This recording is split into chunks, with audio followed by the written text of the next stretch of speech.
Chapter 151 Captain Usopp. Ms. Merry Christmas, Mr. 4, and his pet dachshund Hundgun all went into the mole hole dug by Ms. Merry Christmas. This is their way of fighting. Usopp and Chopper were forced to play whack-a-mole, but this mole would spit bombs and grab people's ankles. The clone Bayun sat on the broken bridge, watching their battle below, using his observation haki to explore the holes where Ms. Merry Christmas and Mr. 4 emerged every time, which was considered practicing his observation haki.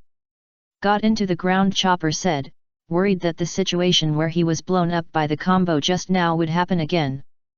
Usopp bit his mouth, glared, and said, "Okay. Run now.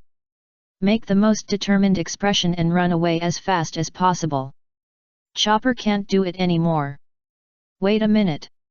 Danger." Chopper changed the subject, because in the hole in front of Usopp, a sausage dog gun suddenly appeared and a baseball bomb was shot out. Usopp immediately bent like a shrimp, and the bomb flew past his waist. But Mr. 4 appeared from the hole behind, caught the flying bomb, hit it with a stick, and the bomb flew into the air and then fell. It turns out that the number 4 batsman is not always accurate. This kind of ball can be avoided with eyes closed. Usopp continued to run. Who knew that the bomb would spin and bounce up directly after falling, hitting Usopp's back? It's a spinning ball, be careful, Usopp. Chopper transformed into a beast form and bit Usopp's collar and pulled him away. The explosion occurred behind, but a real man never looks back at the explosion. Regarding Mr. 4's attack, referee Bayun said that it was a gimmick, and he would score 0 points. Wouldn't it be better to just hit people? Usopp, who are you on the same team with? So you are also an animal. I knew you were not human. Dai Tianlong, Deluo, sorry, I got it wrong. Mole Christmas said to Chopper, who had turned back into a human. At this time, the sausage dog gun fired another shot. Chopper rushed directly to Mr. 4. Just knock you away first. But suddenly his figure was frozen, and Mole Christmas came out of the hole directly, and a pair of claws grabbed Chopper's feet tightly. Hee hee, pig. The batter can't be absent, go to hell. The bomb flew past Chopper, and Mr. 4 in front seized the opportunity and hit it back fiercely. The impact and explosive power of the swing, this time, Chopper would be crippled if not dead. Ah! Chopper! Usopp shouted worriedly. Ah! Chopper! Then, the bomb flew over Chopper's head. Chopper turned back to his normal appearance, a small one, and dodged the bomb.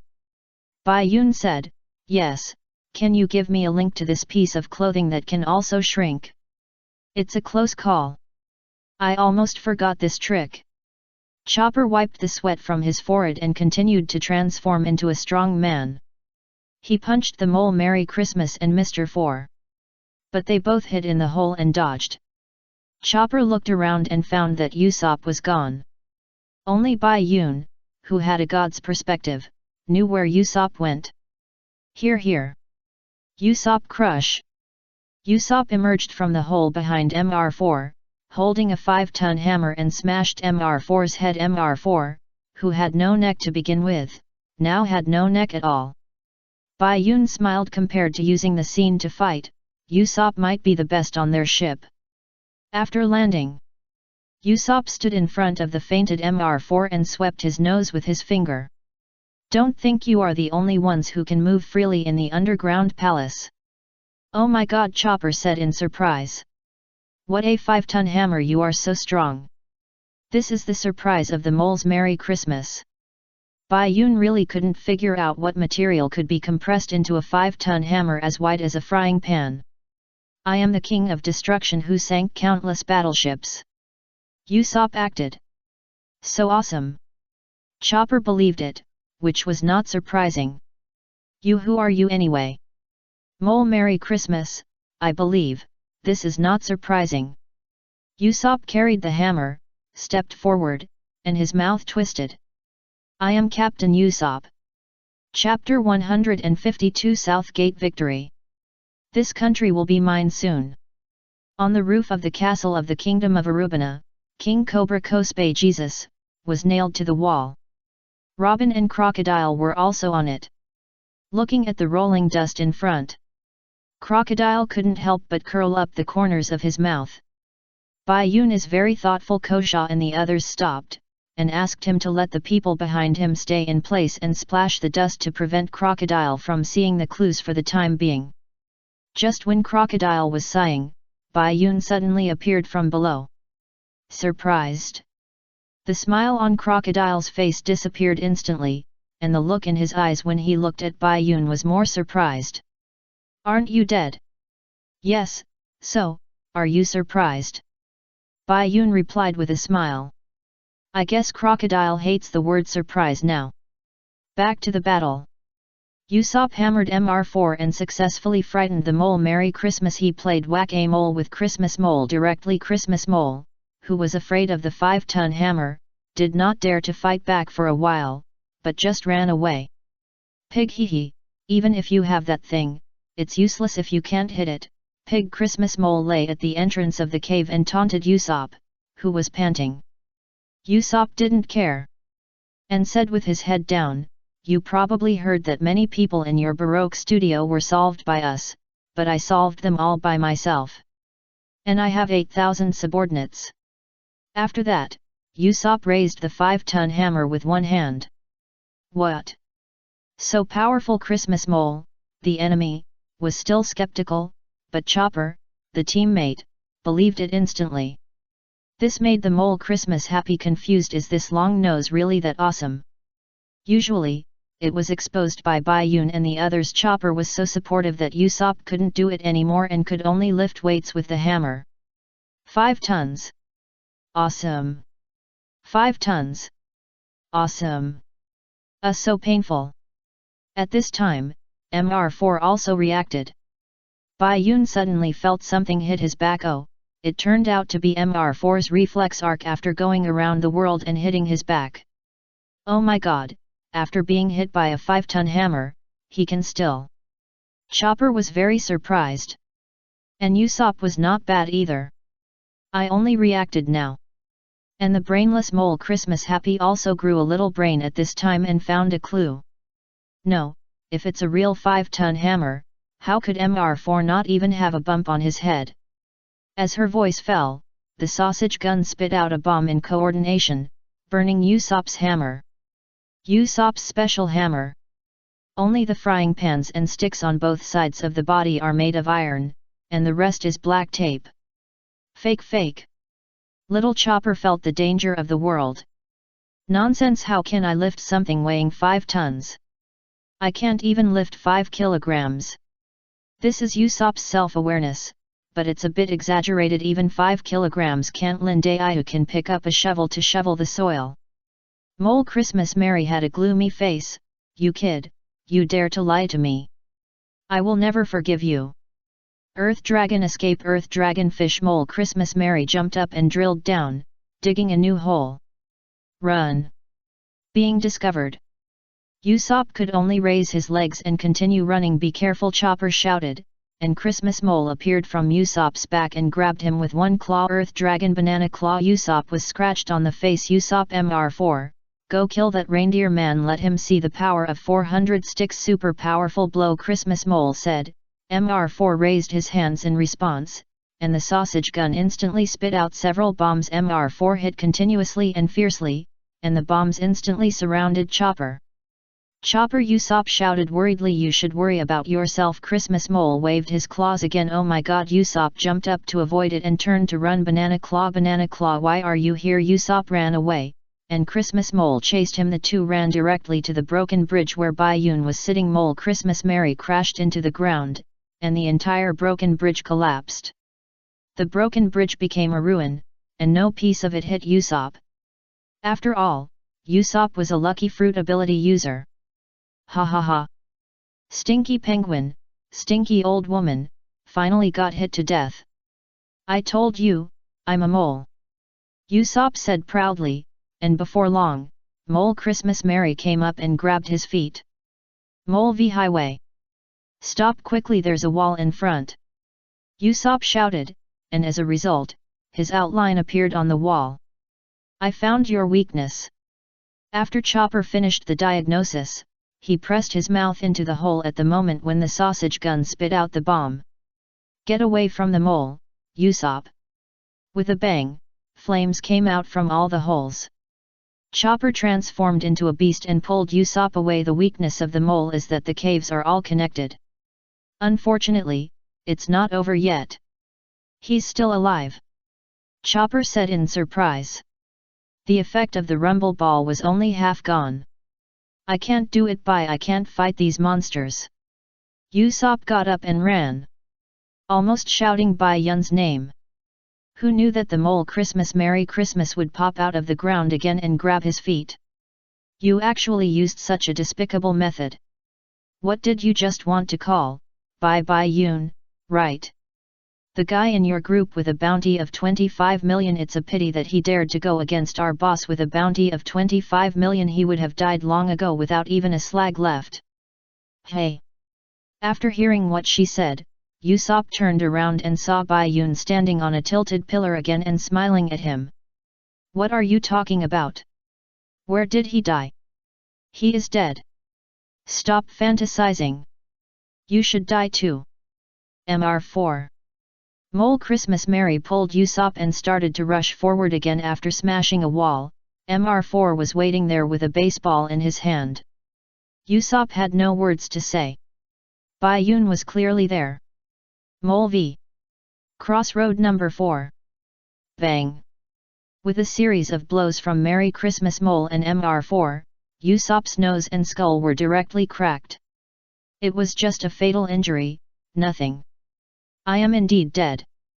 But I am not dead either. Bai Yun spoke, and Merry Christmas Mole and Mr. were startled and immediately looked over. But Bai Yun ignored them, and looked at Usopp. Do you need me to help Usopp a man? After saying that, Bai Yun stomped his feet. How could you still be alive? Merry Christmas Mole shouted. Guess. You should take care of yourself first. Bai Yun returned this sentence to Usopp. Seeing that Usopp behind her could still stand up, even Mole Christmas was a little shocked. One more time Mr. Mole Christmas grabbed Usopp's feet and tried to repeat the trick. Don't even think about it. I'll show you my secret form. Horn strengthening. Chopper transformed into a beast form, and his horns suddenly grew larger. I'm a man of the sea. Follow me, Chopper. This time, Usopp did not surrender, but took out a slingshot. Smoke star. The bullet hit Mr. and the field was instantly filled with smoke. Usopp took off his shoes and got rid of Mole Christmas. Chopper followed closely behind.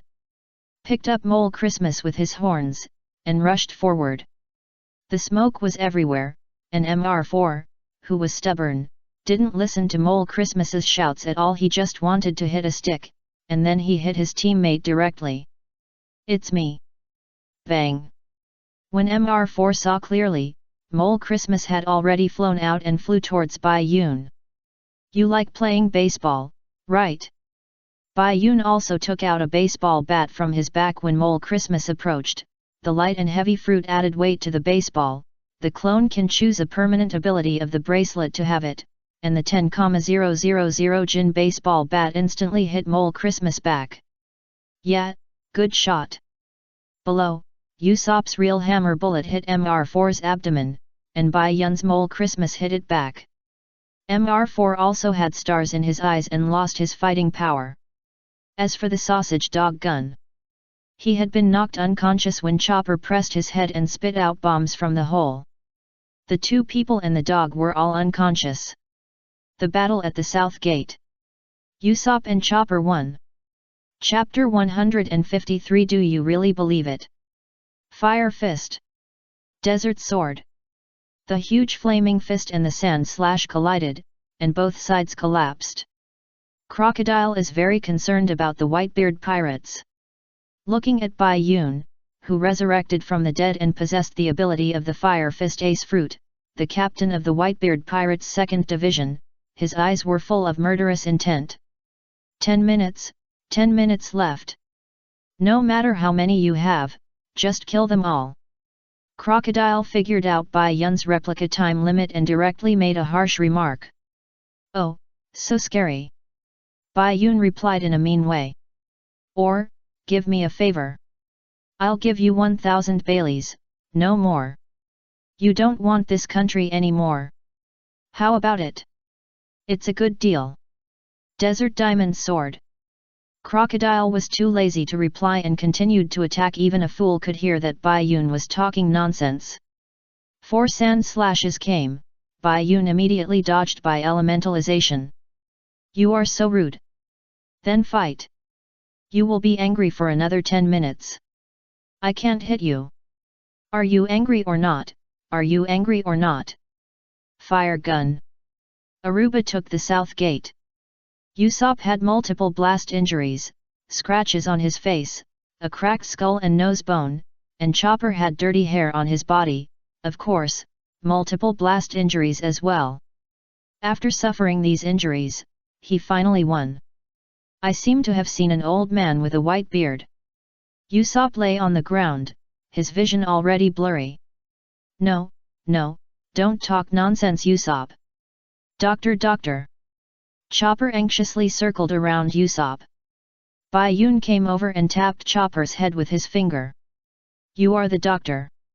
Yes, I am the doctor. After reacting, Chopper immediately took out bottles and jars from the medical bag and began to treat Usopp. Bai Yun placed the small bucket next to Usopp's head and put the straw into his mouth. Good job, Usopp. One step closer to being a man on the sea. Usopp smiled, and then, of course. Ikulu, cough. Then he was choked by the water, and this cough affected his whole body, and he fainted from the pain. Bai Yun. I didn't mean it. It's okay, I fainted, it's just right, it's easy to bandage, you help me, Bai Yun. Victory at the south gate. Turn the screen to the street. Ahem, hello everyone, this is Polka Street, Sanji and Xiaofeng's battle. Host, Bai Yun is broadcasting it live for you. On the roof, another clone Bai Yun looked at Sanji and Xiaofeng who were fighting evenly below. Try my human demon boxing. Xiaofeng threw a straight punch, but Sanji dodged it by leaning sideways.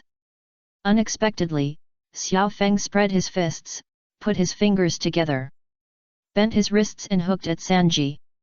If Sanji's waist was not good, this move would have gone straight to his throat. Human demon boxing, sad swan dance. After failing in one move, Xiaofeng tried again. His arms bent with fingers together looked like swan heads. The shadows of 4 swans did appear behind him. However, each of them looked drunk, with red faces, smiles, and tongues hanging out. This guy has nothing to do with sadness. Sanji gritted his teeth, frowned, and thought that he couldn't waste time with him, he had to finish him off with one move. Xiaofeng attacked with his hand, and kicked directly. Head meet. Ah! It was blocked. Shoulder meet. Back meet.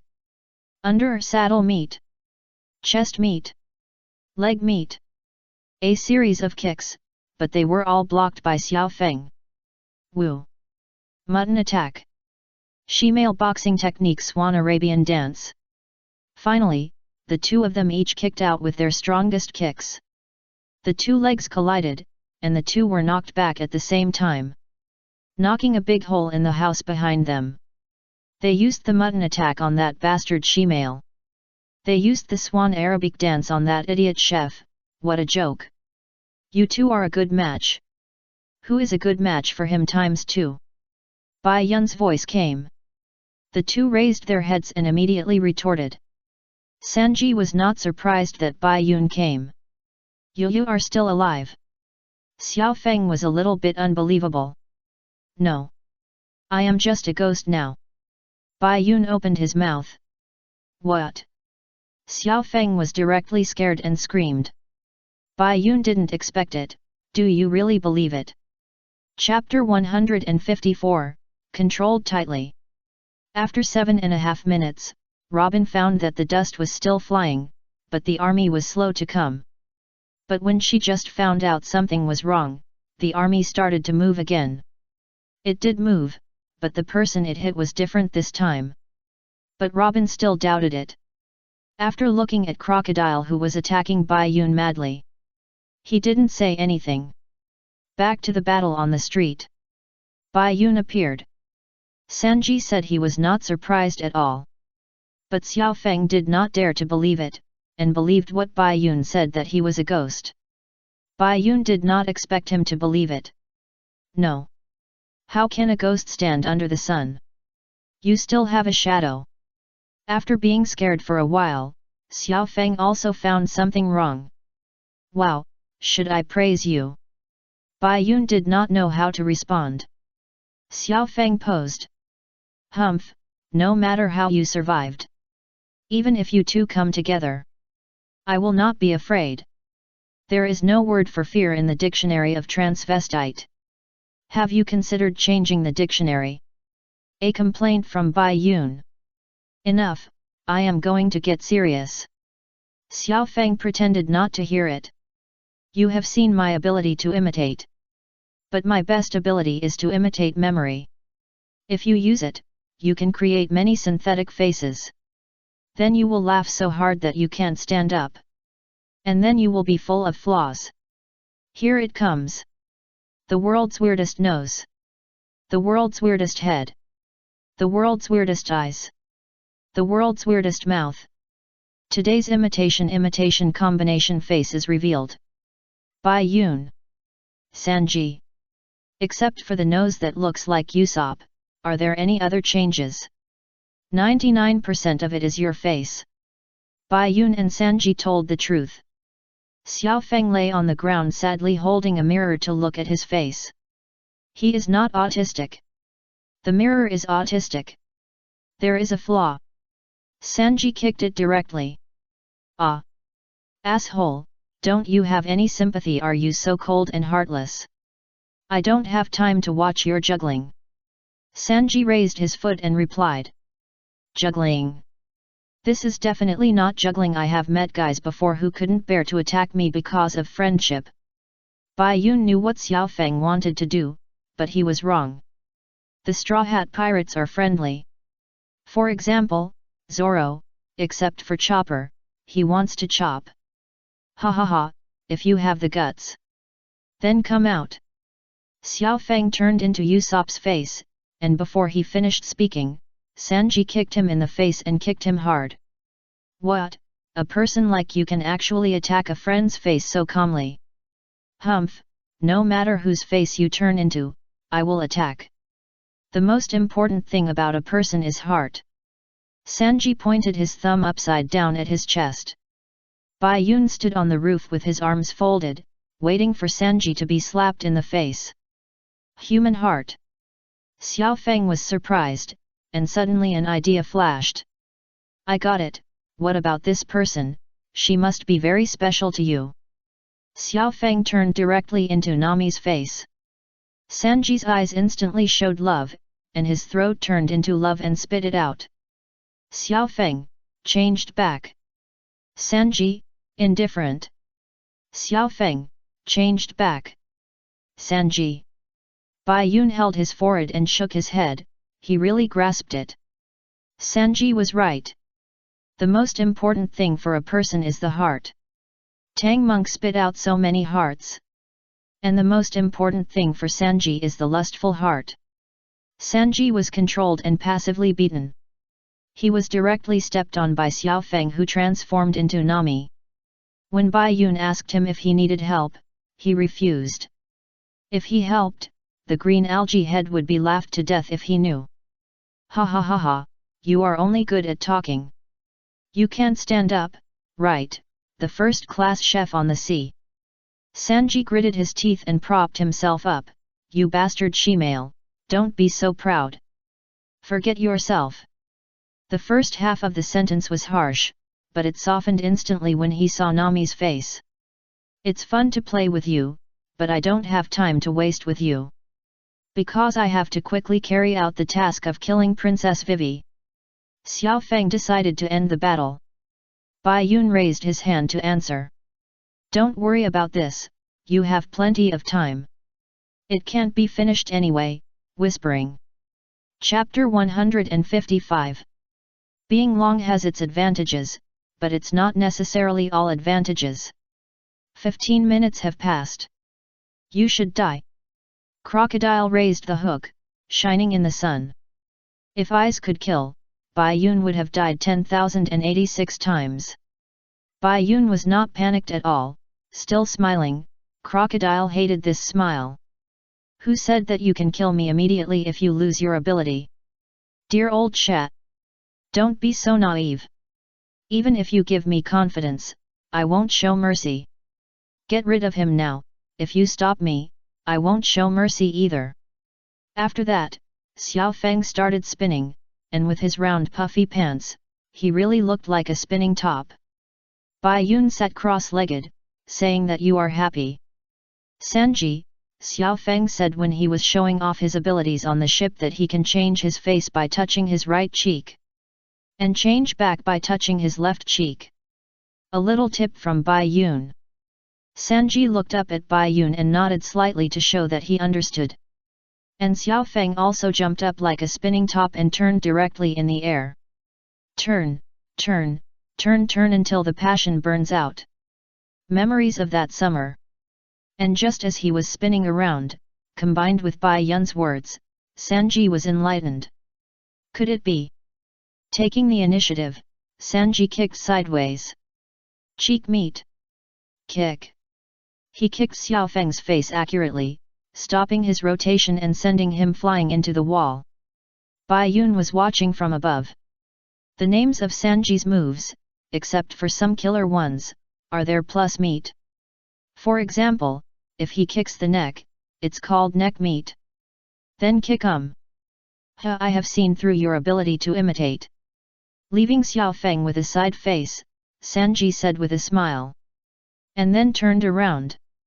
See through what? Don't be so self-righteous. How can you see through my ability? Xiao Feng shouted. You can't use the shemale boxing when you become Miss Nami, right? I really can't do it then. But the moment you attack me, you will be exposed, the moment your hand touches your left face. Sanji's face is covered with blood, but he looks pretty handsome when he says this. Ah ha ha ha ha. What? I can't hear anything. Xiao Feng turned around, selectively deaf. Sanji's hands, looking at his appearance, he can be completely sure that he guessed right. I guessed it was right. So what? Indeed, if it weren't for my soft body, the shemale fist I practiced day and night wouldn't work. But so what? You're already covered in wounds. Let me show you the secret of the shemale fist. Xiao Feng took out 2 swan head shoes with long necks from his puffy pants and put them on. I'll explain in advance, from your position. The one on the right is male and the one on the left is female. Xiao Feng explained in a friendly way. A cross appeared on the back of Sanji's head.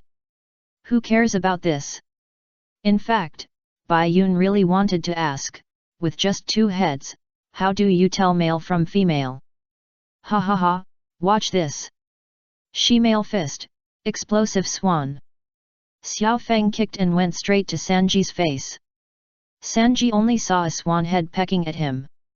A sense of crisis surged in his heart, and he immediately lay down to the left. The swan head flew past his face, its neck stretched straight, and the whole head poked a hole in the wall. The most important thing is that there was not a single crack on the edge of the hole. This was a burst of damage concentrated on one point.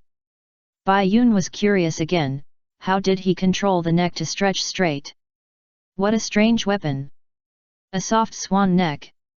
Plus a mouth like steel. It is the embodiment of the real force concentrated on one point. Each of my kicks is equivalent to a bullet. But this bullet is large. Open a vent in your body. Xiao Feng kicked again. Sanji kicked out to block, but failed to block. The swan neck stretched straight again, opened a hole in Sanji's shoulder, and directly knocked Sanji out. Bai Yun stood up and flashed to Sanji's side. Being tall has its advantages, but it is not necessarily the only advantage. Sanji took out a cigarette. Bai Yun lit the cigarette for the big brother very tactfully. Fly, fly, fly I fly. Memories of that winter. In front, Xiao Feng rushed up again, not paying any attention to Bai Yun coming down. Yes, although his legs have become longer, but relatively speaking, the leg retraction slows down after saying that. Sanji turned around and charged a backflip. Chapter 156 Victory on Poka Street. I caught you. 20 minutes had passed since Crocodile and Bai Yun fought with the flame fruit. The hook blocked Bai Yun's hand, and Crocodile successfully grabbed Bai Yun's neck with his right hand. Ahihi, are you so proud after being caught? The body lost water quickly, but Bai Yun was not panicked at all. Remember, Lao Shat is explosion. Bai Yun shouted with all his strength. Crocodile didn't understand what this sentence meant, but he understood what explosion meant. He immediately let go. Bai Yun quickly retreated, took off the small wooden barrel on his waist and drank. I'm alive, I'm alive. You're playing tricks on me. Crocodile's forehead was almost blue. What do you mean I'm playing tricks on you? I shouted. Mine, who told you to? Let go. Bai Yun replied in a mean way. Crocodile couldn't stand it anymore and pressed his right hand on the ground. Asshole. Erosion reincarnation. On the street. Faced with a flying kick from Xiao Feng. After Bai Yun lit a cigarette for him, Sanji turned around and did a backflip with great jumping ability. He landed directly on top of Xiao Feng in the air. He spun his body and kicked down with a round kick. Ha ha ha, what a pity, I changed my face again. Let's see what you can do. Xiao Feng touched his right face and turned into Nami's appearance again. Sanji stopped his foot abruptly and said while biting the cigarette. Hey, what's stuck on your left cheek? Really? Xiao Feng stretched out his hand and touched it, and it snapped back to its original shape in an instant. Sanji gritted his teeth and tightened his legs, trying to use more and more force, and kicked it down in an instant. Shoulder loin. The kick hit Xiao Feng's shoulder and then kicked him in the face.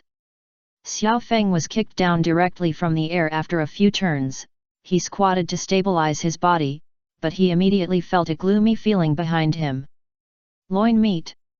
Sanji kicked Xiao Feng hard on the waist and kicked him up. Another instant from the front, he went straight to Xiao Feng's ribs. Xiao Feng gritted his teeth and clenched his fists, taking the kick, stabilizing his body and kicking out. Fortunately, Sanji reacted quickly and dodged it by bending down. The swan's beak only pierced a little bit. If he hadn't dodged it, his kidneys would have been broken and his happiness would have been gone. Both of them were injured, but they had already started to ignore it.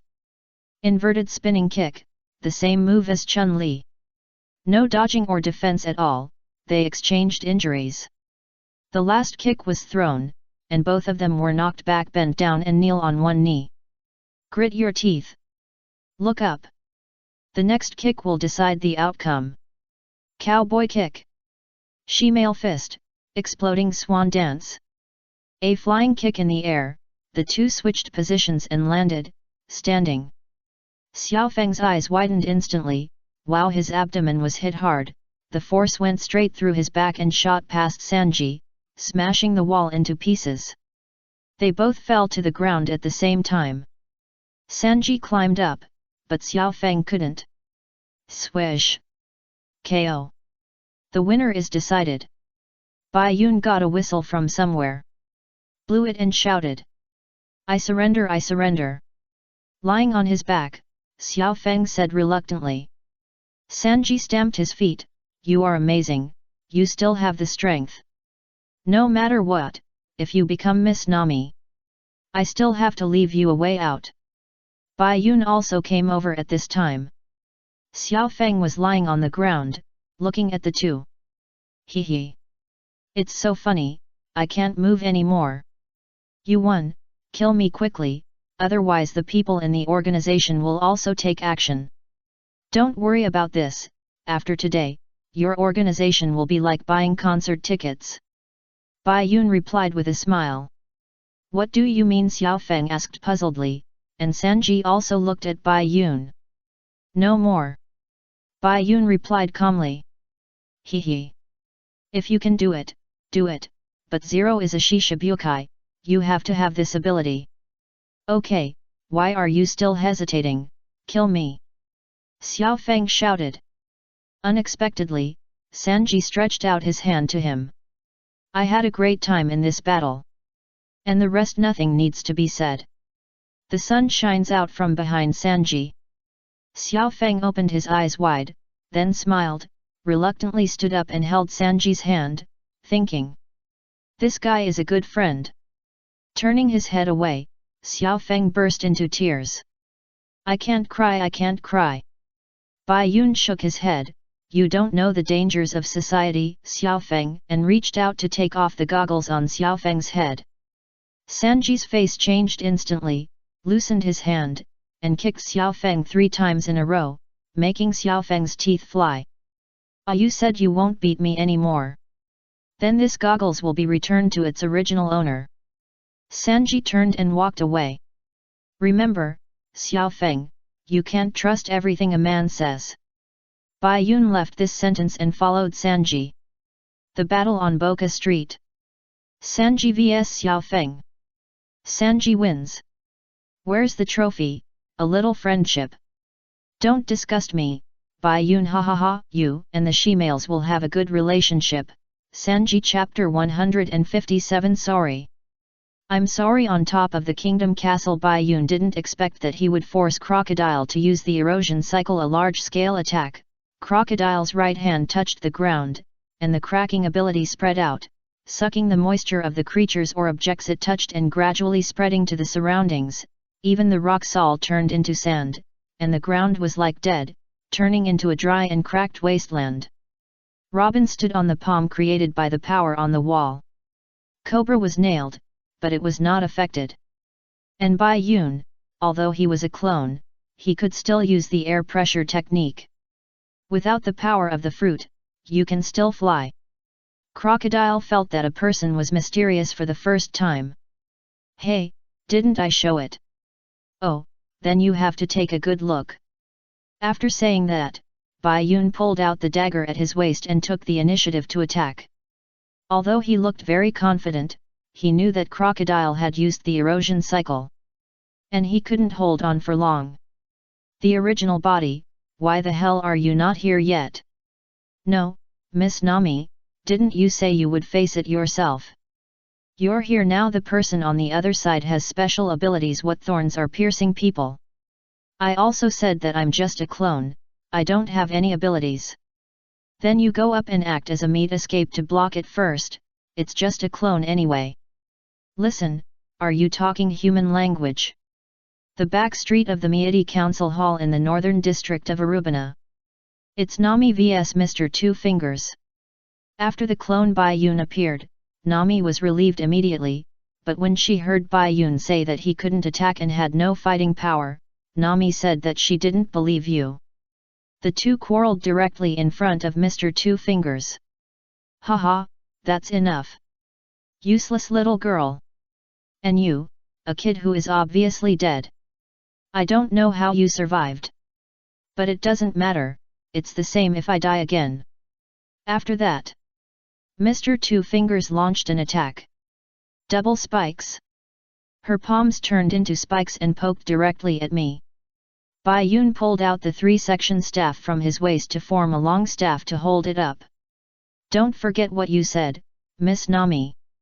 Bai Yun's words hit Nami's heart. Nami paused and took out the first version of the weather stick. Bai Yun, you are right, I can't escape anymore, and I can't always be a burden. Take it, my new weapon, the weather stick. Sometimes it calls the wind, sometimes it calls the rain. It can control the weather with the combination changes, a shocking weapon. Nami said it's scary. Mr. Urji was also frightened for a while. First is sunny. Nami pressed the button, and the 3-section weather stick bent to form a triangle. Sunny weather. With a bang, white smoke came out of the triangle circle, and a pigeon flew out. Wow, a pigeon flew out.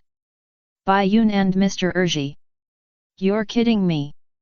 Nami was so angry that she threw the weather stick.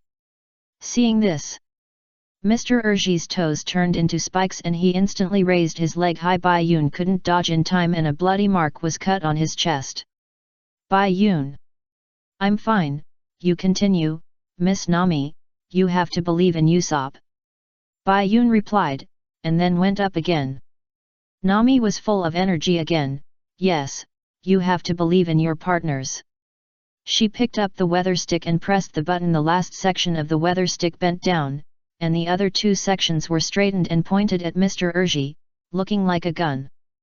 Bai Yun, get out of the way. Cloudy weather. Bai Yun didn't dodge, but Mr. Urji did. Then a bunch of flowers came out of the opening of the weather stick. Believe in shit. Can you really win with this thing? Nami was so angry that she threw the weather stick away again. Bai Yun thought, Nami, you just need to say this. Mr. Urji felt insulted. She actually dodged. Bai Yun jumped back. Mr. Urji turned the 5 fingers of both hands into spikes and attacked Bai Yun and Nami fiercely. After a cooperation, the two tacitly avoided all attacks. It's quite agile. But what's the point of you running away like this? I don't want to watch any more magic shows. Mr. Urji said. There are still many moves that I haven't tried. Even if only one of them works. This, thunderstorm. One section forward, the back 2 sections connected diagonally. Nami aimed the mouth of the weather stick at Mr. Urji, and hit out a spring boxing glove. And Mr. Urji just patted it lightly, and grabbed it with 5 fingers, spike fingers. Bai Yun pulled Nami's shoulder back and blocked it with a horizontal stick. Why don't you read the manual carefully, Miss Nami? As soon as Bai Yun finished speaking, Nami saw something wrong with the manual, but Bai Yun's voice came from behind. Run, Miss Nami. Mr. Urji's shoe sole screw spikes that pierced into the wall, allowing her to hang upside down under the bridge, and then loosened. Her hair instantly straightened and turned into spikes, and she hugged herself and rolled down. Spiky hedgehog. It doesn't look like a hedgehog, but more like a sea urchin. Ah! Bai Yun and Nami ran quickly. Who knew that Mr. Urji could roll after falling down, which made him look more like a sea urchin? Run, Miss Nami! Hide in the house! Bai Yun turned around and stopped resolutely, and Nami was immediately moved. She jumped up and broke the window to enter the house. At the same time, Bai Yun swung the long stick hard and hit Mr. Urji into the house. Bai Yun! Bai Yun, sorry!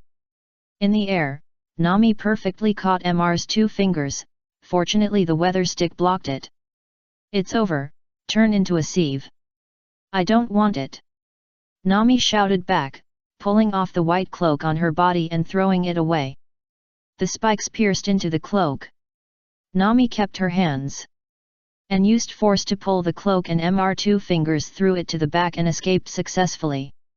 Mr. 2 fingers turned back into human form and smiled, so you have some skills too. Outside, Nami and Bai Yun met. And Bai Yun had a bump on his head. Nami also saw the instructions of the weather stick clearly. The skills in front were all skills to adjust the atmosphere at the banquet. Nami was so angry that she complained about why Usopp put these useless things in front. Okay, where did you hide this time, little cat?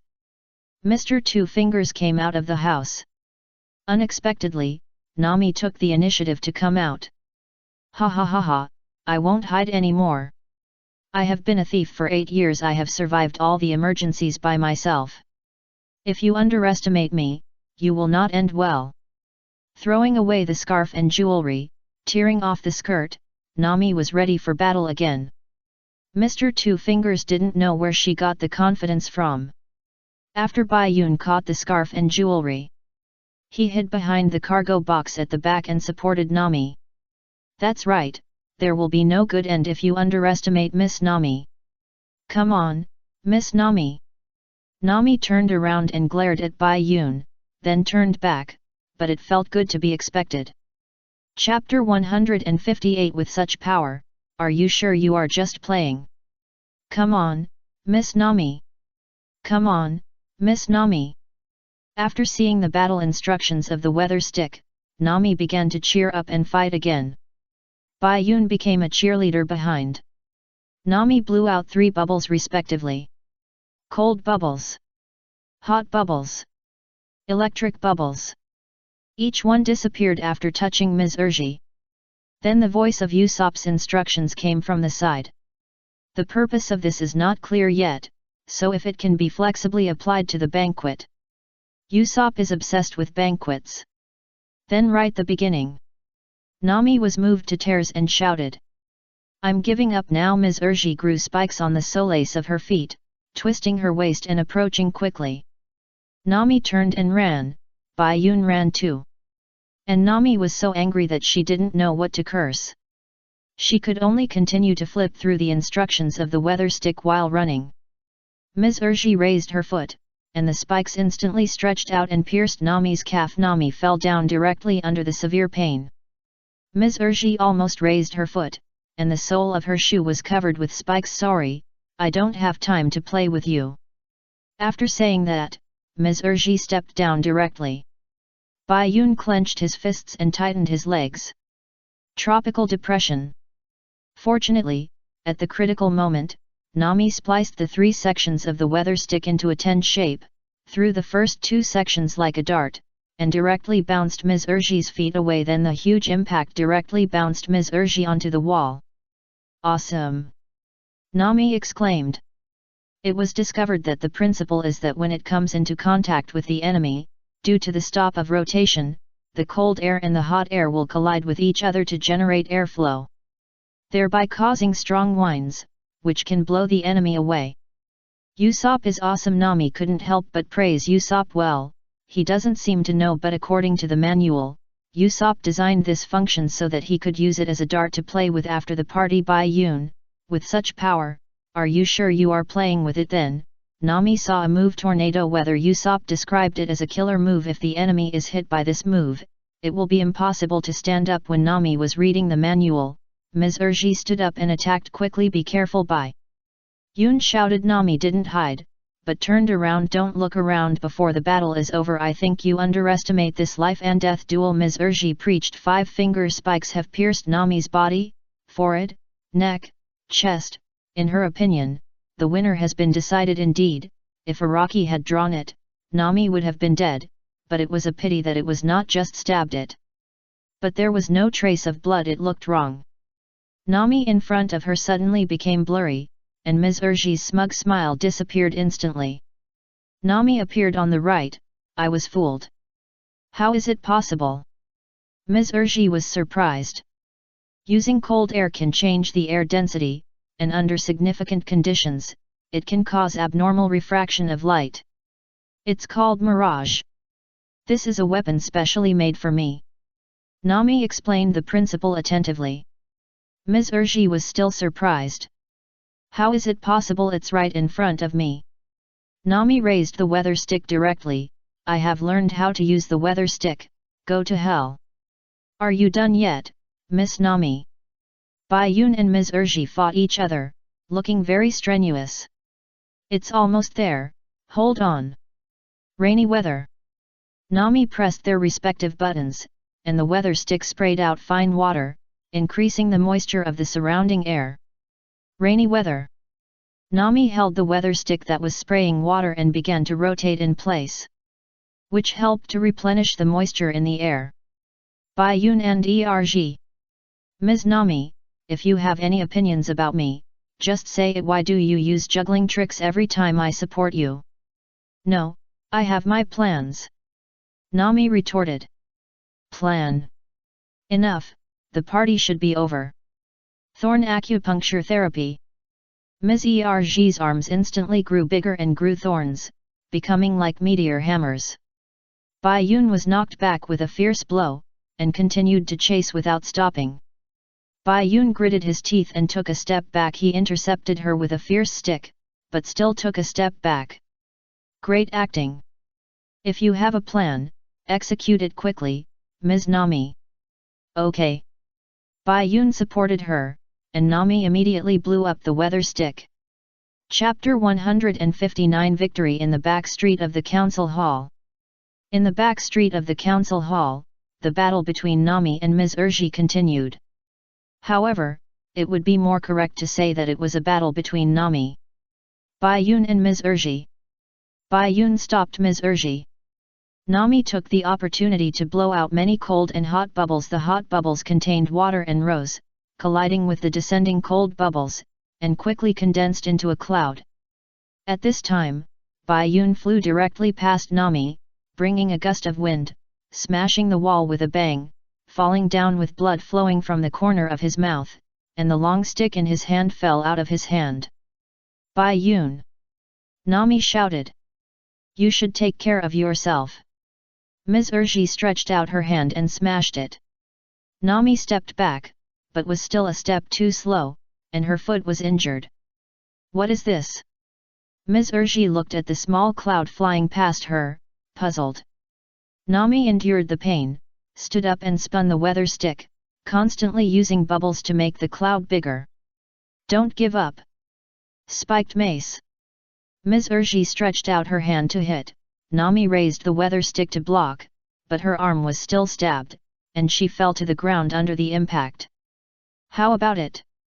Are you ready to die? Ms. Urji just wanted to talk more. Nami smiled sideways. You are. After saying that, she swung out the electric bubble directly, and then immediately turned around and fell to her head. The electric bubble flew past from the side, and Ms. Urji was puzzled. It doesn't matter, there is no need to understand. The electric bubble merged into the cloud, giving the cloud electrical energy, turning into a dark cloud, and a powerful lightning strike instantly struck. God strike! Ah, now, even if Ms. Urji doesn't use her ability, her hair is spiky. Opening her mouth and blowing smoke rings, Ms. Urji gritted her teeth after she reacted. She was teased several times and was furious. She punched Nami in the face. Unforgivable. But Nami's voice came from behind her. It was a mirage again. Again. Today the air temperature and wind are very stable. With high pressure, the weather will be very clear. But mirages and whirlwinds will appear in a small part of the area, so be careful. After that, Nami spliced the 3 sections of the weather stick into a T shape and aimed at Ms. Urji. Can you still fight? It's been hurting since just now, that left foot. In fact, you can't stand up anymore. Ms. Urji rushed over directly. Nami didn't expect that she could still move after being struck by lightning. But the arrow was on the string, so it had to be shot and couldn't be hidden. Spiky sea urchin. Ms. Urji's hair straightened into spikes and rushed towards her. Nami gritted her teeth and raised her left foot to step down, and was instantly pierced. Bai Yungan felt pain just watching. Ms. Urji pushed Nami back and stopped when she was exhausted. This injury is nothing to me. After meeting Wai Wei and the things on her body, even if my legs are pierced, it doesn't matter. Go to hell. Tornado weather. Nami pulled out her left foot and pressed the button, and saw a toy bird fly out from each end of the weather stick, like a time clock. Seeing these 2 birds, Nami wanted to die instantly. But she didn't expect the 2 birds to spin and entangle Ms. Urji. What? Then the front end of the weather stick began to rotate faster, and even Ms. Urji began to spin. Ah, the battle is over. Still trying to sneak attack, you loser. He threw out his hands, and 2 spikes flew back, not piercing Ms. Urji, but piercing the building above her head, and then exploded instantly, and Ms. Urji was crushed under the rubble, and now she completely lost her fighting power. Bai Yun clapped his hands, but there was a murderous aura behind him. Didn't you say you don't have the ability? You are pretending. Bai Yun. Chapter 160 Cutting Iron. The main street of the Meidi Council Hall in the North District of Arubana. Zoro vs Mr1. However, facing Mr1 who had eaten the quick-cut fruit, Zoro, who had not yet realized the realm of cutting iron, was now suffering a lot. Foaming daisy cut. Mr1 pressed on Zoro's crossed blades with a gesture like launching Kamehameha. The blade slashed out. The building behind Zoro instantly cracked, and Zoro himself was directly knocked into the building by the huge impact, and was crushed by the cracked building, with only blood and an arm outside. But the protagonist is the protagonist. During this time of being crushed, Zoro sometimes recalls what Bai Yun said, and the demonstration of his master Kojuro when he was a child, where the blade passed but the paper did not break. The so-called strongest sword is to protect what you want to protect and cut what you want to cut. For me, a sword that can cut everything is not a sword. This is what Kojuro taught Zoro when he was a child. Very low-key and humble, for me. MR1's eyelids twitched. I saw Zoro actually lifted up the upper body of the cut building. Come and cut me if you have the ability. What's the use of just defending? MR1 said with his arms folded. It's a pity that I couldn't let you see my heroic figure of cutting gold and iron. Zoro did not answer MR1's words, but murmured, and it was not difficult to guess who he was talking to. Oh my! You are so strong and powerful, brother Zoro. Do you need help? I don't think I will be the last straw that breaks the camel's back. Bai Yun suddenly fell from the sky and stood on the top of the building held by Zoro. Humph, Bai Yun. No need, when I cut gold and iron, it will be his death. Zoro said with a smile. Humph, do you have the ability? MR1 snorted coldly. Bai Yun nodded, and suddenly remembered that Zoro couldn't see him. Okay, then you try your best. Bai Yun was about to jump away, but found that MR1 was staring at him. Another swordsman. The clone of Bai Yun's replica fruit killed by crocodile. The clone of Usopp and Chopper's light and heavy fruit. The clone of Namena's explosion fruit. The clone of the flame fruit that fought with crocodile.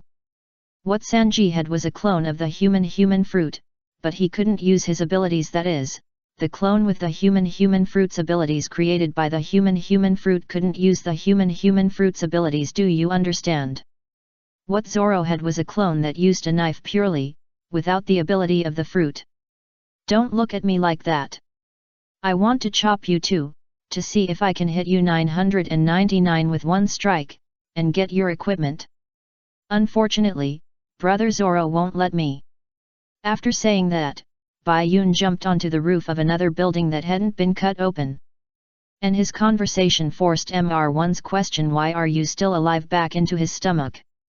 The moment Bai Yun jumped away, Zoro felt the slight change in gravity.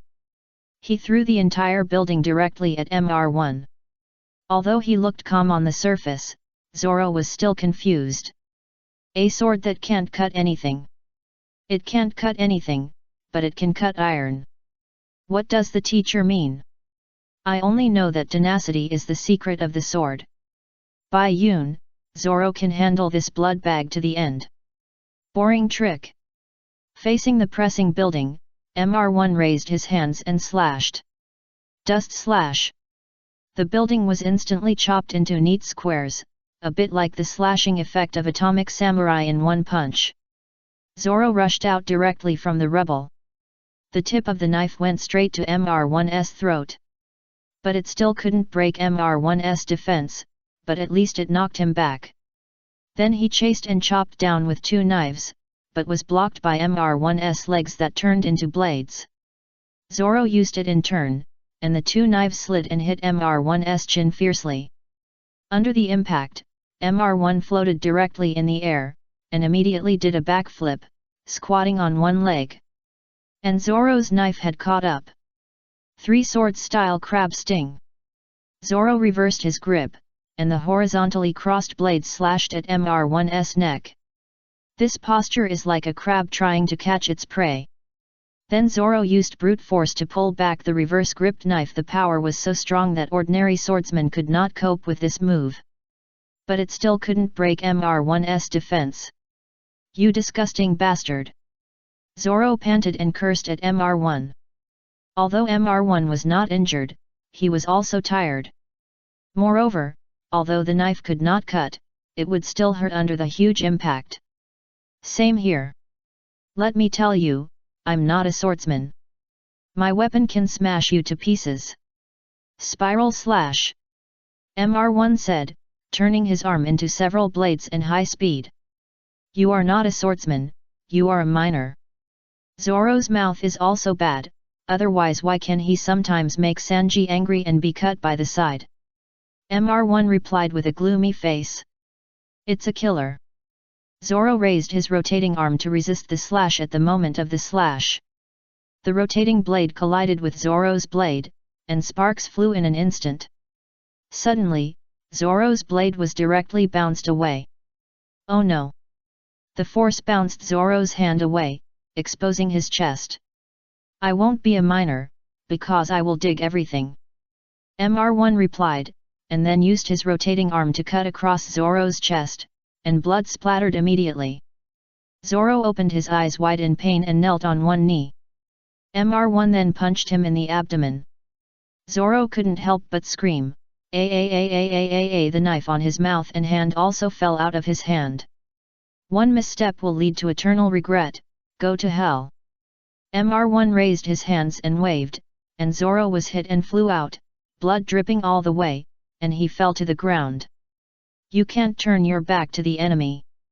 Even though he was seriously injured, Zoro was still thinking about this, struggling to get up. And sitting down against the stone pillar in front of him.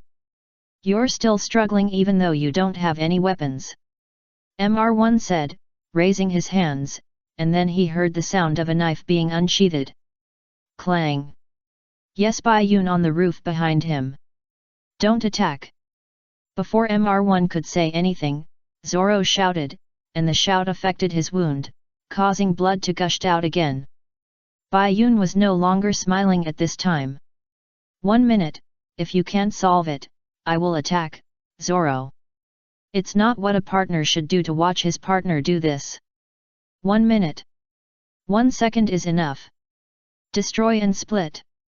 Mr1 swung his arms and crossed them in front of his chest, then chopped them down, causing blood to splash on Zoro again, and the stone pillar behind him was also chopped and split. Die in peace. It's your turn. Mr1 turned around, and the broken stone pillar pressed down on Zoro. He felt that Zoro was doomed. So he looked at Bayun on the roof behind him and said. But he saw Bayun smiling. What are you laughing at? Bayun didn't answer, and threw the knife out directly. Mr1 tilted his head slightly, and the knife flew over. Mr1 was even more puzzled by Bayun's suicidal behavior of throwing away the knife and the scabbard. Just as he was about to speak, he saw Bayun's sight behind him. He turned his head and his eyes widened instantly. The blood-stained Zoro stood up again, still holding Bayun's knife in his hand. How is it possible that he can stand up after being chopped so many times, and he has dodged so many boulders? Do you understand, Zoro? Bayun shouted. Zoro looked up at Bayun, his eyes were very scary, and nodded slightly. He raised his knife and chopped the leaves around him, but the leaves were intact. The so-called cutting iron. It is to sense the breath of all things. Following its breath, the blade can pass through without hurting it. Cutting off its breath can separate gold and iron. I understand, Bayun, the breath on your body looks like an arrow. Zoro said. This clone Bayun is an arrow. You want to show off your strength, right? Get rid of him, Bayun replied. The two ignored Mr1's communication. Mr1 disagreed. What's wrong with you? You can still live after being chopped like that by me, Bayun. Do you think blood bag? Zoro was yelling for nothing. Forget it. This time, I want you to die completely. Do you think you can stop me with just a knife? Okay, I won't stop you anymore, Zoro replied calmly and started to move him. Have you accepted your fate? Dust/speed blade. Mr1 turned his feet into blades and slid towards Zoro like skates, while turning his palms and fingers into blades and went straight for Zoro's throat. One sword style, I. Lion's Elegy. Zoro used the one sword style I slash. In an instant the two switched positions as Zoro put away his sword. Blood splattered from Mr1's chest and he fell down. One move determines the outcome. Chapter 161 Luffy's appearance. It's obvious that I'm more seriously injured. Didn't Bai Yun bandage it for you? Why are you talking nonsense like a man? My foot is injured. I'm anemic. Nonsense. After the Straw Hat Pirates finished the battle, they all rushed to the palace. On the way, Zoro, Nami, and Bai Yun met up first. Zoro ran over with Nami, who was injured in the foot, and then he made his accusation. Then why didn't you let Bai Yun carry you? Bai Yun, the clone of the explosion fruit, I was also seriously injured. Okay, brother Zoro, it's good that you didn't carry me on your back. Bai Yun, the swordsmanship clone, men and women should not be intimate. Brother Zoro, you are different, you treat Miss Nami as a brother. Zoro. Nami and the two Bai Yuns clapped their hands. Zoro was so angry that his teeth itched. You three people should go to hell. Help! On the back of eyelash. Usopp felt that he was about to die. After Chopper bandaged him, Usopp turned into a mummy. Lying on the back of the camel eyelash and rushing to the palace, he met up with Sanji and the human fruit clone Baiun on the way. Let's make a deal first. I have no fighting power to go to the palace, you have to protect it. Oh my god, the rebels broke into the city. Halfway through, Usopp saw the dust flying behind him, and the rebels broke into the city, and he was scared to death. Baiun pushed down the goggles on his forehead. Although one was broken, it didn't matter. That's not the rebels. Now they should be called the National Guard. Baiun stepped into the air and said, pointing to the sky behind him. In Usopp's sight, he saw Luffy and Vivi sitting on Bell, and Baiun followed them in the air. That's Luffy and Vivi. What can I say? Vivi successfully convinced the rebels. Usopp said excitedly. Sanji, who was running on the ground, and Chopper, who was lying on his eyelashes, were also attracted and turned their heads. When they looked up, they saw only the rough outline. That's right, let's not stop, just go to the palace and wait for Luffy. Now all we need is his battle. As long as we get rid of Crocodile, the matter will be perfectly over. So, I'm going to settle accounts with Crocodile now. He can't extinguish the anger of 2 million people. Bai Yun said emotionally. Usopp smiled immediately. Ha ha ha ha, I said Vivi will definitely do it. Wait, Crocodile, Captain Usopp's 2 million men are going to kill you. You deserve to die. On the roof of the palace, the flame fruit had already chopped off one arm. In fact, without the elemental body, it is already amazing that he can hold on until now. The body seems to be shattered, but Bai Yun is still smiling. What's so scary about death, old sand? Why do you think I won't appear in front of you again after I die? But, rather than being killed by you, it's better to do it myself. From the beginning, you lost, old sand. From the beginning. Life should radiate brilliantly. Bai Yun. Bai Yun. Bai. The above is the scene where the 4 Bai Yuns met. Under the palace, Usopp and the others arrived one step faster, followed by Nami and Zoro. Nami hit Usopp with a stick without saying a word. Damn Usopp, who told you to give me toys for the party? Zoro, you can stand. Falling to the ground, Usopp, no, don't you need a few more moves? Don't talk nonsense, I'll sentence you to death later. I'm going to die, Chopper, the next thing is up to you. No, Usopp. Okay, stop acting, the main show is about to begin. Bai Yun, who has the explosive clone fruit, came out to smooth things over. To be honest, looking at the 4 of you, it feels a bit like taking psychedelic mushrooms. Sanji said with a cigarette in his mouth. Really ×4? No ×4. Sanji. Roof. Life should radiate brilliantly. Bai Yun shouted. Crocodile interrupted the spell and grabbed Bai Yun's neck. Art is explosion. Bai Yun shouted. Crocodile didn't let go this time. You're still kidding me. But this time it really exploded. I saw Bai Yun exploded into a ball of water in an instant, pouring water all over Crocodile.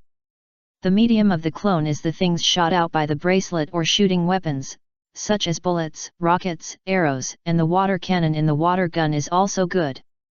Bai Yun had just poured water on Crocodile when Luffy arrived in the air in time. Crocodile. A flying punch hit Crocodile's face directly, causing him to stagger back a few steps, with blood on the corner of his mouth. Luffy jumped directly from the air to the roof, and Bell swooped down and put Vivi down. Bai Yun naturally followed, and of course there was Kosa in his arms. Between being carried by a princess and confirming the truth, he chose to be carried by a princess. Crocodile wiped the blood from the corner of his mouth. And the first person he saw when he looked up was Bai Yun. He had to see it, but this time, it was the real body after all. "You? Is it me again?" I said. "How do you know that I won't appear in front of you again if I die?" Bai Yun smiled back. Crocodile vowed to tear that smile apart. As Bai Yun finished speaking, the 3 Bai Yuns below, except for the swordsman Bai Yun, flew up. "Why don't you go up?" Sanji asked. "I'll broadcast it to you in real time." Swordsman Bai Yun took out a projection Den Den Mushi, which he brought from the cinema. On the roof, Bai Yun finished speaking, and 3 clones flew down the moment they appeared. Crocodile admitted that he panicked for a moment. But then the 3 clones were sucked into Bai Yun's bracelet. After the bracelet created a clone, the bracelet could not use the clone's ability when it was on Bai Yun's body. "What fruit did you eat?" Crocodile asked. "Instead of caring about what fruit I ate, you should care about them." Bai Yun raised his hand and shrugged. Pointing at Kosa and Vivi, Crocodile wanted to kill Bai Yun and ignored others because he was annoying him until now. "King, all this is really your conspiracy, Crocodile. It turns out that you, as a hero of the kingdom, are the mastermind of everything," Kosa shouted. Crocodile raised his hands to cover his face and laughed. "Ha ha ha ha, you are too naive, Kosa. It's come to this, the enemy is at the gates. What if they know? Ha ha ha." Chapter 162 Pluto. The beginning of the beginning, the end of the end. After a battle, it was finally the final boss battle. Strictly speaking, Crocodile was already alone, but he was still, "It's come to this, the enemy is at the gates. What if they know? Ha ha ha." Because he didn't know that before this, his mind was full of the only idea of tearing Bai Yun apart. "The enemy is at the gate. You are right if you say so." Bai Yun still had that disgusting smile on his face. Crocodile covered his face with his palms, staring at Bai Yun through his fingertips. "I haven't lost yet." "So you figured it out?" Bai Yun said.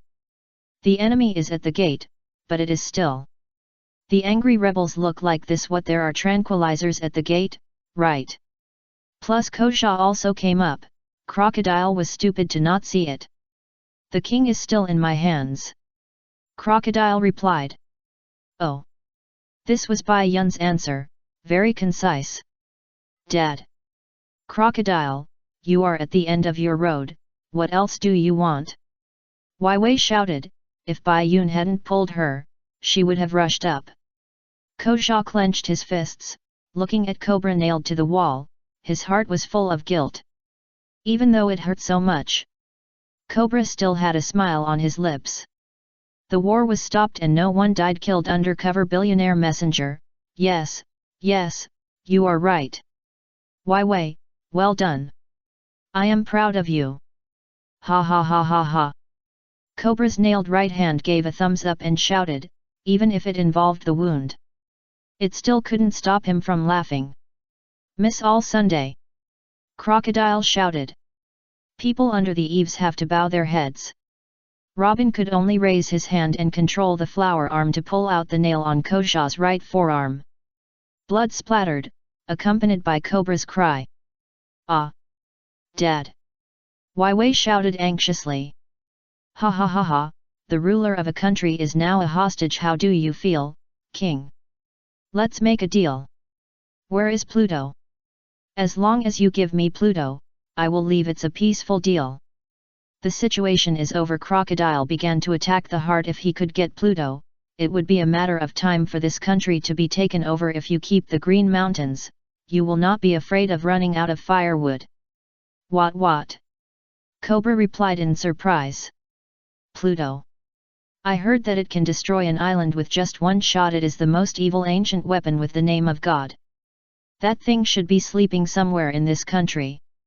My goal is for it with it anyway, as long as you give it to me. I will leave. The situation on the roof. Below, Bai Yun's original body and the swordsman Bai Yun's clone cooperated in real-time broadcasting. This has nailed down the fact that Crocodile is the mastermind behind the scenes. The 2 million rebels called on the 300,000 king's army and all shouted loudly. From overthrowing the king, surrounding the kingdom, to rescuing the king. Usopp shuddered at the momentum of 23 million people. How terrible! The power of the people is very strong. If one is weak, 23 million will not be weak. If there is a domineering color domineering, it is another matter. The swordsman clone Bai Yun said. Although the soldiers were eager to fight, they would not take action without the orders of Gaga, Bell and Kosa above. Weapons, such things, in this country. Vivi was surprised and didn't know. I don't know where you heard this name. I don't know where that thing is. Besides, it is unknown whether it exists or not. Cobra replied that he really didn't know. Indeed. I also think its existence is questionable. But if you don't see it clearly, the final result is hard to say. You don't know? Then you should know that the square in front of the palace will be bombed by a powerful bomb at 4:30 p.m., which is 30 minutes later. That is a bomb that can destroy a 5-kilometer radius at that time. The view from here will be completely new.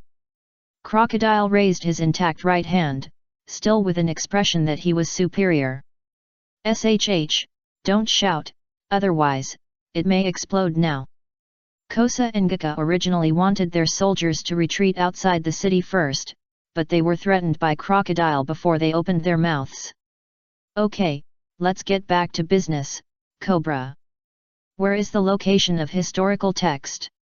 Crocodile looked at Cobra again with a smile and a cigar in his mouth.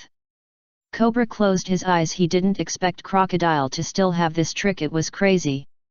If I take you there, you will leave and tell us the location of the bomb, right? Yeah. Crocodile replied concisely.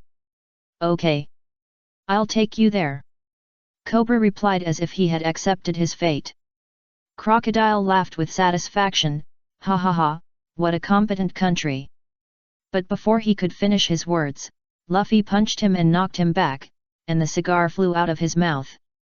Bayun turned the bracelet into a brass knuckle that would soak with water, and Luffy was wearing it now, so he could hit Crocodile. Asshole, you know, Straw Hat Boy. Crocodile wanted to talk, but Luffy didn't give him a chance. Rubber pellets saw. He grabbed Crocodile's shoulders with both hands, rotated his body in one direction, turned it into a cutter that rotated up and down, and then pulled it over with the help of the rotation force, attacking Crocodile like a saw. This move directly kicked Crocodile's mouth with blood, and the whole person fell on his back. You actually gave the Crocodile. Cobra felt incredible. Underneath. Even though they knew the existence of the bomb through the broadcast, the soldiers did not retreat. Looking at the Straw Hat Pirates projected on the wall, Zoro smiled, Sanji blew out a puff of smoke, Nami raised her fist and silently cheered for Luffy, while Chopper and Usopp shouted in support. Ha ha ha, you are worthy of it, Luffy. Come on, beat that Crocodile. Bai Yun gave the Den Mushi to Zoro. Here, you take it. Zoro glanced at him. No, my hand hurts. Bai Yun.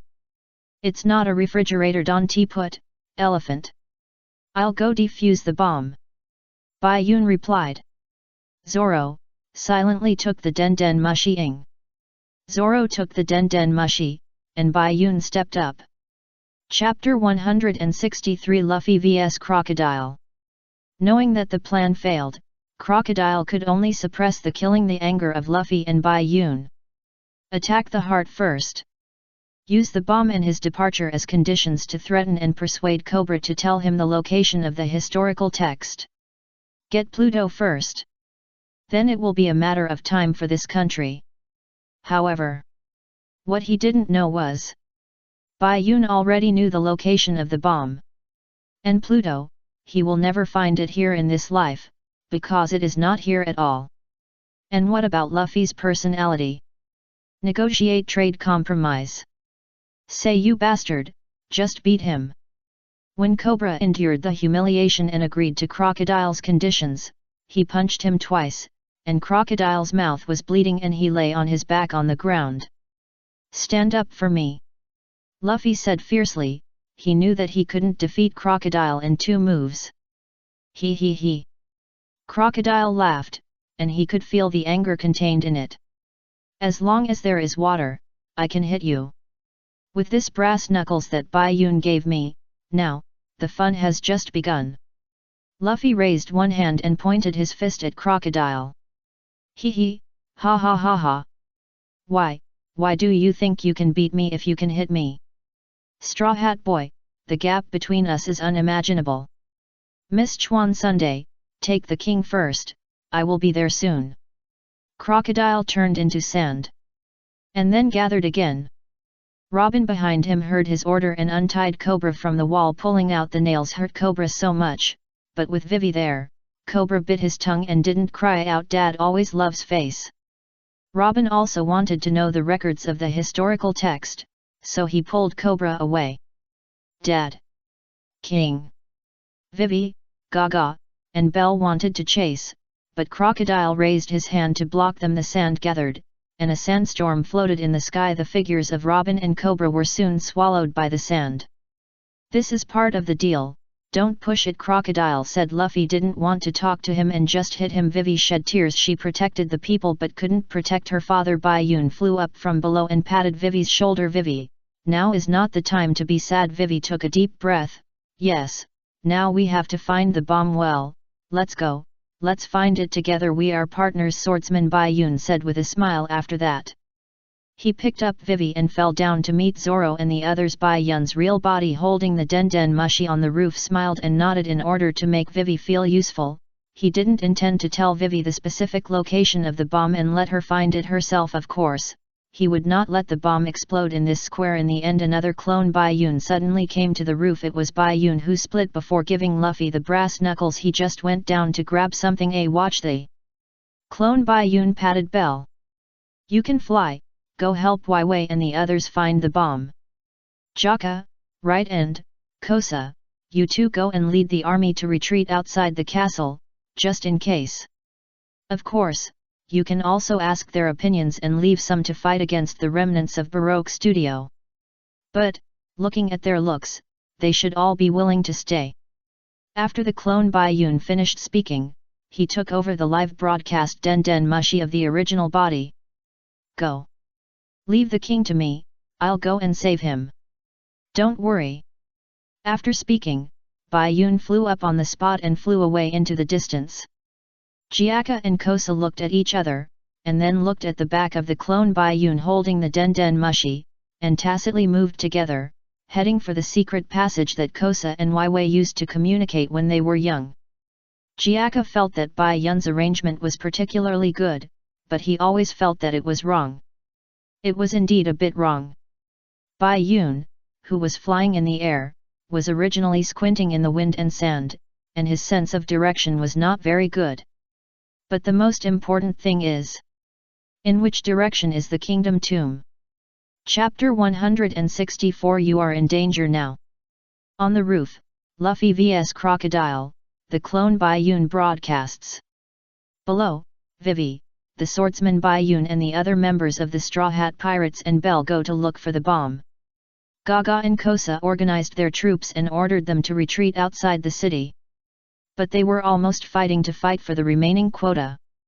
In the end, 50,000 people were left to deal with the remaining remnants of Baroque Studio. If these remnants can fight 100, there is still a chance to win. The original Bai Yun flew to chase Robin and Cobra, but there was a problem. He didn't know which direction the kingdom tomb was. Ha ha ha ha. I said, just because you can hit me doesn't prove that you can beat me. On the roof, Luffy and Crocodile fought several times. Not knowing that Crocodile could absorb water in the backhand, Luffy was caught off guard and pierced through the body by the iron hook. Luffy who doesn't eat a turtle first is not the real Luffy. Of course, it was the final Jedi counterattack. But Crocodile was not in a good situation either, with wounds all over his body, his exquisite oily hair was drizzled, and his clothes were torn. Even so, Luffy still stared at Crocodile fiercely and raised his hand to punch him in the right face. The force was not enough. And Crocodile just tilted his body. As if his eyes shot out red light, Crocodile turned back to his body, looked at Luffy, raised his right hand and pinched Luffy's neck. Instantly sucked Luffy into a dry man. If you have the ability, you are a clone just like that long-haired boy, otherwise go and die. After saying that, Crocodile threw Luffy off the roof. Seeing this, the clone Baiun immediately passed by Crocodile and jumped down. The live broadcast had not been carried out as early as when Zoro took the Den Den Mushi away. Looking at Baiun who also jumped down, knowing that he was a clone and killing him was useless, Crocodile did not want to entangle with him. After saying something ridiculous, he also started to head towards the kingdom tomb. Water flowed out from between the two brass knuckles and fell into Luffy's mouth. After a long drought, a sweet rain came. Luffy swallowed hard in his throat, and with a bang, he returned to his original state from a dry appearance. The clone Baiun looked at it and found that people's physiques were indeed incomparable. Puha alive! Duplicate Baiun, yet. Luffy, that guy is gone. I saw him floating in the sand in that direction. Duplicate Baiun, well wait a minute, he hasn't been bandaged yet. West of the palace, the kingdom mausoleum. Secret staircase, the historical text is hidden underneath. Robin said. Can you read the historical text? Cobra asked. Of course, this is why I cooperated with Crocodile, and why he didn't kill me. Robin looked at the bottom of the stairs, but didn't look at Cobra. After saying that, Robin wanted to lift his legs and walk down, but Bai Yun's voice came from behind. Oh, I just caught up. Robin turned around immediately, stretched out his hands and crossed them. Bai Yun dodged a few times and pinched one of Robin's hands with his thumb and index finger. Don't be so excited, you're just going to fight right away. Sister Robin. Robin took a step back. She had the information about Baroque Studio, but the only information about Bai Yun was that he was from the East China Sea and had a bounty of 25 million. There was nothing else. She couldn't see through Bai Yun, but Bai Yun seemed to know her very well, including her real name. Hehe, I don't know what you want to do, brother. I also want to know whether the historical text below records the existence of Pluto. Although we are Vivi's partners, secondly, we are also pirates. Bai Yun opened the skylight, spoke frankly, and confessed directly. Cobra glanced at him and said nothing. Robin still couldn't figure out what Bai Yun was going to do. But Bai Yun continued. Sister Robin, you know the character of crocodiles. No matter whether the historical text below records the existence of Hades or not. After telling the crocodile the text above, your chance of being abandoned is more than 50%. You are in danger now. Chapter 165. It's my turn to perform. You are in danger now. Bai Yun leaned forward slightly and said to Robin with a smile. The reason for this scene is that Bai Yun's original body caught up with Robin and King Cobra at the entrance of the basement of the Kingdom Mausoleum before Crocodile. Some people complained about the existence of the clone for more than 15 minutes. Here I would like to say that 15 minutes refers to the time limit for the clone to use its ability. There is no time limit for the existence of the clone, and it is not thousands of clones, there can only be 6 at most. Robin heard this and put down his crossed hands. Is this a clumsy plan to alienate again? Hehe. But you convinced me this time. What are your conditions? Little brother. Bai Yun stood up straight. What conditions or no conditions? Big sister, you're too distant. Let's go down together. Just tell me what's written in the history text. If Crocodile comes and starts, I'll stop him if I can. That's it. Okay, big sister. Robin smiled and didn't answer. She turned around and walked down the stairs. Bai Yun helped Cobra up. King, you go in front and I'll follow. Since it's a secret preserved in stone, it will be known one day. Isn't this a better result than war? Bai Yun said with a smile. Cobra paused, then nodded and walked over first. Bai Yun was at the end.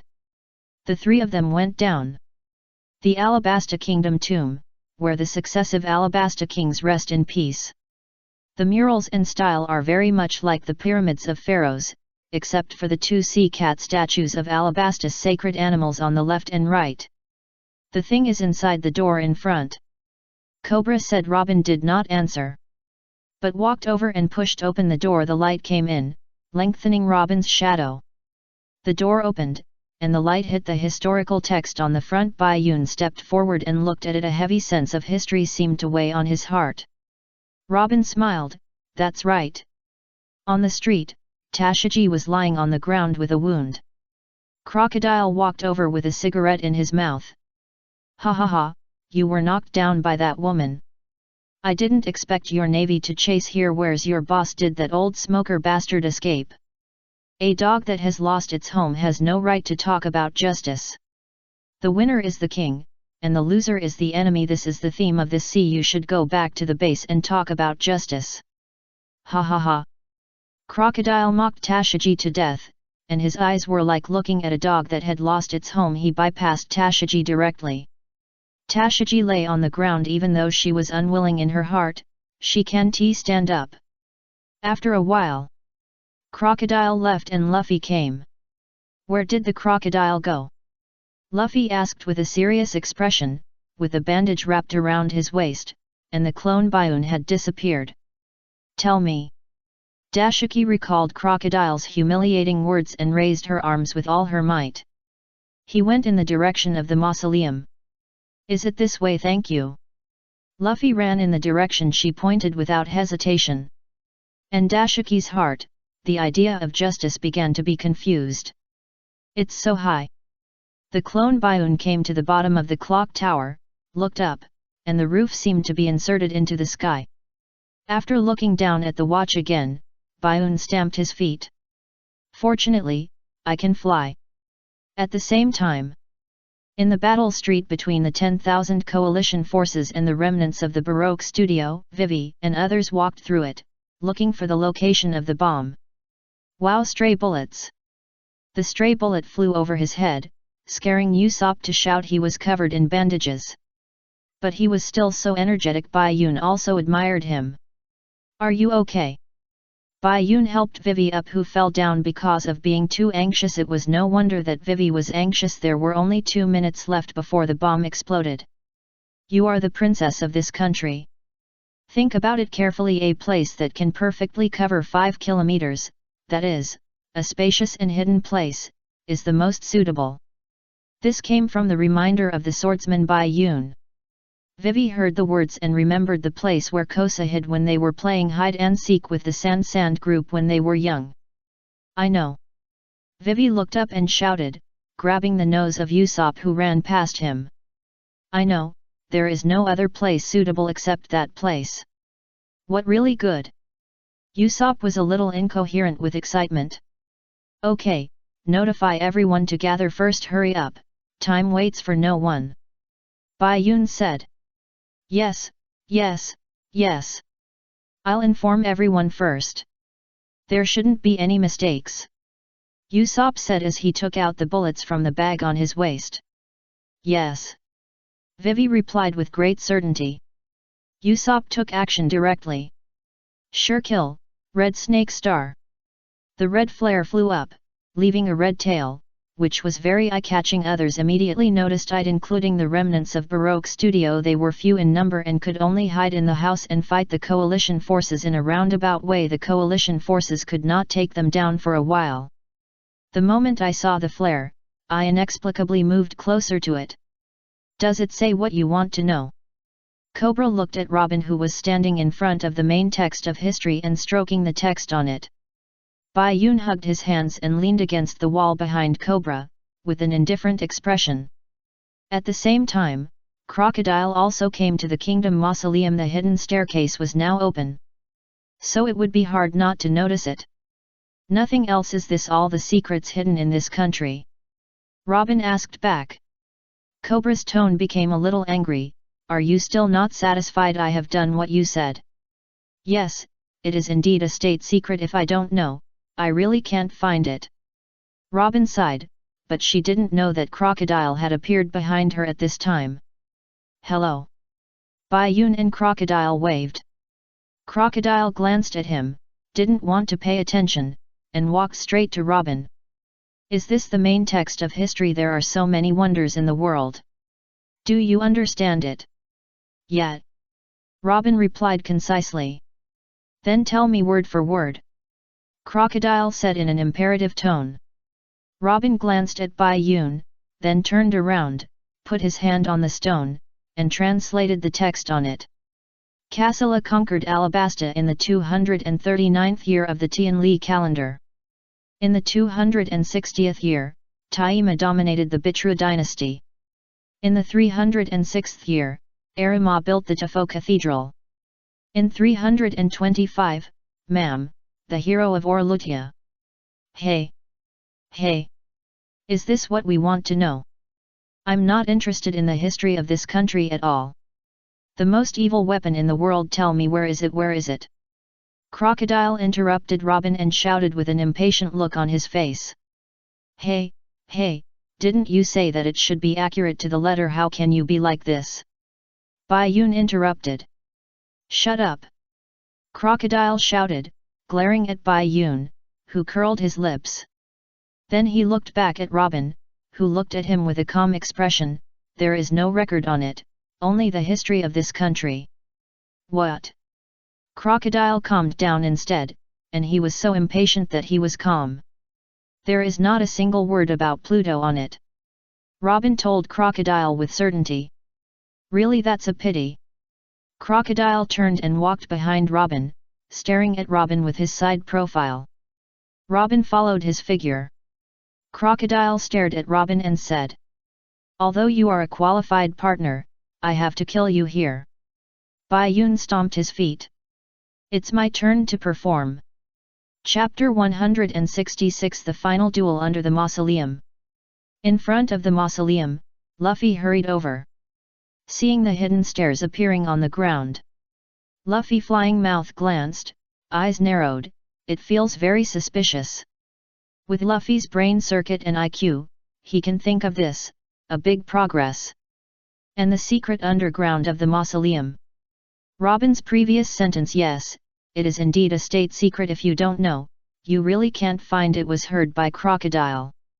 And Robin's translation of the historical text gave him the answer that there is not a word about Pluto. Crocodile knew that it was not that there was no record, but that Robin didn't want to say it. The most important thing is that he knew that there was a record on it, which is the most important. With his personality, if Robin doesn't want to say it, then never say it. He won't want to force Robin to say it since Robin lied to him. It would be a betrayal. He would rather find another person who might not exist and understand the original historical text, rather than spend time to let Robin speak. This is his crocodile style of doing things. So, he said, although you are a qualified partner, I have to kill you here. The agreement we made 4 years ago ends here. Didn't we agree 4 years ago that I would take you to the place where the historical text is, but tell me where the weapons are? In the past 4 years, you have been calm and have excellent command ability beside me. For me, that's enough. You are a woman of great value. But in the end you still broke the agreement. Whether the location of the weapon is recorded here, I can't be sure, but what is certain is that you said it didn't. There is no news about Pluto in the historical text of this country, that's what you said. It's not your fault, but you also broke the agreement, so you should die. Crocodile could have taken action directly. But he still said so much. After speaking, the golden hook swung over instantly. There was only a dang sound. Bai Yun covered his right palm with armed collar and grabbed the hook, and Robin immediately retreated and stayed away from the two. Really, if you have something to say, why don't you just say it nicely? Crocodile stared at Bai Yun. What's your relationship with her? Are you like that Straw Hat Boy, willing to sacrifice your life for someone you just met who doesn't like a hero saving a beautiful woman? Sacrifice your life? Do you really want to eat me? Let's talk about something important. If she's dead, where can you find Hades? Really? You're just young and reckless. Crocodile's forehead was bulging with veins. He used Bai Yun, a little brat, to preach. His right hand turned into a scimitar and chopped at Bai Yun's neck. I didn't trust anyone from the beginning. From Cobra's reaction, Hades exists even if I turn this over. I will find it sooner or later. Bai Yun immediately ducked his head and felt a gust of wind flying over his head. He quickly used Crocodile's golden hook as a mirror. Fortunately, my hair was not cut. Bai Yun still did not let go of Crocodile's golden hook and laughed. Ha ha ha ha, you can't find Hades even if you dig this country upside down. What do you mean? Crocodile asked. Bai Yun glanced at the direction of the gate and could vaguely hear footsteps. It's meaningless, my part is over. Just let me leave a buff. Crocodile really didn't know what Bai Yun, this madman, was talking about. Then Bai Yun released his hook, and just as he was ready to attack, Bai Yun suddenly punched himself in the chest. The whole person retreated, and at the same time, Luffy shouted, Bai Yun! Robin caught Bai Yun, who looked weak and unable to stand, with blood on the corners of his mouth. Luffy! I'm fine. Hit him. Okay. Luffy took a step and hit Crocodile directly. Crocodile! Speechless. He still had to turn around and stop Luffy. He would not explain that he was not the one who beat him. This was his character and what Bai Yun wanted. Luffy and Crocodile faced each other again. The final duel under the mausoleum took place. Chapter 167 Blood. Luffy rushed to the bottom of the mausoleum. The original Bai Yun cooperated and just gave him a layer of anger buff. The final battle under the mausoleum began. Other partners also arrived under the clock tower. And Bai Yun leaned on Robin at this time. So soft ba, so gentle big sister. Bai Yun watched Luffy and Crocodile fight, but he said this to Robin behind him. Robin smiled and pushed Bai Yun up. Why did you save me? It's said that heroes save beauties. Robin's face was full of disbelief. Okay. Did we agree to come in from time to time? Does it record the news of Pluto? You just need to tell me whether it is or not. Bai Yun turned around and looked into Robin's eyes and asked. Robin's momentum was not weaker than Bai Yun. He looked at him and nodded after hesitation. That's it, we don't owe each other anything. Bai Yun turned around and said. That's it, you don't want to know more news? Bai Yun imitated the girl's voice and Robin's tone, not very similar. Then he replied in his own voice. There is still a long time, there will be a chance. Robin. Can I continue to lean down? Don't get me wrong, I do this to everyone. Bai Yun leaned down and said. Robin took a step back, raised his hands and crossed them, and a pair of arms emerged from the ground and supported Bai Yun's back. This works. It's quite comfortable. Robin. You two are invincible. Why are you always picking on me? It's just an unknown pirate group, Crocodile asked as he slashed at Luffy with the desert sword in his right hand. Luffy bent down to avoid it and punched Crocodile in the abdomen. The middle part of Crocodile's entire golden hook blocked it, but the huge force made it dented, and Crocodile also took a few steps back. What do you want to do to give up? Crocodile shouted. Luffy exhaled, because you haven't returned what you took away. What did I steal? Money, fame, life, or reign? Crocodile asked back nonchalantly, indicating that he had stolen too many things. It's the country. Luffy replied seriously. Country? Are you kidding? The rebellion was stopped, and the whereabouts of Pluto are unknown. All this is thanks to you. You are asking me for the country now, this country. Crocodile couldn't help but get angry and shouted fiercely. Country, country. You have ruined the plan. You are talking to me about the country now. When we first arrived on this island, the country in her heart and memory was gone. Those cities swallowed by the desert, the oasis, and the years without rain. If this is still her country, she should be happier. After saying that, Luffy attacked again, stepped forward, and kicked with a flying leg. Crocodile showed contempt.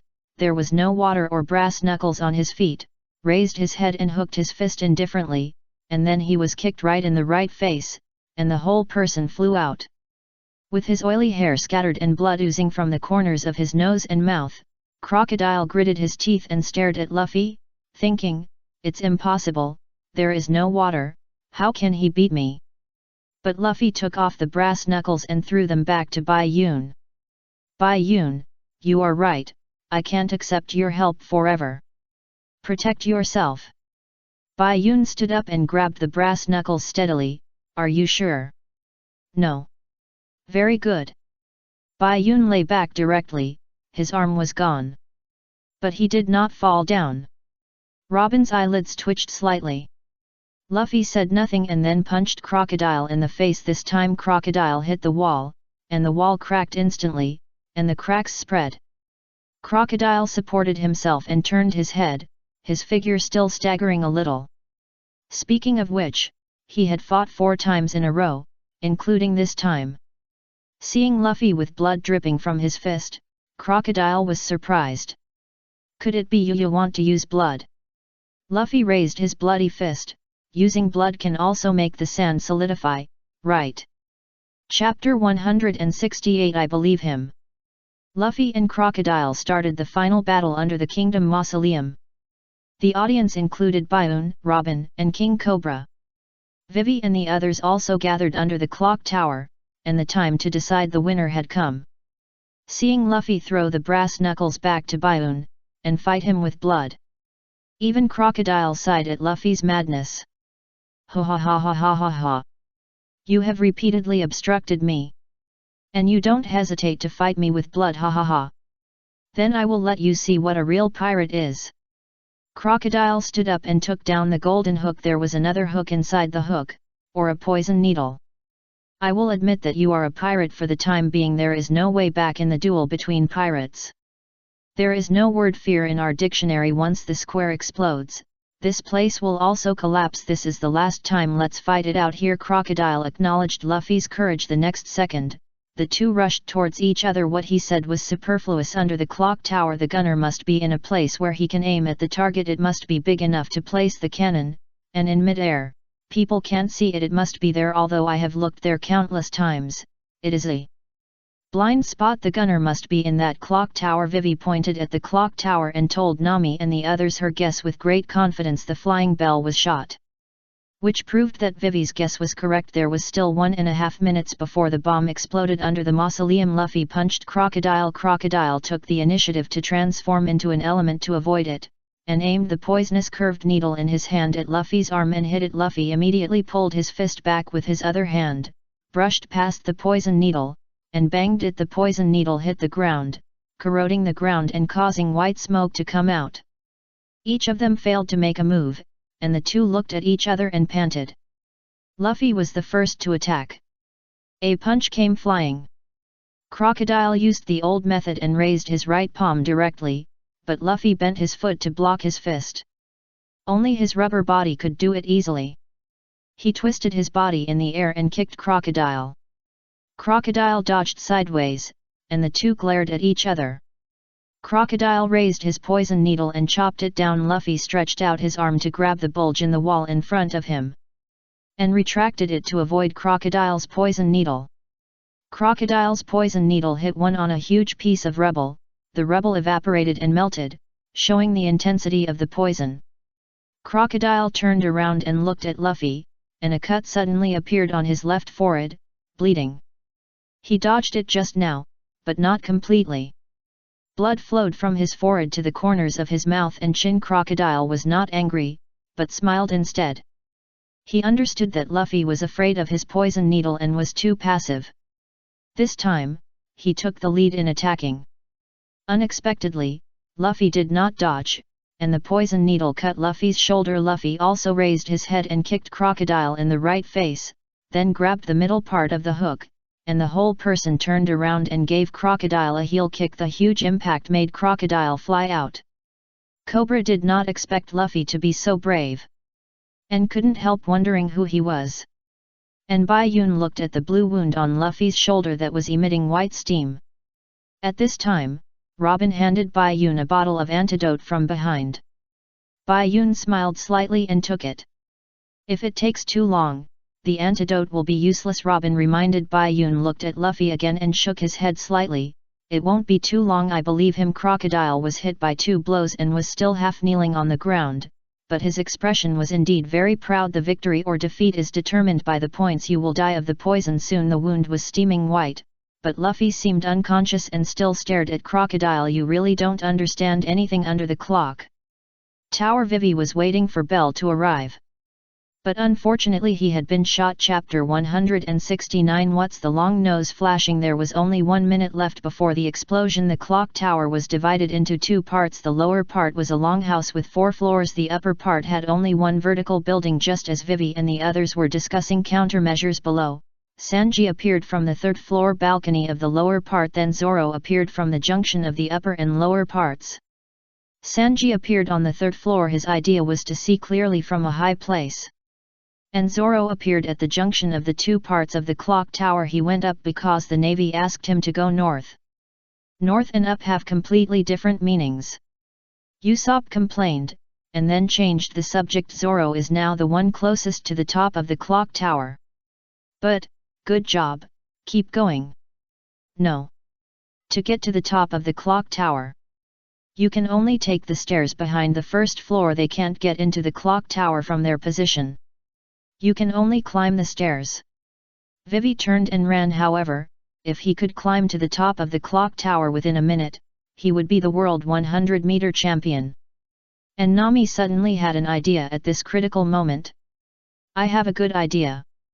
As soon as she finished speaking, the clock on the top of the clock tower was pushed open. Listen to me, MR7, this is our last mission, quack quack. Hee, yes. The countdown has started for 30 seconds. It was the pioneering commander of Baroque Studio, MR7, and his teammate Ms. Father's Day. A man wearing a wig and a woman wearing a frog headgear. What is that? Nami and Usopp were surprised. It's MR7. Vivi shouted in surprise, and as a response, 15 seconds before firing, countdown starts. On the top of the clock tower, MR7 group is ready to ignite. Below, Usopp, Chopper and Vivi are stacked up. Usopp is doing horse stance and carrying Chopper in beast form. And Vivi is sitting on Chopper's back. Nami, what on earth do you want to do? There is no time left. If you mess up, there will be no hope. Usopp shouted. Shut up. Stand still. I'm counting. Nami raised the weather stick and replied. What do you mean by standing still? What's the point of this posture? Usopp was puzzled. He would be relieved in a moment, and almost relieved. You'll know in a moment, it's starting. The countdown was 13 seconds. Tropical depression. Nami threw a spinning weather stick and flew towards Usopp. Tropical depression, that's not a party. Usopp didn't finish his words. The spinning weather stick hit accurately, and everything went to pieces. Usopp's eyes and mouth were so painful that they were almost longer than his nose. It was probably not as painful as the one hit by MR4. It was really sad to hear it and shed tears to see it. The air pressure exploded, and Usopp and the other 2 flew up. Chopper! Jump to Sanji! Nami shouted. Everyone instantly understood that this was an aerial relay. Sanji leaned out of the window. I think I understand, this is the only way. Chopper kicked hard, and he was at the same height as Sanji, and Usopp, who was a stepping stone, fell down instantly. Yan Wang, what's the long nose flashing at the door? Then, Sanji jumped out, stretched out his foot, caught Chopper perfectly, and kicked hard. The countdown is 10 seconds. Zoro took over, but at this time, MR7 and the others found Vivi. What an unexpected gain! The two drew their guns and shot. Zoro chopped hard, and Chopper and Vivi sent him up with the sword when the bullet hit him and fell from the air immediately. Zoro Usopp, who was resurrected below, shouted worriedly. Baiun suddenly appeared and caught him. Baiun! Usopp shouted again. Really, I was watching the show behind the clock tower. You really don't want to die? Count down 3 seconds. Chopper returned to his original form and fell from the sky. Baiun took the opportunity to pick him up with his other hand and fell to the ground. Mr7 and Ms. Father's Day looked down and couldn't see Vivi, but looked up and saw her on top. On top. Go up. Peacock cannon chain ring. Vivi threw the peacock rings on both sides, but Mr7 and the others bent down to avoid them. Quack, what a pity. I dodged it. Standing up, he raised his gun and pointed it at Vivi. Unexpectedly, Vivi's hands retracted. Backflow. The peacock ring bounced back and hit the two people directly, knocking them down. Count down 1 second. Baiun just fell down. 1 second passed, and it didn't explode. Nami, success success. Before he could cheer, Baiun beside him put down Zoro and Chopper, ignored Sanji and Usopp's complaints of not catching them, and stepped into the air again. Chapter 170 I don't want you to die either. You really don't understand anything. Under the mausoleum. Although Luffy's shoulder was cut by the poison needle, he still said stubbornly that Crocodile didn't understand anything. Crocodile was puzzled. You said I don't understand anything. Before he finished speaking, Luffy's figure in his eyes kept getting bigger, and he immediately dodged sideways. Luffy smashed the boulder with one punch, and the whole person flew forward, turning around and braking with his foot. As soon as he stabilized his body, he punched Crocodile again. Crocodile still chose to hide, and he was ready to wear Luffy to death. When the punch failed, Luffy gritted his teeth and stepped out, punching quickly. Rubber machine gun. Crocodile still retreated to avoid, and finally raised a desert slash to stop Luffy. Hey! Don't you understand you are almost dead, and the poison has entered your body through your wound? You are paralyzed now, right? Baiun, hey, I'll fight you, why are you cursing at me? Crocodile said that. Luffy kicked him. Crocodile dodged and kicked the stone pillar behind him. The foot retracted, but Luffy was bounced down. How did you do it? Crocodile was surprised that Luffy could still move. Baiun, this is not easy, it depends on perseverance and sincerity. Your goal is not in this country, right? Die for others, is it worth it, idiot? If you are willing to give up 1 or 2 friends, you won't have to suffer such a catastrophic disaster. Crocodile shouted in confusion. Luffy lay on his stomach and forced himself to get up. So I said you don't understand at all. Vivi doesn't want anyone to die, but she is the most willing to sacrifice herself to save others. If I don't care about her, she will be killed by you. Yes, so I said, why don't you just throw away that burden?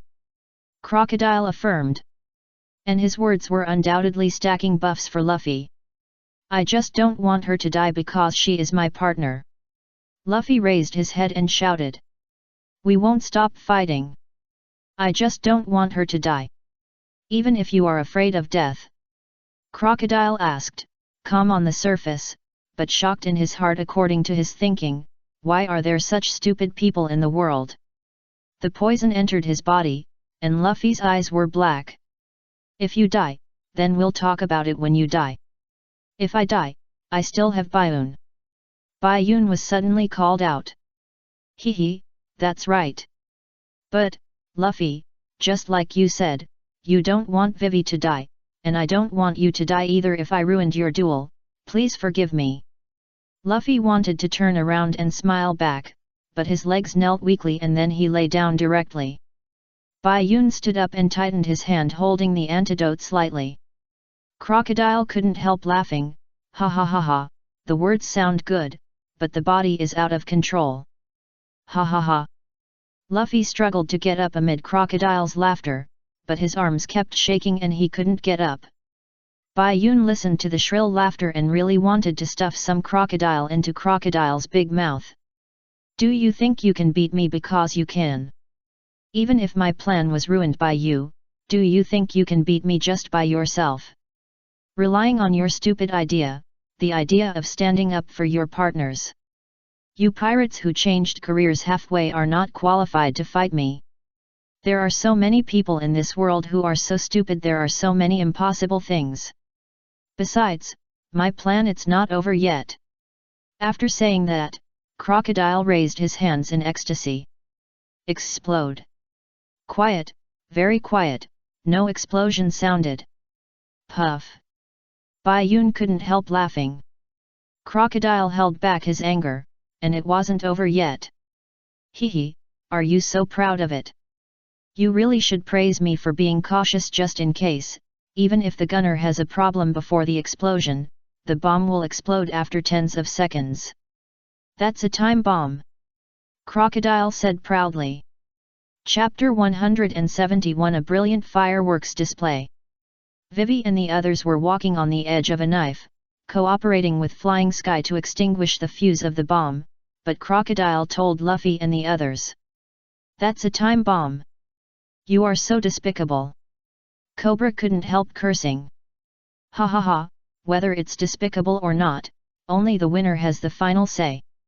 I tell you Cobra, even if my plan today failed, but this country, the Hades in this country I'll take it. Crocodile made a harsh remark. Luffy was still struggling with the toxins in his body. Bai Yun laughed. Ha ha ha ha, what are you laughing at? I'm laughing at you, Crocodile. You said the winner has the final say.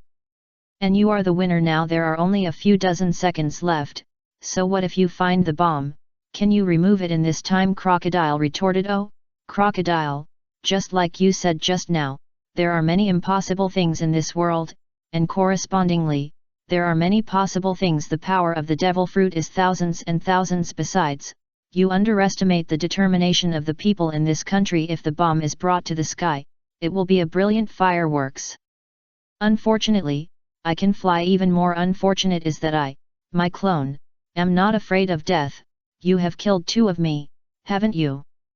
Bai Yun finished his words with a narrowed smile. These words and smile hit Crocodile in the face like a fist. The smile on Crocodile's face froze instantly, and he gnashed his teeth with hatred. Instantly, his lower body turned into sand and rushed towards Bai Yun. Bai Yun did not move just as Crocodile's poison needle approached. Luffy kicked Crocodile from the side and blocked him in front of Bai Yun. Hoo. A guy like you can't beat me. Crocodile stood up from the rubble. He was not angry when he saw Luffy like that, as if he had pity on a dying man. Still showing off. Look at your half-dead appearance. It's just the bluff of a stray dog. What can you do to beat me? Luffy raised his head slightly and glared at Crocodile. I am the man who will become the Pirate King. Crocodile was stunned when he heard this, then laughed again, and said while attacking. Listen carefully, kid, people who have seen this sea area and have a deep understanding of it will not say such ignorant words. I said, there are as many amateurs as you want. When you know the horror of this sea, you will not have such dreams. Crocodile himself said, wait until you know. Doesn't it mean that Luffy still has a chance? The poison needle attacked. Luffy's eyes were very determined. He dodged sideways, raised one foot and stepped on the middle part of the hook. Smashed it to the ground, and the poison needle hook broke with a sound. Luffy said while bleeding from his nose. I am a man who can surpass you. At the clock tower. That Hawkman and Bai Yun. Downstairs, Zoro and others looked up, only to see Bai Yun step up and meet Bell in the air, and stand together at the opening of the huge clock. Belly didn't speak before Bai Yun spoke first. Oh, if you pray sincerely, God will come, although it may be crooked. Vivi turned around and saw the two of them. It will be crooked to me, and I can't retreat even if I'm not satisfied. Bai Yun continued with a smile. Bell glanced at Bai Yun and said, it's really suspicious. Okay. Don't talk nonsense. Bai Yun interrupted the spell directly. I will deal with the bomb. I can fly too. No, you have paid so much for the princess in this country, how can I let you go? I am the patron saint of this country, this should be done by me. Belle said righteously. Wei Wei also understood what Bai Yun and Belle wanted to do. She was also hesitant before she could say, is there no other way? Bai Yun said it first. Have you forgotten that I am just a clone? It doesn't matter if I die, there is no need to sacrifice a real life. Wei Wei and Belle were stunned. Yes, Bai Yun, you are a clone, so hurry up. Wei Wei said happily. Bai Yun smiled, although, Wei Wei, what you said is so hurtful. The clone also has human rights, okay. Wei Wei realized that she had lost her composure. I'm sorry, I just... It's okay. It's nothing, Bai Yun replied, reaching out to pull out the huge bomb from the barrel. Just as Bai Yun was about to step forward, Wei Wei suddenly asked Bai Yun, if the clone dies, will it affect your original body? Bai Yun tilted his head slightly. No impact, it's just that the original body felt like a knife was cutting my heart for a moment, that feeling. It's better for you not to know. Let's go. Chapter 172. Have you ever seen a palm technique that falls from the sky? That's Bai Yun. The battle under the mausoleum is almost over. And in the bell tower above, the clone Bai Yun decided to sacrifice himself to watch a brilliant fireworks display. Zoro and the others looked down and saw Bai Yun coming out with a huge bomb. Could it be that Bai Yun wants to sacrifice himself to take the bomb to the sky? Usopp expressed his guess. For a moment, they felt a little sad, although this Bai Yun was just a clone. Bai Yun. Usopp just thought in his heart that Bai Yun was really a man, and then he heard Bai Yun coming here with a bomb. Here he comes. Usopp and Chopper were so scared that their eyes almost popped out. After landing, Bai Yun held the bomb in one hand and looked at them with a smile. Usopp, Chopper, and Nami quickly hid behind Sanji and Zoro. What's wrong with you? Why are you so scared? Bai Yun still said with a smile. What are you talking about? Such a big bomb, Bai Yun, why are you taking it down? Nami shouted immediately. It's okay, there are still 10 seconds. Oh, it's 9 seconds. Bai Yun replied calmly. 9 seconds. Usopp burst into tears and almost fell down in fear. Okay, it's okay. Bai Yun comforted, and then looked at Sanji. Sanji-kun, how is the air pressure technique? The clone Bai Yun thought, there is a way to not sacrifice yourself to be blown up. Why should you be blown up to death? Blow it up for fun, right? Sanji and Zoro acted very calmly. They knew that Bai Yun would not harm them. Not yet. Sanji exhaled a puff of smoke and replied. Then you can still kick. Bai Yun said with a raised corner of his mouth, and then threw the bomb over. Nami. Usopp and Chopper were so scared that they transformed and shouted. Sanji understood what Bai Yun meant. He took a step back with his right foot, then jumped up and kicked the bomb part way up, almost to 2/3 of the bell tower. Bai Yun nodded, not bad, watch me next. Bai Yun flew up like a rocket, at a very fast speed, and arrived under the bomb, and the whole person turned upside down due to anti-gravity. While Gravity and Newton were not paying attention, he put his feet under the bomb and used the air pressure technique. The impact burst out instantly and bounced the whole bomb up. The bomb exploded instantly at a position 2/3 higher than the bell tower. The sparks, with a range similar to the entire square, were like a brilliant firework, blowing away the dust in an instant, and the sun shone down. Everyone looked up at the fireworks. And the sunlight behind the fireworks seemed like the newborn sun. The reaction force of Bai Yun's air pressure technique and the impact of the explosion made him fall to the ground quickly, but he couldn't panic at this time. Bai Yun directly stretched out his right hand, with his palm facing the ground, and the words rang in his mind, have you ever seen a palm technique that falls from the sky? Then Bai Yun's whole body was inserted straight into the ground, with only his calves exposed. Zoro reached out and pulled him out. At this time, Belle also came down with Vivi. Bai Yun was dusty. Is your hair messy? Yes, it's a perfect solution. I told you, Vivi, I guarantee it with my personality. Bai Yun was halfway through his words when Vivi hugged him. Thank you Bai Yun, thank you. Bai Yun thought to himself, it's a profit, it's worth it. The problem on the ground was solved, and the underground was almost done. After breaking Crocodile's poison needle, Luffy punched him in the abdomen. Crocodile gritted his teeth in pain, and blood flew out of his teeth. Luffy then kicked Crocodile on the right side of his face, kicking him sideways in the air. He stretched out another punch and hit Crocodile on the right side of his face, knocking Crocodile to the ground. Crocodile lay on the ground, struggling to get up with one hand. He didn't understand the scorpion poison must have taken effect. Where did Luffy get the strength? How could he still move like this and have such strength? What he didn't know was, when Luffy stood in front of Bai Yun just now, Bai Yun had already injected the antidote into Luffy's body with the syringe transformed from the bracelet. But at that time, Luffy was still paralyzed, and he couldn't feel it himself.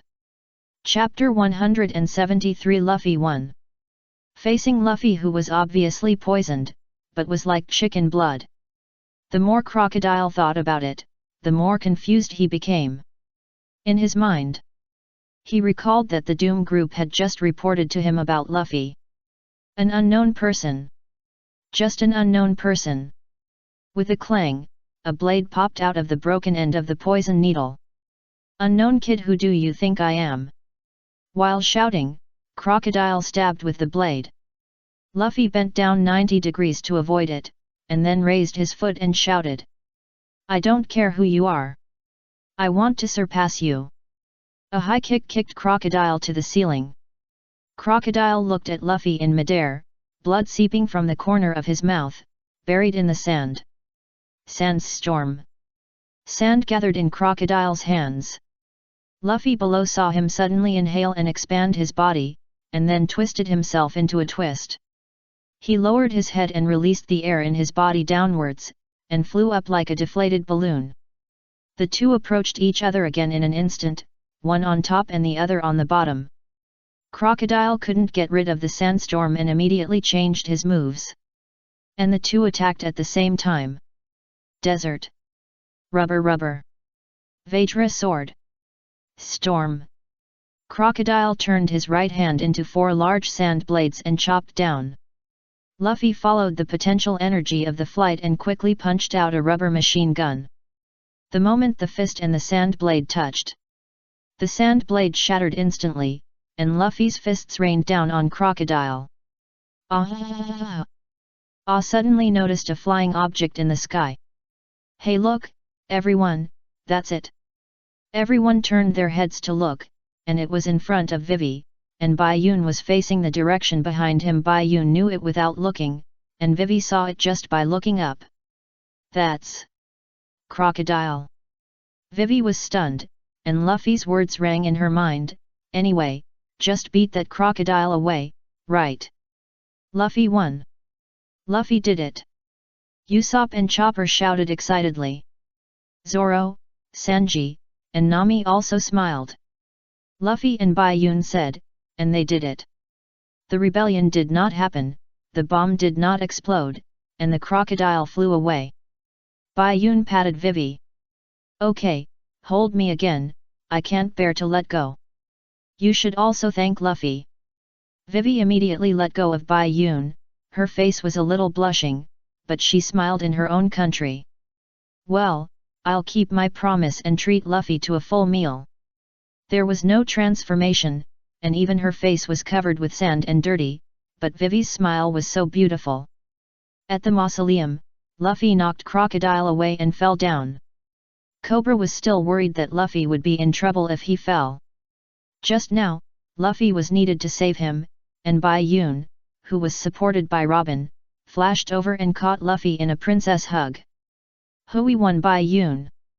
Also, I seem to have learned the armament haki. Luffy struggled to raise his hand, but the armament haki on it had disappeared. Okay, I know. You are worthy of it, you did a great job. Leave the rest to me, if you are tired, take a nap. Bai Yun said, and Luffy fell asleep halfway through. Bai Yun smiled and did not turn around. I think we should have a chance to meet again, right? Big sister. Without waiting for Robin to answer, Bai Yun asked Cobra again. How is it, can you get up by yourself, your majesty? Although everything is over, there are still many messes in this country for you to clean up. Cobra held the wall. Although the wound on his arm hurt terribly, it did not hinder his walking. I can still walk. Well, let's go. Bai Yun nodded, holding Luffy and Cobra, and left the mausoleum. The moment he came out of the stairs, raindrops fell from the sky, first the vanguard army, and then the million troops. Chapter 174 Perfect Clearance of the Alabasta Copy. As Crocodile fell from the sky and hit the ground, the sky rained victory. Oh, here, here. Bai Yun, Luffy, and King Cobra who came out of the mausoleum met Zoro who left the square in the alley. When the clone Bai Yun saw himself and Luffy, he immediately reminded Zoro and the others. I have to say that the scene of the two Bai Yuns looking at each other is still a bit fantastic. The clone Bai Yun smiled and turned around, okay. Now we really have to say goodbye. After saying that, he immediately turned around and ran towards the main body, and was sucked into the bracelet with a jump. All the clones have been recovered, and now there is only one Bai Yun. Chopper, take a look at the injuries of Luffy and the king. Bai Yun put the sleeping Luffy down and leaned his head against the wall. However, Luffy's poison has been resolved. Let's bandage the king's wound first. Although the situation has been controlled with the fall of Crocodile, you, the king of a country, are still needed to lead the overall situation. Okay, okay. Chopper nodded quickly and took out medicine from the medicine bag. And Cobra wanted to refuse, saying that Luffy's injuries were much more serious than his own, but Bai Yun said so. So he didn't say it. He also squatted down politely to make it easier for Chopper to bandage the two wounds on his arm. Thank you so much for everything you have done for this country and for helping Vivi along the way, Cobra said from the bottom of his heart. Vivi herself is also very strong. If she hadn't firmly chosen to believe in us, this matter today might not have been resolved. Chopper bandaged Cobra, and Bai Yun changed the bandages on Zoro and Sanji just now. Running and relaying to send Vivi to the top of the clock tower caused their wounds to split again, and the blood dyed the bandages red finally. After tying a bow on Zoro's left waist, Bai Yun clapped his hands and turned to Cobra to reply. After Zoro put on the new bandage, he sat down on Luffy's right side with 3 swords in his arms, leaning against the wall. Vivi, you go first. I'll go back to the square with your father. Zoro added limited edition. Mummy Usopp folded his arms and nodded in agreement. That's right. The king and the princess are the 2 most important people in a country, and it would be more convincing if they came forward to preside over the overall situation. Then you also. Vivi knew that without them, it would be impossible to defeat Crocodile, and she would not be able to stop the rebellion. Sanji lit a cigarette in the rain. Vivi, you know, we are notorious people, and we don't want to get involved in any national affairs. Chopper helped Cobra tie the bandage. Okay, I'm so hungry. Nami also squatted down. Let's go to the palace by ourselves. Vivi, I'm almost dying. Yeah, just go with peace of mind. Vivi, after arranging things properly, quickly welcome us on behalf of this country and treat me to a big meal. I'm so hungry too. Bai Yun said. Vivi looked at their smiling faces one by one in silence, and finally nodded, and left the alley with Cobra, who was also smiling, and went to the square to arrange the next things. As the father and daughter left, Sanji, Nami, Chopper, and Usopp could no longer hold on and fell down. They were really too tired. Bai Yun first waved his hand to turn the bracelet into a huge umbrella and stood it on the ground, then looked at them with his hands on his hips. Let me think about how to transport you to the palace at once. In the square, Kosa, Gaka, Bell and Igram who had returned had already organized the army and were waiting for Cobra and Vivi. Kosa knelt down to confess his mistakes. Although the rebellion was stopped halfway, there were many small wars in the middle. As the leader of the rebels, he was willing to take everything. Cobra helped him up in front of the Zhou people and said that they were also for the country. It was his fault that he, the king, did not discover Crocodile's plan earlier. Things have happened and have passed. The most important thing is to work hard to live again after this incident. Cobra said that he would open the treasury to help various regions rebuild, although the treasury is not much. And he would also send the kingdom army to help. Finally, after Crocodile was deprived of his status as a seven warlord of the sea by the order brought by the smoker and was arrested. Under the shouts of "Long live the King" and "Long live Alabasta" by 23 million people, the Straw Hat Pirates' Alabasta dungeon was completed perfectly. Chapter 175. Good night. This is an order. Sergeant, this is a good opportunity. They only have one person now. When they all wake up, we will. One person. Bai Yun finally turned the bracelet into a cart, put Luffy and the others on the cart to play Yenga, and was ready to push it to the construction site, no, to the palace. As soon as everyone was put on the cart, the navy blocked the way. Indeed, I am the only one. Are you sure you want to fight me? Bai Yun smiled. The leader, Dashiki, could not see through Bai Yun, but she knew that he was not simple when he had no wounds while others were so seriously injured. Moreover, according to the soldiers' reports, it seemed that Bai Yun was everywhere. Second, she knew that it was Luffy who defeated Crocodile, and it was the Straw Hat Pirates who saved the country with their efforts, but she stabbed them in the back and killed them all at once. Her justice did not allow her to do this. I absolutely do not allow you to do anything to these people now. Why, they are all here now, and they are still in this state. They can be killed in one fell swoop. The soldier asked in confusion, but he did not dare to disobey the order of his superiors, so he could only make way for Bai Yun to pass. A wise decision. Remember, it was not the sergeant who stopped you, but she saved you. It makes no difference to me how many people you have. Leaving this sentence, Bai Yun pushed the cart directly and left without looking back, leaving only a back figure for them. North of Alabasta Sunday Island. Two ships stopped on the sea. Smoker, what's going on with this rain? You didn't use dancing powder, did you? A female voice came from the Navy warship. Smoker, who disappeared after the Straw Hat Pirates entered Aruba to start the decisive battle with Baroque Studio, reappeared, still holding 2 cigarettes as usual. Asshole, I can still tell what I can do and what I can't do. Alabasta insists on not using dancing powder. How could I break it? I am rude, Hina, reflect on it. Hina, Smoker's classmate, a colonel of the Navy headquarters, is also the one who captured the real man Xiao Feng, or in other words, her appearance deepened the friendship between Xiao Feng and the Straw Hat Pirates. She has a cool light pink middle-parted long hair and purple lens sunglasses on her head like Smoker. She has the habit of smoking. Rose-red professional suit and the Navy's Justice cape. The color of the gloves is also dark purple. She and Momika are known as the 2 queens of the current Navy. Let's talk about something light. You used to be called White Hunter. And now you seem to be a little fatter than before. What do you care? Smoker replied, don't you think it's too much? Send my elite troops to help you find a boat. The 2 ships on the sea, in addition to the warships, are the artificial rain-making ship Fool of Baroque Studio. And Smoker's disappearance is to find a boat. Whether this rain was released by him, we will know now.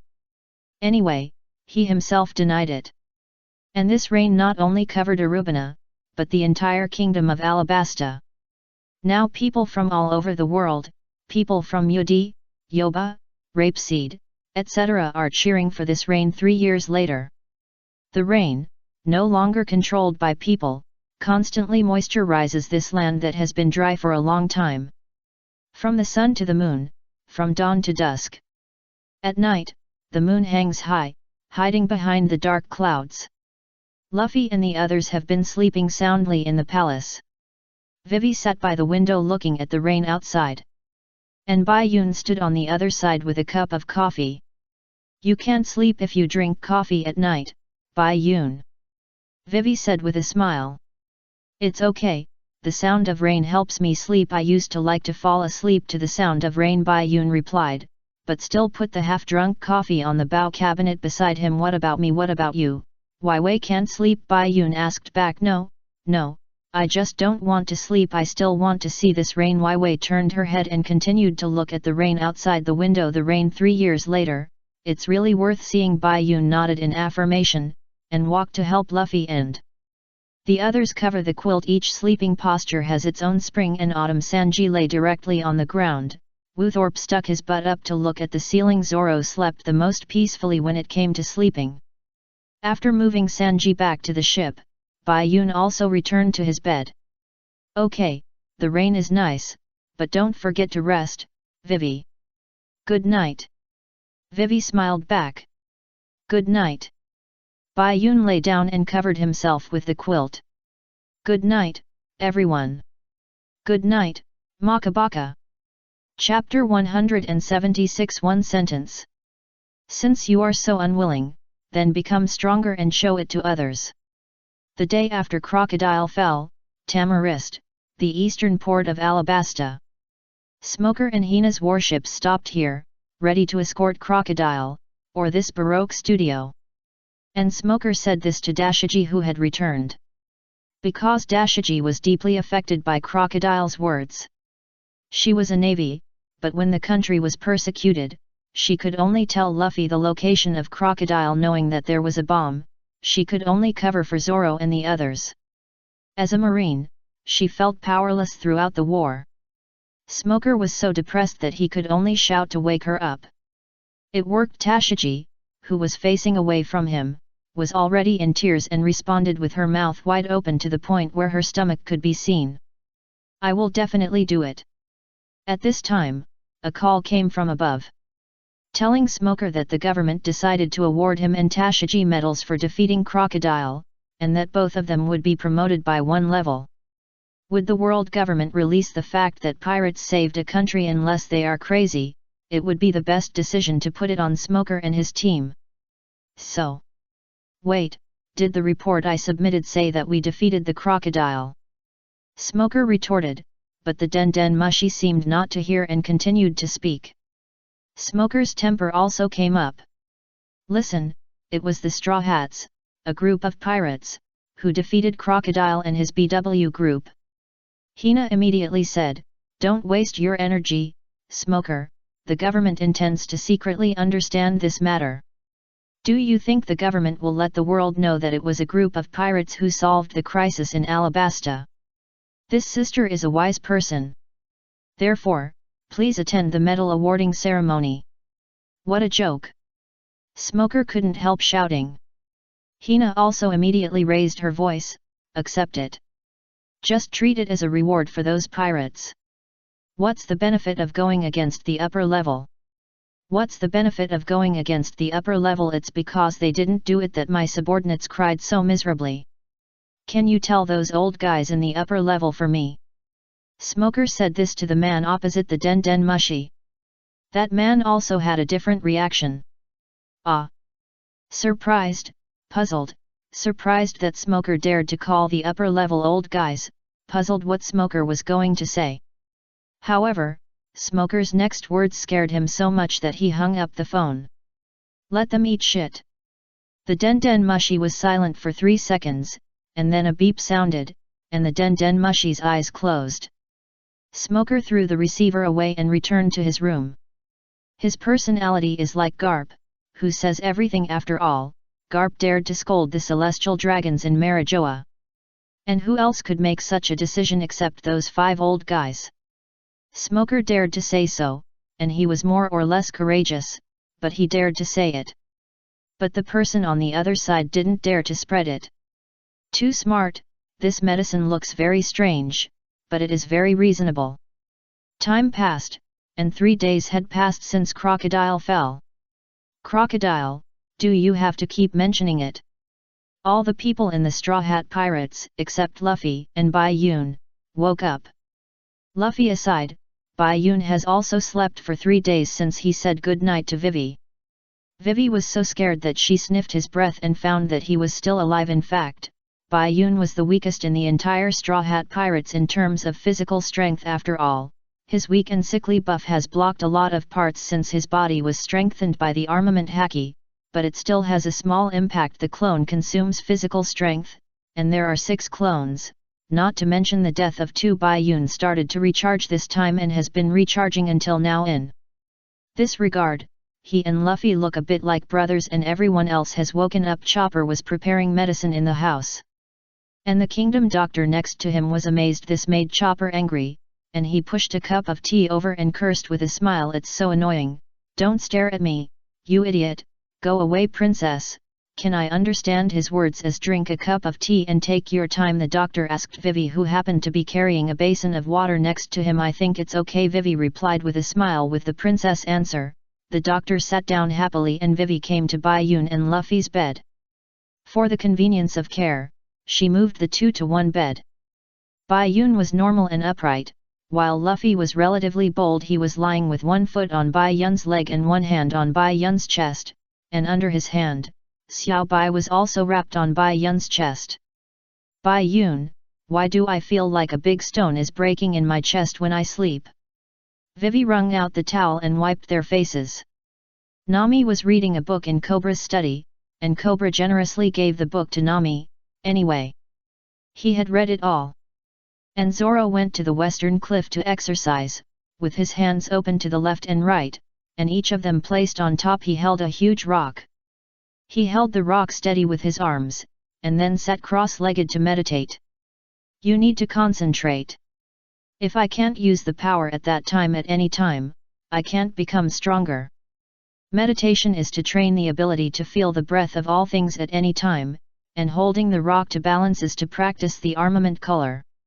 The most unrestrained person in the Straw Hat Pirates.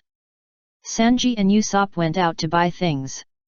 The whole street was filled with the sound of stone hammers hitting nails and wooden boards. Things have passed, but life has to go on, and the house has to be repaired. This country is really tenacious, Usopp sighed. "Of course, because the princess is cute," Sanji replied. "Does it matter?" "Of course. Damn, there is a big hole in every house in this row of houses. As if someone kicked it." Suddenly a citizen complained. Little did he know that the murderer was behind him. "Hey, there seems to be something going on over there, let's go." Usopp.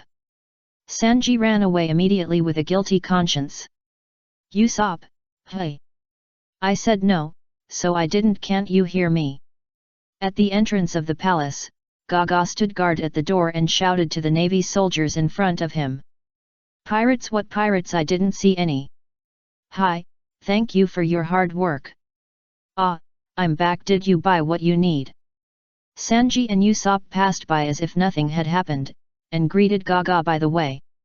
"You said there are pirates here, so do you have evidence? If you do, show it." Gaga was so confident. The soldiers hesitated. No. You're not leaving if you don't have any." "Ah, I slept so comfortably." Luffy suddenly opened his eyes and stood up and raised his hands and shouted. Then the first thing he did was touch his head. "Ah, where is my hat? I'm so hungry, where are my breakfast and hat?" As expected. "You make a fuss when you wake up also, it's not time to have breakfast now, it's already night." Sanji replied. "Okay, the champion of the sleeping competition is Bai Yun. Your hat is on the bow cabinet next to you." Usopp took over the end of Sanji's words. Luffy turned his head and saw that the hat was quietly there. And Bai Yun was also lying next to him. "Hey, Bai Yun, you are sleeping too, ha ha ha, as expected, you and Ace are good at sleeping." In order not to disturb Bai Yun, Luffy stretched out his arm to take the hat and put it on. At this time, Zoro also pushed open the door and came back. "Oh, Luffy, you are awake. Bai Yun hasn't woken up yet." Zoro felt a little strange. Bai Yun wouldn't be asleep, but when he came over and saw that Bai Yun was sleeping soundly and breathing evenly, Chopper saw the dust on his clothes and instantly knew that Zoro had gone out to exercise again. I immediately ran behind him and muttered, "This is the doctor's care and advice." "Ah, Zoro. Long time no see," Luffy replied. After saying that, he also felt strange, and tilted his head to think about why he said the word long time no see. Long time no see. That's right, for you. Usopp replied. What, I have slept for 3 days. However, Baiun is also. So I lost 15 meals, plus Baiun, I lost 30 meals. Luffy opened his mouth in surprise. Nami put her hands on her hips. You are fast at calculating this. Usopp nodded affirmatively. It's still 5 meals a day, and why do you count Bai Yun's meals as yours? Wei Wei said with a smile, haha, I've prepared the meals, you can take them anytime. Just, do you need to wake Bai Yun up? Has he slept for so long before? Yes, he also slept for 3 days when he was a child. According to him, we, the ability users, consume our energy when we use our abilities. Once when we were a child, we were surrounded by wolves in the forest. Bai Yun led me to break through and arrived at the uncertainty terminal after returning from the terminal. He slept for 3 days. Luffy recalled his childhood. It's okay, Bai Yun told me a sentence only when he sleeps too deeply. If you say this sentence in his ear, he will wake up. It worked every time when I was a child. Then Luffy smiled and showed his 2 white teeth to tell everyone not to worry. One sentence can wake up Bai Yun. What do you think? This sentence is good, according to Bai Yun's personality. Chapter 177 Young Master. One sentence. Bai Yun slept for 3 days just like Luffy. When Luffy woke up, he was still awake, and everyone was a little worried. But Luffy said that Bai Yun told him a sentence, and as long as he had this sentence, Bai Yun would wake up. Because when he was a child, Bai Yun also slept for a long time, and he found that he was as sleepy as Ace. After the incident at the uncertain terminal, Bai Yun taught Luffy a sentence act as an alarm clock, and it was effective. Then Luffy leaned close to Bai Yun's ear and imitated the tone that Bai Yun taught him. He ha ha. Welcome to join the big family of new humans, Bai Yun boy. The sound entered the ears, reached the brain, and circled in the brain. Bai Yun suddenly opened his eyes, and then stood up and shouted. Forget it, don't even cough. And Ziobai was thrown out on Bai Yun's chest and almost fell into the basin held by Vivi. Fortunately, Zoro reached out and caught it. Ziobai said, I didn't offend anyone. Oh, it's everyone. Although I've heard it many times, it's still scary, Luffy. Bai Yun sighed. Ha ha ha, is that so? Luffy smiled and replied, it's good to wake up. Bai Yun boy. Zoro murmured this name, what a perverted name this is. Do you know what this sentence means, Luffy? Sanji asked. Luffy looked over and shook his head, I don't know, but it's true that Bai Yun got up as soon as I said it, ha ha ha. New humans. I remember a book wrote that it seems to be another name for she-males, right, Bai Yun? Then this sentence means turning you into a she-male, Bai Yun. Should I say it or not? You seem to be quite suitable. Bai Yun's sister. Nami's last sentence was obviously teasing Bai Yun. Turning into a she-male, it's really scary. Sanji thought of Xiaofeng's appearance. It's really scary to think about turning into that. Bai Yun smiled slightly, thinking that it's okay, Sanji, you will join them happily one day, and then looked at Nami again. Forget it, do you want this blessing, brother Nami? Nami shook her hair, forget it, being a man means there are fewer ways to make money. She-male, why do you feel this way, Bai Yun? Or, why did you think of letting Luffy use this sentence to wake you up? Chopper asked sincerely. Bai Yun told them about the burning of the uncertainty terminal when he was a child and the encounter with the she-male King Ivankov, of course, without mentioning the existence of dragons. Burning a mountain of garbage, fighting pirates in the flames. Usopp murmured in disbelief. If it was normal now, it was when he was a child. And he started fighting pirates when he was a child. He felt that his story could be improved. It's really strange, but it feels quite reasonable for Bayun and Luffy. Your childhood life was really colorful. Vivi sighed. After all, it was Luffy and Bayun, Nami said. She-male king. Sanji felt even more terrified. It was also at that time that our other brother left with the she-male king, and we haven't met again until now. Bayun mentioned Sabo. Yeah, I wonder how Sabo is doing. Luffy nodded and said. What, go with the she-male king? Sanji said in surprise. Bayun looked at him. What's so surprising? You might go to the she-male's base. Although he is the she-male king, he belongs to an organization. To be precise, we brothers have joined that organization. What organization? Zoro spoke. Secret. Bayun smiled and replied. Well, actually I don't know either. Really don't know? Forget it, just assume you don't know. Nami asked. She knew what kind of personality Bayun had. If Bayun didn't want to say it, they wouldn't force it. If it was some terrible organization, knowing it would be of no benefit. But what she didn't know was that her captain was the young master of that organization. Okay, don't talk about this, I'm starving. Aren't you hungry? Bayun. Luffy shouted after briefly loving Sabo just now. His appetite still defeated Sabo. Chapter 178 Dinner Party. I heard that the captain and the beautiful lady have woken up. Dinner will be served in 30 minutes. Can you please wait a moment? Eating alone is not as good as enjoying it together. Luffy woke up Bayun, and Bayun told everyone about his childhood adventures. The royal chef of the kingdom of Alabasta and Akaram's wife, Dagotan, opened the door and walked in, followed by an attendant pushing a cart of fruit. It must be said that this couple looks like a couple, both with strange curly hair. If you don't look carefully, you will really make a mistake. And it's not Luffy and Zoro's fault. Oh curly uncle, you're still alive. And you still like this perverted dress. The first sentence is Luffy, and the second sentence is Zoro. You misunderstood, she is Dagotan, Akaram's wife, and the logistics director of the palace. Waiwei explained. Couples can't look so alike. Complaint from Zoro. My husband and princess are taken care of by you. I heard that you have a huge stomach, Captain, so eat some pre-meal fruit first. Tigutan replied. When Zoro and Sanji turned around, the fruit in the dining cart had disappeared, leaving only an apple in Bai Yun's hand, and Luffy touched his stomach and hiccuped, shocking them for 100 years. Are you doing magic?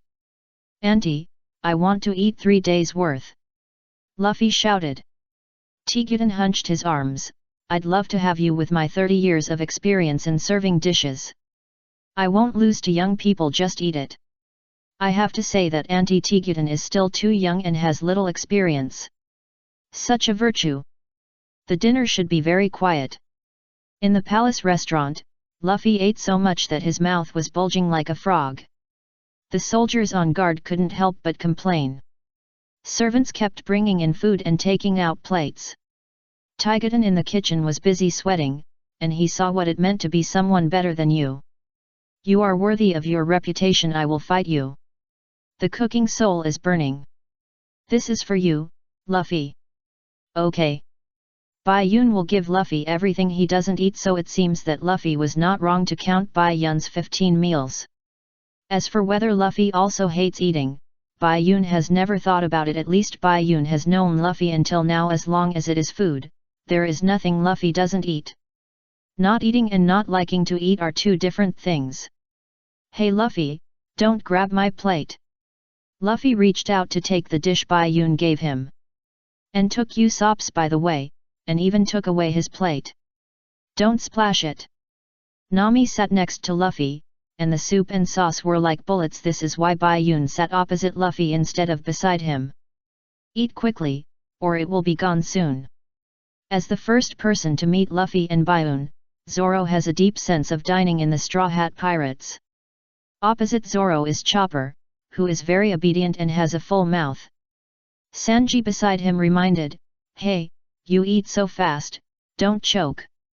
On the front and back of the table, Cobra sat at the front and Vivi at the back, and Vivi also reminded Chopper. There is still a lot of food. The whole restaurant was noisy, even Camel Eyelash came to Usopp to eat without anyone noticing, so the soldiers complained. The seats at the table are. Cobra sat in the main seat, and Vivi sat in the back seat. On the right, Akalem, Luffy, Nami, Sanji, and Chopper. On the left, Kaka, Byaun, Usopp, and Zoro. Ah, bang bang bang bang bang. Luffy was eating and suddenly looked up at Cobra, stuffing food into his mouth while talking. Bang, Vivi's oh. If I could hear what he said clearly, it would be weird. But Byaun understood. Byaun, I'm not a ghost. Luffy means, so uncle, you are the king, then you are Vivi's father. Byaun, right, you really understand your captain. Cobra replied, he didn't say a word. Byaun smiled back. Maybe I'm used to it. Luffy, let's talk after we finish eating. Luffy nodded, yeah, that's true. Then he continued to inhale the storm. Chapter 179 Take a bath after a meal. As the saying goes, take a bath after a meal. What, who did you ask? I said it. Laughter is contagious in the end. Luffy and Chopper's chopstick dance and Usopp's unique skill of holding a stack of plates on their noses made the restaurant full of laughter. Even the guards who disliked Luffy and his friends for being unruly at first couldn't help laughing, and the whole restaurant was filled with laughter. After dinner, take a bath. Life is good. This is the big bathhouse that the palace is proud of. It was originally open only in the rainy season. Cobra explained that it was indeed big and luxurious. 2 golden lions opened their mouths and spit out hot water. Nami in the women's bathroom next door wanted to take them down and take them away. Usopp and Luffy were so excited that they wanted to jump into the pool. One of them took the towel in his hand, and the other put it on his neck, and ran over naked. I want to go down first. No, I'm the first one. Then they slipped in tacit understanding, and fell backwards with a snap, and the back of their heads hit the floor. Is it fun, you guys? Sanji complained. Byaun washed his hair and body, put a towel on his waist, walked over and helped the two up. Are you okay? It's okay, that's it. Luffy and Usopp replied at the same time. Byaun glanced at the floor, I mean the floor. Comfortable. Byaun also put the towel on his neck, leaned on the bathtub arm, and took a bath. He only felt that his body and mind were washed. This is life. Ziobai also swam in front of him. The pool was not deep. Luffy and Usopp stood and splashed water on each other. The water only reached their knees. Zoro was washing Chopper's back and hair, and heard Luffy and Usopp shouting over there. Hey, Zoro, we can practice here. Practice, practice. Then Luffy and Usopp stood under the lion's mouth, resisting the rushing water. What? Zoro's back of the head was speechless. As for whether water can affect the ability user, in fact, it mainly depends on whether the water can form a submerging effect on the body. For example, taking a bath will affect the ability user, because the water covers most of the body, so it will make the body feel weak and tired, but Byaun has personally tested that it is effective. This feeling of weakness, combined with a hot bath, leaning to the side, tilting the head back, relaxing the body and mind, is just right and very comfortable. If the body is in contact with less water and does not form a submerged effect on the body, it will not affect the body. For example, when it rains, the rain will quickly slide off the body and cannot form a submerged effect on the body, so the Devil Fruit ability user is not afraid of rain. And Luffy and Usopp's training under the water flow, coincidentally, just started to flood from the head. As expected, just after calling Zoro, Luffy fell down weakly. Byaun was quick-eyed and quick-handed, and the bracelet turned into a long whip to roll Luffy over. You should take a good bath. Ha ha ha, that's true, I'm so tired, let's sit for a while. Luffy replied with a smile and sat next to Byaun. The two brothers breathed a sigh of relief in tacit understanding, and they seemed to feel very comfortable. On the floor, Sanji was wrapped in a towel instead of washing his body. He ran to Akalam and asked with a silly smile. "Excuse me, female, where is the bath? Fool! Princess Vivi is also bathing, how can I tell you?" Akaram replied righteously, but what he meant by this was that Vivi could tell without bathing. He didn't say anything, but Cobra, who was sitting next to the bath, stood up excitedly and pointed to the next door. "It's right next to the wall." "King, you actually betrayed the princess!" Akaram shouted. Sanji didn't care and immediately went over with loving eyes. The women's bath next door had the same decoration, but the lions turned into 2 dragons. This made their side a little quieter, with only Vivi and Nami. And just when Vivi and Nami exchanged back washing, they suddenly found several heads on the wall. Everyone was there, including Akaram, who was righteous, and Bayun, who said he would take a good bath, and they all held the telescope. The bracelet turned into a telescope. "Hey, what are you doing up there?" Nami sighed. "You perverts! How can a man not be lustful? I can't tell that he is just pretending." Nami stood up and loosened the towel. "Sweet crit! 100,000 per person." This may be what Nami said, the advantage of being a girl, being able to make money, blackmail. Nami. This surprised Vivi. However, Nami's trick is really powerful. Several men couldn't resist it at all, and fell backwards with blood gushing out of their noses, especially Sanji, who had the highest blood gushing out.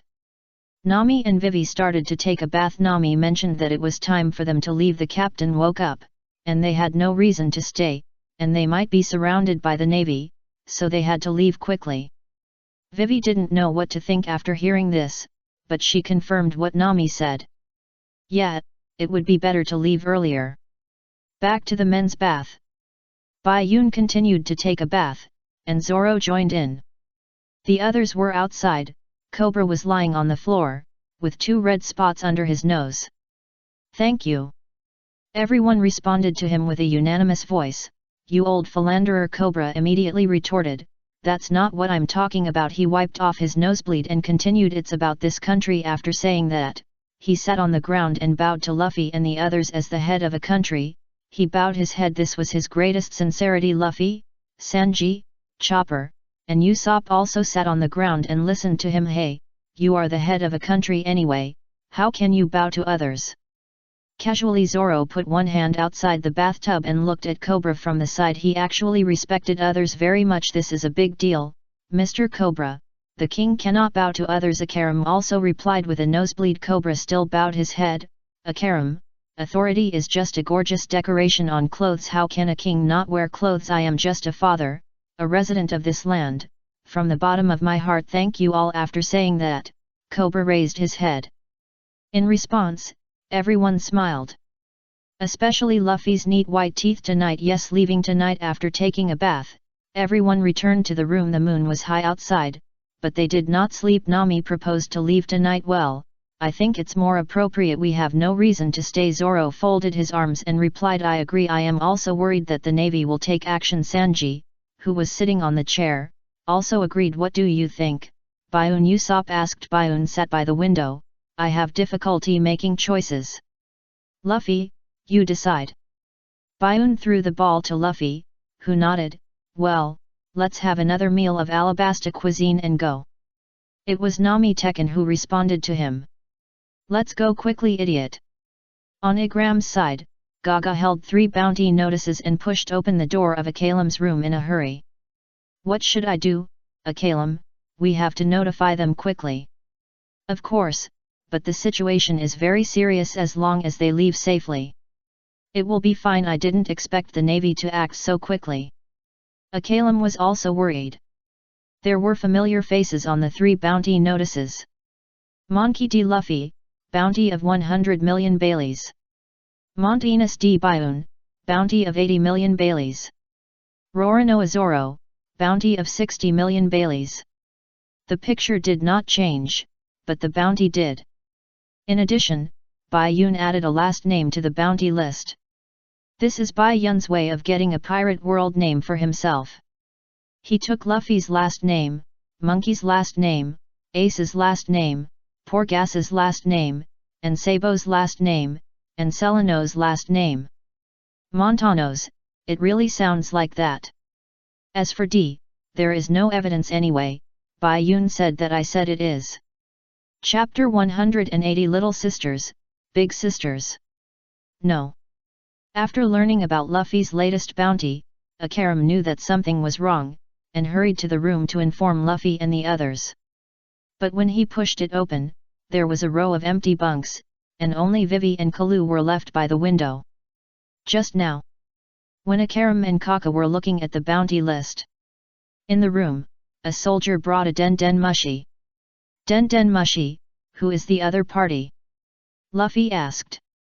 It's someone called Xiapon Pan. The soldier replied, and then put the Den Den Mushi on Luffy's ship and left. Who is Xiapon Pan? Does anyone know him? Nami asked. But he said he was everyone's friend.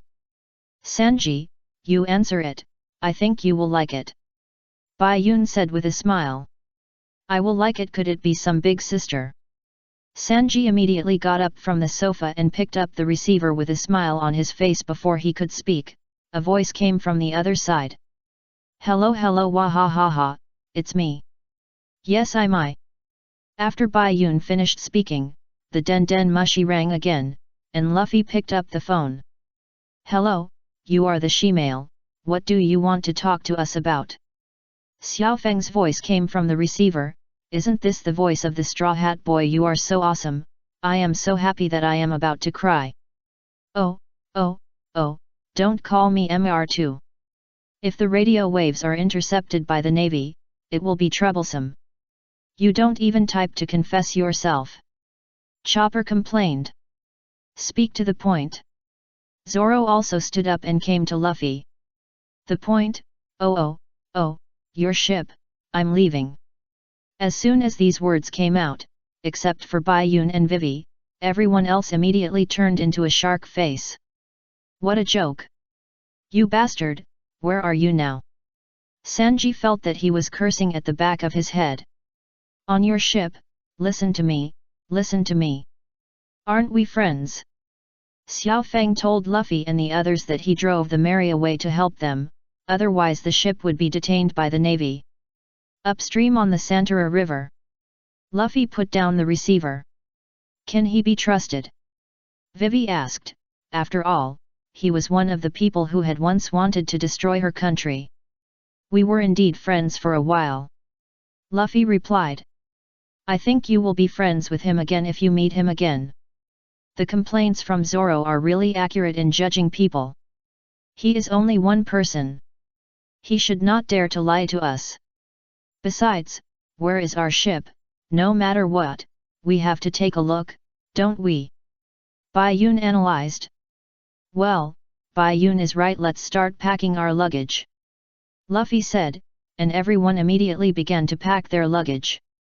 Vivi watched silently, and when they finished packing, she spoke. Everyone, what should I do?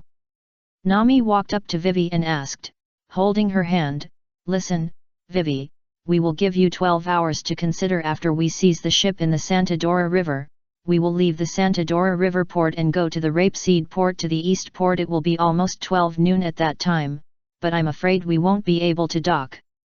Nami didn't say anything on the surface, but she arranged everything secretly.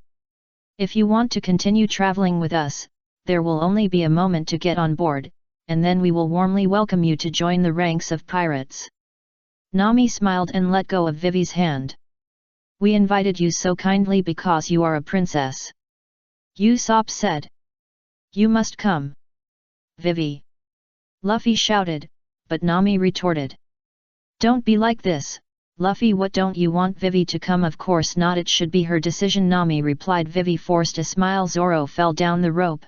Well, the rope is strong, you can come down. Then Luffy and the others went down one by one, and finally only Bayun and Vivi were left. Bayun came to the window, and Vivi was beside him. Don't worry so much, princess. To be honest, King Cobra is still in good health even if you are not here, the impact on the country is not too great, but the country is now in the recovery period after the rebellion. Can you bear to leave? Besides, as the only heir to the kingdom and the future queen, you should learn how to govern a country, but in terms of governing a country, we can't provide any help in learning. Baiun, are you not well yet? Luffy shouted. Okay, I'll come right away, Baiun replied. And then smiled at Vivi. So what's the ending of the story about Cinderella leading 7 little giants to fight against the snake spirit and scorpion spirit? Should I tell you tomorrow, or should I look forward to meeting you in the future? You decide, Vivi. But no matter what the final result is, remember that we are already partners. I think so, and everyone thinks so too. Let's go. After saying that, Baiun jumped down directly. Why would you need a rope to fly? Vivi slowly sat on the chair, watching Luffy and the others' backs going away until they could no longer be seen, and she didn't want to leave the chair. Vivi sat on the chair with her side facing Akalem, holding her legs up, feeling weak and lonely. Princess Vivi, where are Luffy and the others? Where did they go? Akalem asked. Vivi turned her head and looked at him. What's wrong, Akalem? They are pirates, so of course they went out to sea. Go to the sea? Yes, it's better to leave early, taking advantage of the night. Karu, come here and give them this newspaper and the reward. Akalem called Kalu over. But Wai Wei said, it's useless, Akalem. Why at least let them know their situation? Akalem was puzzled. I have asked the runaway ducks to send them. Kalu can't catch up no matter how fast he runs. And it's the same whether you tell them or not. Even if they know, they will just smile happily and nothing will change. Wai Wei got up and walked over, pushing Akalem out. Okay, you don't have to worry about them. Go out. I'm going to sleep. I have to get up early tomorrow, right? Ah, but that's right, the princess will give a speech to the whole nation tomorrow. Akalem left the room, but he always felt something was wrong. Wai Wei was too calm. This terrible Akalem stared at the ceiling all night. Something's wrong, something's wrong. And Wai Wei couldn't sleep either. It's so quiet. Kalu, I haven't had such a quiet night for a long time. There is no chef who desperately fills the refrigerator. There is no swordsman who exercises every night.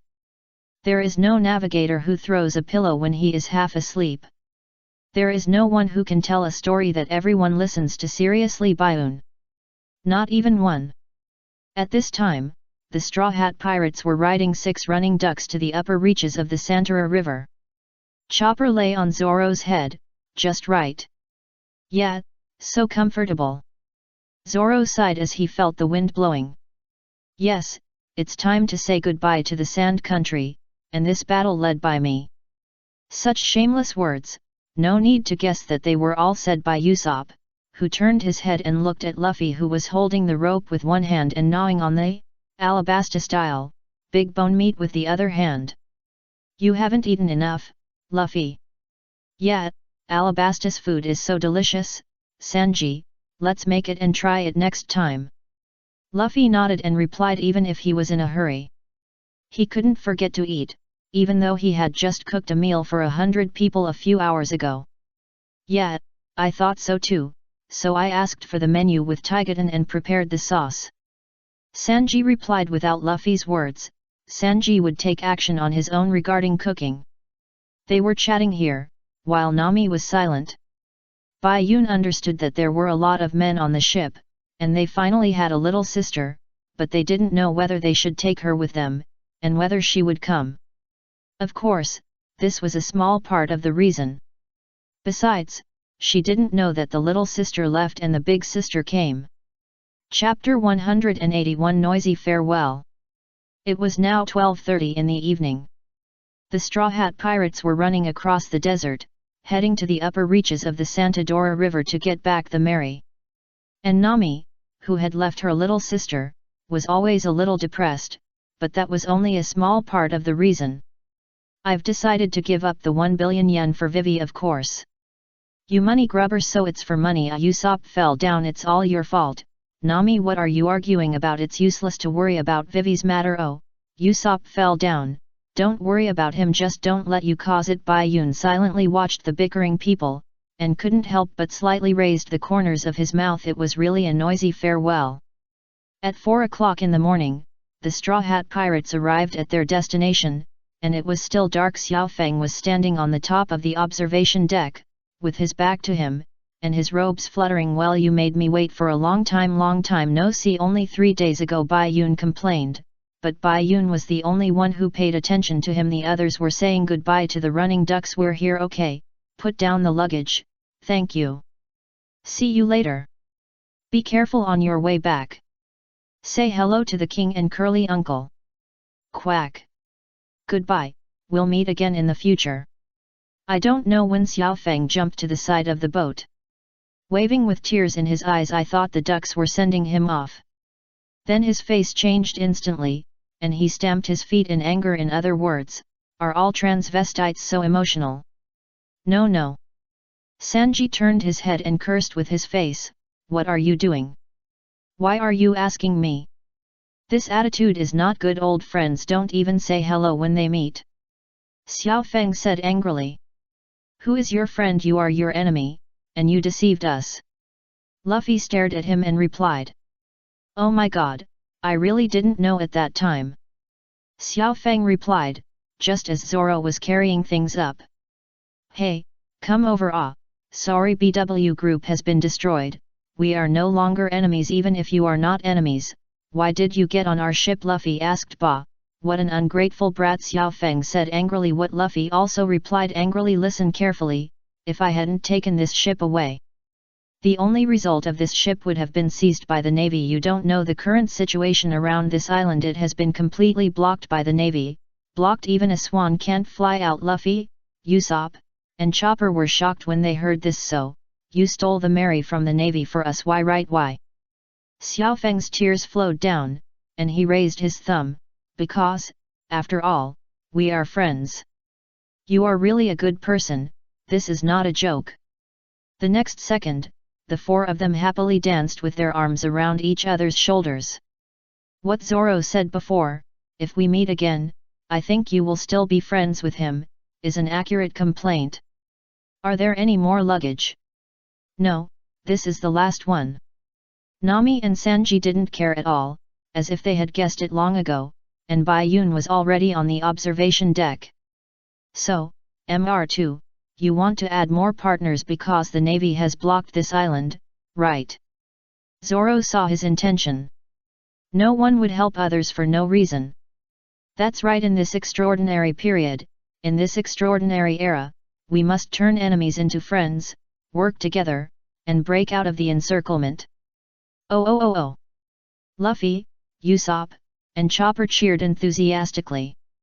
Behind, Xiao Feng's swan boat quietly approached, and his brothers on it were still there. "Then, I will give you more advice in the future."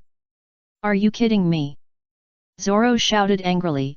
"It turns out you still have so many people." Nami sighed. "Really? Ha, they are like that." "Nami, let's go, now to the East Port, 8 hours should be enough." Bai Yun said.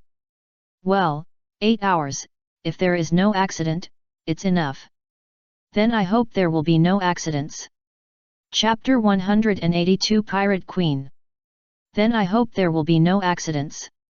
If everything is like then Miss Hina, we found the boat of that group of people. They are docked at the upstream exit of the Santa La River. Hina put on the gloves and tightened them with her mouth. "Get ready for battle." It is 7:30 in the morning. The Straw Hat Pirates were intercepted by Hina at the upstream exit of the Santa La River. And at the palace. "Akaram, I'm going to become a pirate queen." Akaram in his sleep gave you a big surprise. The tattoo, the gun, the pirate suit version of Vivi, scared him so much that he opened his eyes suddenly. Without hesitation, he got off the boat and ran to Vivi's room. Princess Vivi. Then he saw his wife Dagotan and the kingdom's official stylist tying Vivi's skirt tightly. Then he was smashed out. "It hurts so much, maybe I think too much." After being turned away, Akalam walked back with a pillow and saw Cobra standing beside him. He was there just now, but Akalam was too anxious to see him. "Ah, Your Majesty, are you up? Good morning." Cobra turned his head and saw a big bump on his left forehead. "Ah, Good morning, Akalam, Dagotan is really a tigress.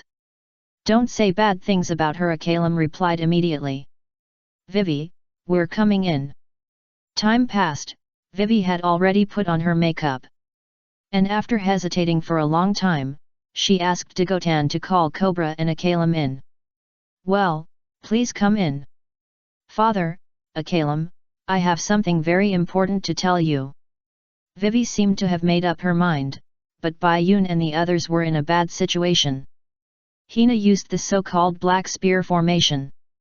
2 ships were deployed in each of the 4 directions of southeast, northwest, and northeast to surround Luffy and his group, and they continuously shot black iron spears at the Mary and the Swan. Bayun copied Hina's fruit through his sight and also threw out a spear to intercept the spear, but he was only one person with 2 hands. It was no match for the spear that Hina had made in advance with the ability of the Kanken fruit and shot out with a turret. Come on, attack with cannonballs, this way I can fight back. Luffy shouted angrily.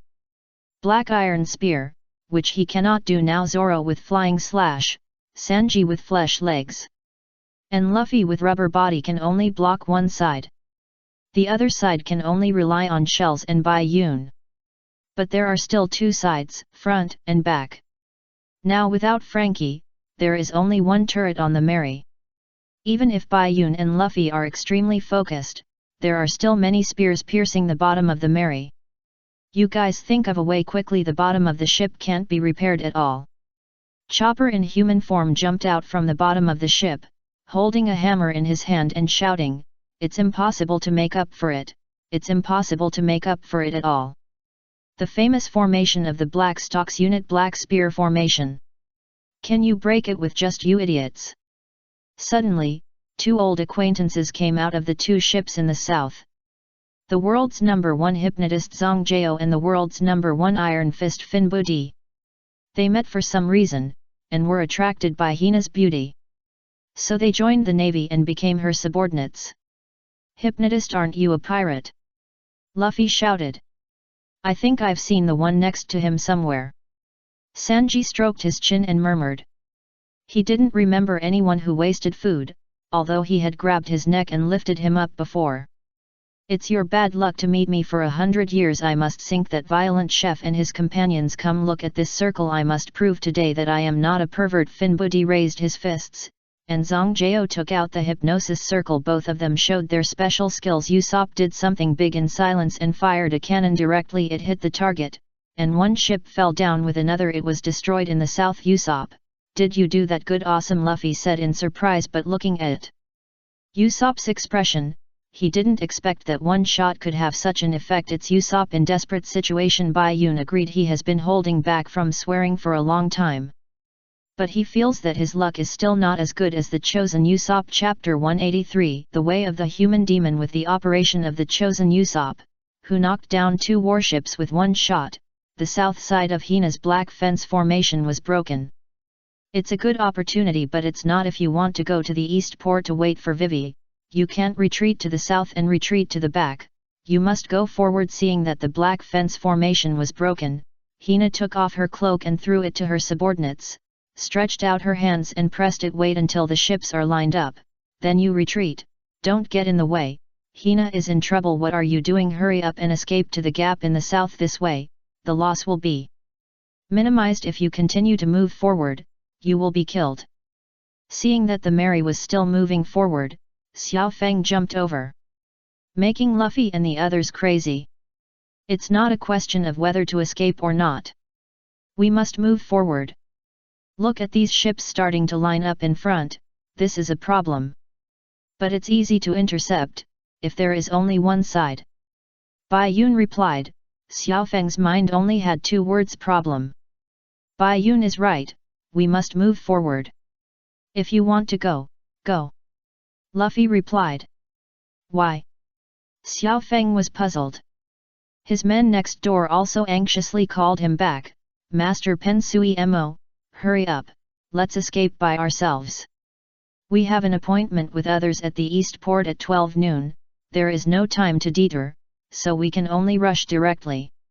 Nami replied. Xiao Feng turned around after hearing this.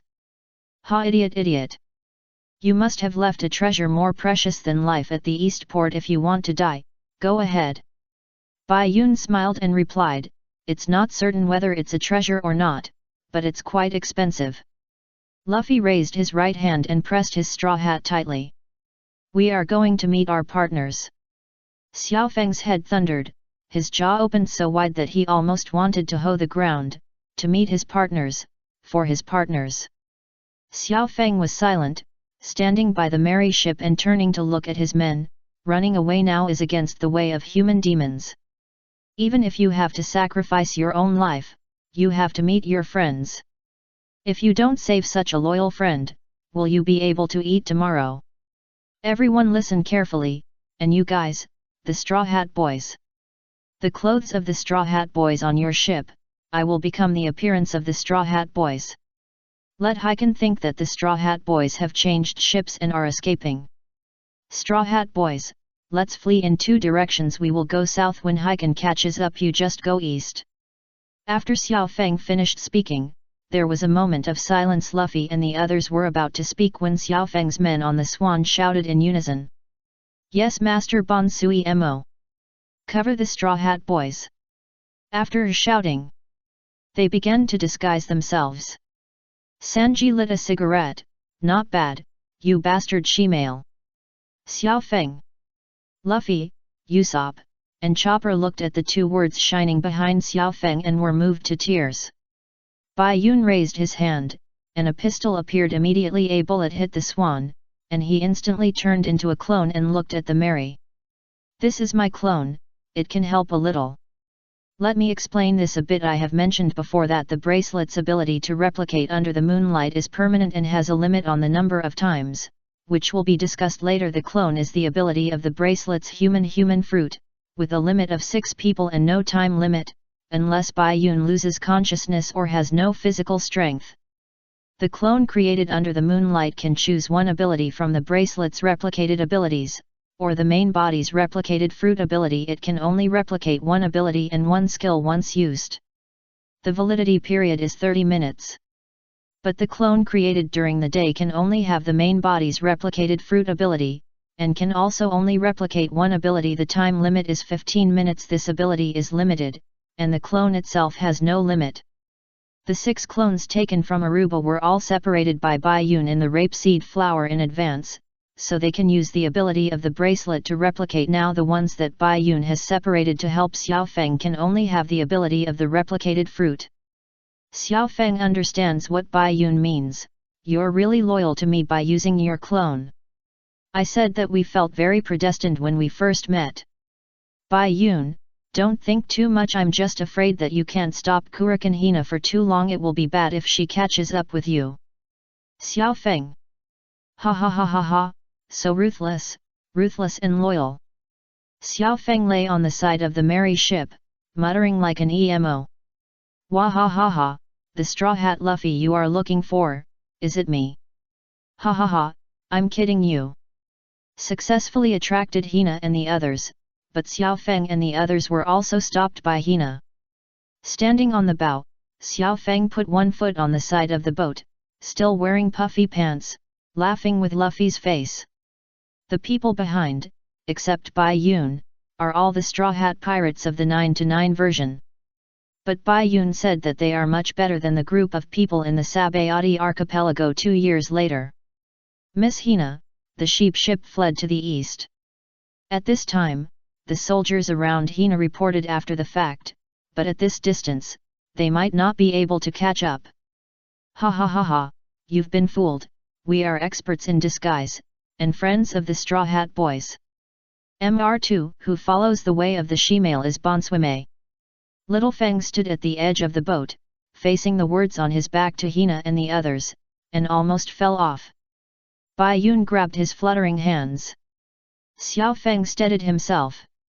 Haha, that was close, thank you, Bai Yun. After saying that, Xiao Feng also threw a wink.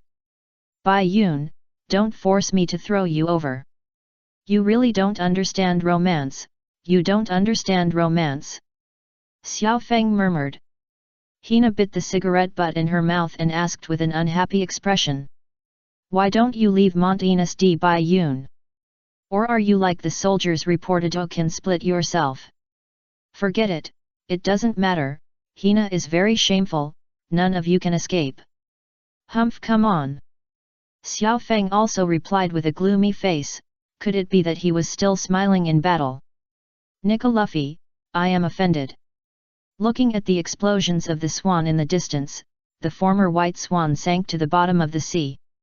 Luffy, Usopp, Chopper, and even Sanji, the four of them were watching this scene on the second floor of the Mary. Shouted with tears of gratitude, little Pan Pan, we will never forget you. Bayun's real body was on the observation deck, watching this scene, very entangled, hoping to see again. But also hoping not to see again, or hoping that the next time is not in the city of Impel Down. Chapter 184 The ending of the story about the Cinderella leading 7 little giants to fight the snake spirit and scorpion spirit. With the help of the clone Bayun, Xiao Feng and his team successfully delayed Hina after the clone Bayun lost his ability for 15 minutes. The clone Bayun stopped Hina himself and let Xiao Feng and his team escape on a small boat. He also has his own exclusive adventure if he follows the historical trajectory. He was caught to save his former boss in this way. The few people fighting in Aruba will be complete, and the family must be neat and tidy. Although the clone Bayun was tied up by Hina with the kanken fruit, he turned into a bullet right in front of her. In short, Hina let the Straw Hat Pirates go, and now Xiao Feng escaped, and got a bullet, which was a limited edition bullet that turned into Bayun. In short, she is a big scapegoat. And Luffy and his friends. Without Hina's black kin array, they couldn't stop them at all. They just kicked, chopped, and shot down cannonballs and bullets. Luffy, more. Bayun, forget it. They passed all the levels and arrived at the agreed East Port. But Vivi didn't come. Now, Vivi's voice was heard from loudspeakers all over Alabasta. Vivi was talking about her adventures and the ship she met that took her to the light. Luffy and his friends at the East Port also heard Vivi's voice. Marisk, the East Port of Alabasta. Luffy and his friends were waiting for Vivi here. Zoro and Sanji are more realistic. Did you hear that? That voice is indeed Vivi's voice. Sanji exhaled a puff of smoke and took over Zoro's words. That's the Alabasta celebration, it seems Vivi has made a decision. But Luffy, Usopp and Chopper are more stubborn. It just sounds like Vivi. That's right. Let's go, it's past 12 o'clock. Sanji advised. Luffy is acting like a child, and the 3 most important things in his heart are partners, food and brothers. She won't not come, get off the ship and find her. Zoro was about to come over and persuade him, but Bayun spoke first. Wait a little longer, maybe Vivi just delayed a little time. But now the situation doesn't give us time to get off the ship, we can only wait on the ship, and it can't be too long, Luffy. Okay, wait a little longer. Luffy replied, turning his head and staring at the shore. Zoro had no choice but to agree to wait a little longer. At this time, the navy caught up with them. It was not Hina, but a captain. Oh no, the navy caught up with them again. Usopp shouted. How many ships do they have? Zoro sighed. I don't know, I can only say that the navy is maintained by the money of the world government, and the world government is composed of celestial dragons. Those guys are the richest in the pirate world. How many ships? Probably hundreds of millions. Knowing that he couldn't keep them, Zoro took the overall situation into consideration and shouted directly. Prepare to sail. Turn the rudder. Give up, she is different now than when she was with us. Sanji advised. Luffy pursed his lips and didn't answer. Just when he was about to accept it and the ship had turned the rudder and sailed a distance away, Vivi's shouting came from the shore. Everyone! Let's temporarily move the camera to Arubana. The balcony where Vivi originally stood is now occupied by a karam, or a karam in women's clothing. Sure enough, if you wear women's clothing once, you can't only wear it once. The crowd below didn't want to be blind, so they threw things in their hands at him and asked where the real princess was. The princess is on the shore of the East Port. And the king was holding back his laughter in the room behind Akaram. Vivi. Karu. Luffy excitedly stood on the ship's railing with one foot. Look, she's coming. Luffy turned his head and said with a smile. Turn around. Usopp immediately went to steer the ship. Nami also breathed a sigh of relief. Vivi. Sanji's eyes turned into hearts again. And Chopper raised his hands to express his happiness. Only Zoro had the best view of the situation. The navy has also caught up. Bai Yun smiled and patted his shoulder. Come on, come if you want, there are only 3 ships, just fight when you come. Zoro glanced at him and nodded. When everyone was in high spirits, Wei suddenly shouted. I'm here to say goodbye to everyone. Everyone's smile froze instantly and turned into confusion. Bai Yun sighed. Fate, you have to change it even if you don't want to. Vivi took the Den Mushi microphone off Kalu, and now her words were transmitted back to all parts of Alabasta. Sorry I can't go with you. Thank you for your care during this time. Although I also want to go on an adventure, I am full of love for this country. I love my country too much. So, I can't go with you. Luffy heard this, and after silence, a smile appeared on his face. Is that so? If you have your own pursuits and things you want to do, Luffy will understand and let go. Just like Whitebeard was willing to let Odin go to Roger's ship. I decided to stay here. If we meet again one day, can you still call me a partner? Vivi couldn't hold back her tears in the end. There was an exclamation from the navy ship over there. Did you hear that the Princess of Alabasta actually colluded with pirates? She is friends with pirates. Luffy was about to shout back, but Nami immediately covered his mouth. Idiot! You can't respond to her. The navy has noticed Vivi. If more evidence is collected about her and us, Vivi will be convicted. Nami explained. At this time, Bai Yun came over with a loudspeaker in his hand. Have you worked hard for the navy bastards chasing over there? I'm just here to tell the ending of a story. Remember, it's impolite to interrupt others. Bai Yun's next sentence confused the navy and stopped Nami's hand. The ending of the story about Cinderella leading 7 little giants to fight against the snake spirit and the scorpion spirit. The ending. It just came out. With the fall of the scorpion spirit, Cinderella took back her country. The 7 little giants will not stay, they will take risks, they will look for treasures. And Cinderella chose to stay and build her own country, but for her, isn't this another adventure?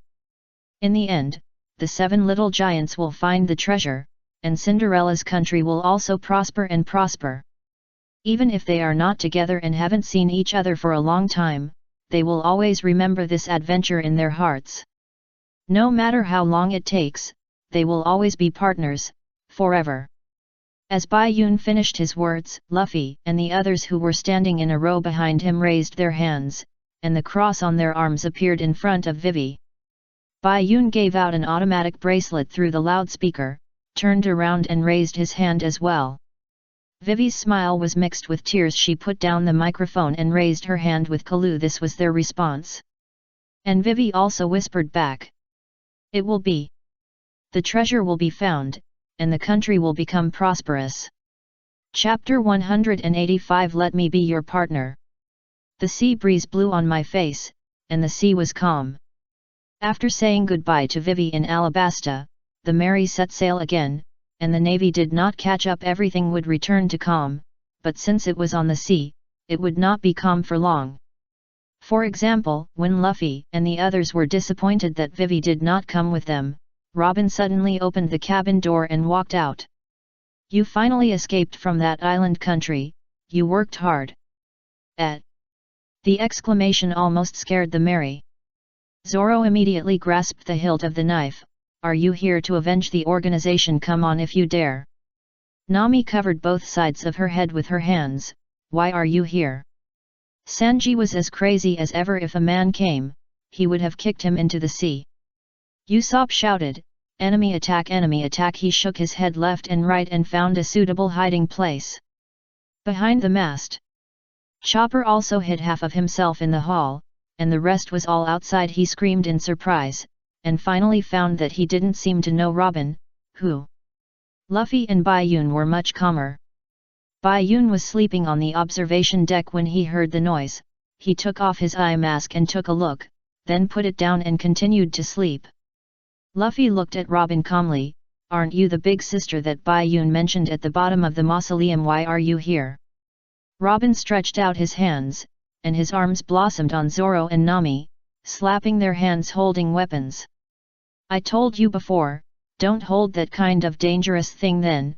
Robin found a folding chair as if she was at home. "When did you get on board?" Nami asked. "At this time I have been in the cabin, taking a shower and reading a book. This dress on me is yours, right? Lend it to me," Robin replied calmly, ignoring Nami's shouting. "What on earth are you going to do, you witch from the BW group?" Instead, he looked at Luffy. "Monkey D. Luffy, you won't forget what you did to me, right?" Robin's words made Luffy confused. "What did I do? Besides, when you were under the mausoleum, weren't you always with Bai Yun?" Sanji, the pervert, got anxious first and grabbed Luffy and asked, "What, Luffy, what did you do to the beautiful big sister?" Usopp was lying on the ground at this time, and he took out a horn from somewhere and shouted at Robin, "Passenger, please get off the boat immediately." Quite polite, but no one seemed to care about him. Luffy was anxious. If he had done it and didn't admit it, he would curl his lips to show his poor lying skills. But he didn't do it. "Don't talk nonsense, I didn't do anything."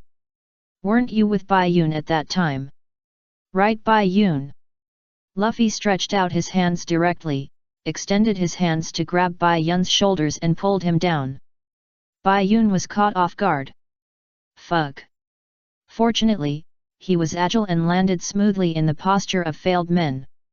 "Long time no see, big sister. One day no see. It feels like 3 autumns. It's been 9 autumns. Robin glanced at Bai Yun, did not answer, and sat directly on the recliner. "No, you made me suffer an unacceptable blow. So, you have to pay for the compensation. Bai Yun's main job is disruption. Can I understand this sentence as that we destroyed the BW group and the elder sister became a wanderer with nowhere to go? So pitiful. Robin. After 3 days of not seeing you, your little brother's mouth is still as sweet as ever. Little brother, elder sister. Bai Yun, you bastard, what is your relationship with the beautiful elder sister?" Sanji was jealous. Bai Yun smiled and replied, "I hugged her and she hugged me." "You bastard!" Sanji was so angry that his whole body burned. Luffy still felt confused. "So what do you want to do?" Robin straightened her back, supported her chin with one hand, and stated her purpose. "Let me become your partner." Chapter 186 Archaeologists and Mercenaries. Robin teaches you to shock the entire Straw Hat Pirates with one sentence. "Oh, not really." Bai Yun is quite calm. As Robin said, "Let me be your partner," everyone except Bai Yun shouted in surprise. What they wondered if they had heard it wrong. "I have been searching for the result for more than 20 years, but I still don't have the answer here. I am tired. I thought I would die here. You two saved me from the crocodile. Now I don't know whether I should continue to persevere even if I am alive, and I can't bring myself to die. I am still homeless, so you have to take me in." Robin's words were well reasoned. Bai Yun replied in a mean way, "Oh, does this mean you will be with me?" "No need, we are just doing justice and saving you by the way." Robin smiled back, then looked at Luffy. She knew that Luffy was the captain, and whether to stay or not was up to him. Luffy replied carelessly, "Is that so? All right then." Luffy. Except for Bai Yun and Sanji, everyone else shouted, "This is too careless." Sanji raised his hands with loving eyes to show his happiness. Luffy smiled and showed his white teeth, "Don't worry, she's not a bad person." Bai Yun yawned, "Yes, I can testify to this. If it weren't for the antidote given by the elder sister, Luffy would have been poisoned and become even more stupid." Everyone heard this and realized that this was the case. Half of their resistance to Robin disappeared. But Luffy disagreed. "What do you mean by more stupid, Bai Yun?" Bai Yun smiled and took out an apple from somewhere, and let Luffy eat the apple with a smile. Although Robin was allowed to board the ship, everyone knew nothing about her except that she was Crocodile's deputy, so Usopp was responsible for interrogating her. However, their conversation could be heard by anyone on the deck who was conscious. Usopp boarded Bai Yun. And Bai Yun said, "I seem to be sleeping. I became an archaeologist at the age of 8, and then I was wanted by a bounty. However, maybe Bai Yun, little brother, will know about my life experience." After Robin's test, he said this, turning everyone's attention to Bai Yun. Bai Yun acted calmly and used his usual rhetoric. "Didn't I tell you? When I was a kid, before I met Luffy and his grandfather, I was a mercenary. I traveled around with my brothers and naturally saw the bounty list of Big Sister Robin. My eyesight is not bad. Although Miss Robin has grown from a little sister to a big sister, I still recognized her. Mercenary, I didn't expect that you were doing this before, Bai Yun. And it was before I met Luffy. I remember that you grew up with Luffy, didn't you?" Usopp was a little surprised. "Yes. I met Luffy when I was 7 years old and worked as a mercenary for 2.5 years. Big Sister Robin became an archaeologist at the age of 8. I became a mercenary at the age of 7. Isn't it an exaggeration? It's not my turn to fight, but I can still do logistics," Bai Yun explained, and Robin supported her chin with one hand and smiled back. "I think you should go to fight, little brother Bai Yun. With your mouth, you can defeat millions of soldiers." "Ha ha ha," Big Sister Robin praised. Bai Yun replied with a smile. Usopp felt that the atmosphere was neither bad nor good, but strange, so he quickly changed the subject. "Go on, Ms. Robin." "Okay.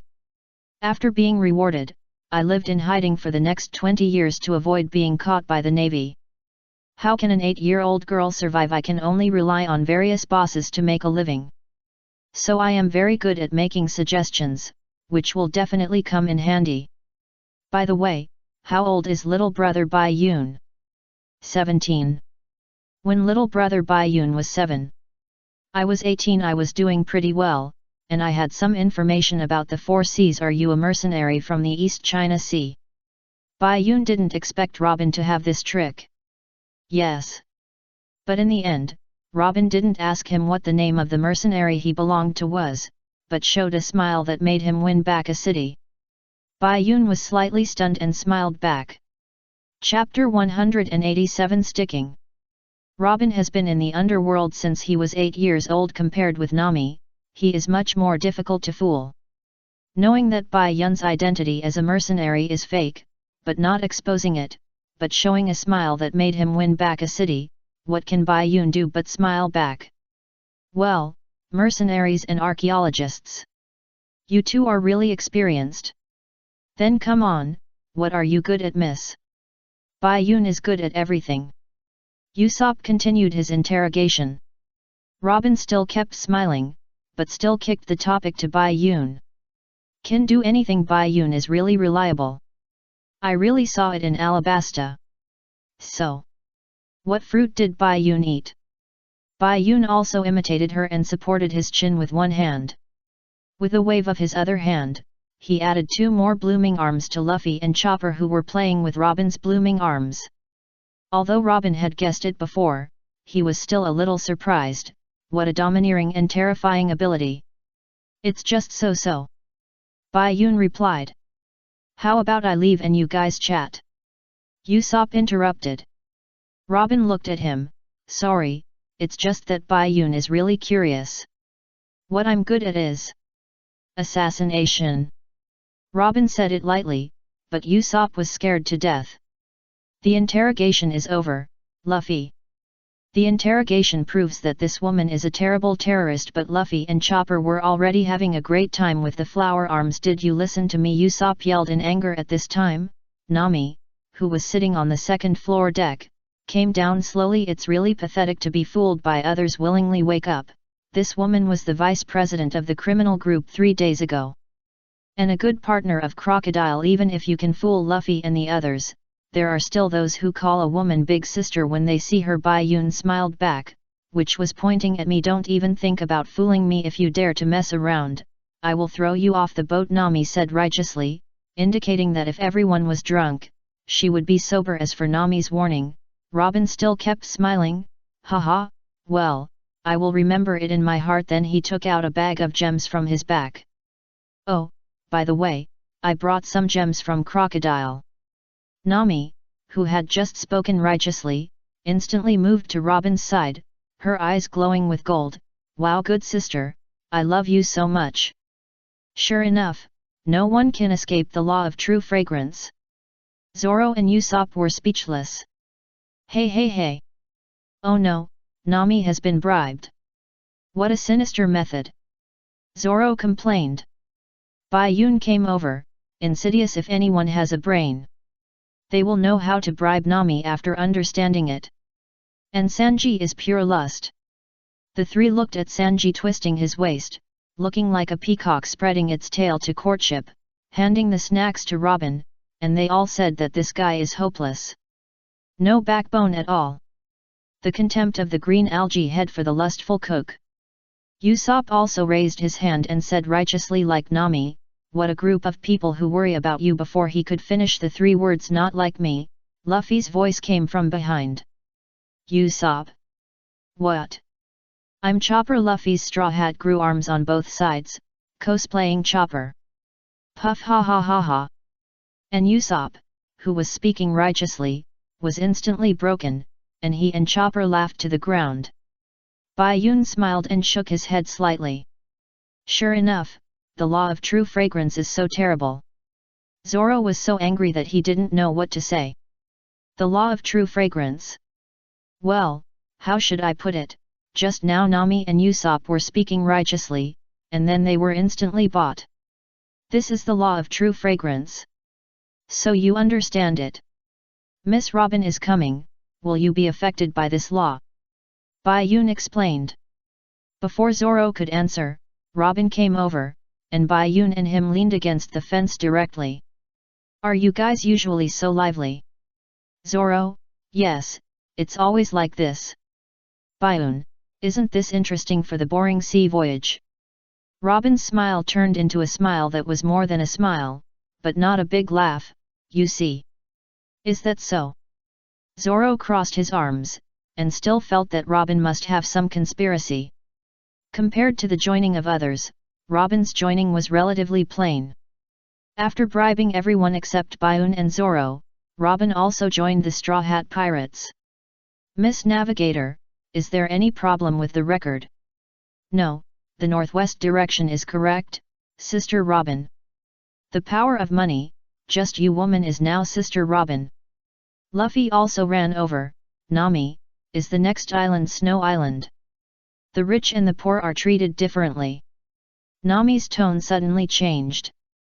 You still want to play in the snow? According to the record pointer, the next island is Autumn Island. Autumn Island, it's okay, I like autumn too. Bai Yun, who was idle, was watering 2 orange trees, and complained, I'm afraid you like all seasons, Luffy. Ha ha ha, as long as I can go on adventures with you, I like it. Luffy replied with a smile. Before Bai Yun could answer, something fell on the fence on the 2nd floor, and then fell on the deck, making a tick-tock sound. Well, it's raining. Zoro said. Bai Yun bent down and picked up the thing. No, this is sawdust. Wood chips. Everyone looked up and saw more wood chips floating down a shabby pirate ship that was more than 10 times larger than the Mary fell upside down from the sky. Everyone was so scared that their eyes widened. Although Bai Yun knew it, he was still shocked. Fortunately, the ship did not hit the Mary, but only fell beside the Mary. But the huge waves it stirred up also made the Mary shake. Luffy replied. The boat tilted to one side, so he stretched out his hands to pull up the lower side to stabilize the Mary and wait for the wave to pass. At this time, Usopp sat down. Don't be afraid of danger, close your eyes and rest first. Then open your eyes, look, what a peaceful breakfast. And in his peaceful morning, the moment he opened his eyes, a skull fell down and appeared in front of him, wanting to stick with him. Wow! Chapter 188 The Legend of Sky Island. After Robin joined, the Straw Hat Pirates headed in the direction of the record pointer as usual. And it would be boring to sail on the sea if it was always calm. You know, the world is wonderful. Money will not fall from the sky, but huge pirate ships and harmonious and enthusiastic skulls will fall. Look, as soon as Usopp opened his eyes, they came up to him. Usopp was scared and screamed. Wow! Fortunately, Sanji kicked the skeleton away before it hit him. Facts have proved that wishful thinking is fruitless. And when the waves subsided, the sea was already full of ship wreckage. After the storm, Usopp and Chopper were still in shock, hugging each other for warmth. Luffy looked up at the sky. Why would a ship fall from the sky? Zoro agreed, but there is nothing in the sky now, and no flying objects can be seen. Bai Yun smiled slightly and replied, is there a possibility that this flying object is flying too high, so we can't see it? Zoro thought Bai Yun's words made sense, but before he could answer, Nami exclaimed. What's wrong, Miss Nami? Sanji asked immediately. Nami looked at the record pointer on her wrist, but the pointer immediately pointed to the sky. The record pointer is broken, and the pointer is pointing upwards and not moving. This is when the intellectual Robin comes into play. No, it was attracted by the island with stronger magnetic force. Thus changing the new record, the pointer is pointing upward, which means that the record was taken away by the Sky Island. Even Robin, who had just faced Bai Yun and the others with a calm face, was shocked at this moment.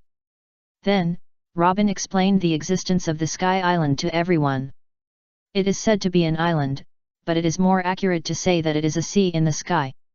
Such a wonderful existence instantly aroused Luffy's adventurous spirit, and he immediately wanted to set off for the Sky Island, but he could not do it as he said.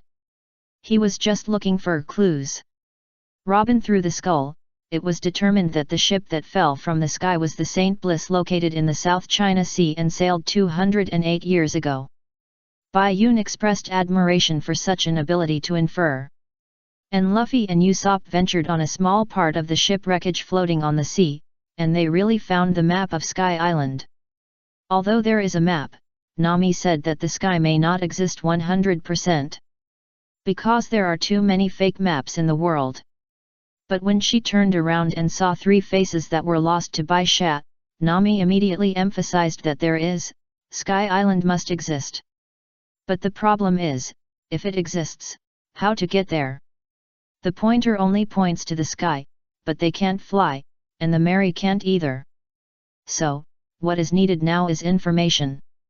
So, in the end, Luffy, Zoro, and Sanji put on the bucket diving suit designed by Usopp and dived into the sea to find information on the St. Bliss.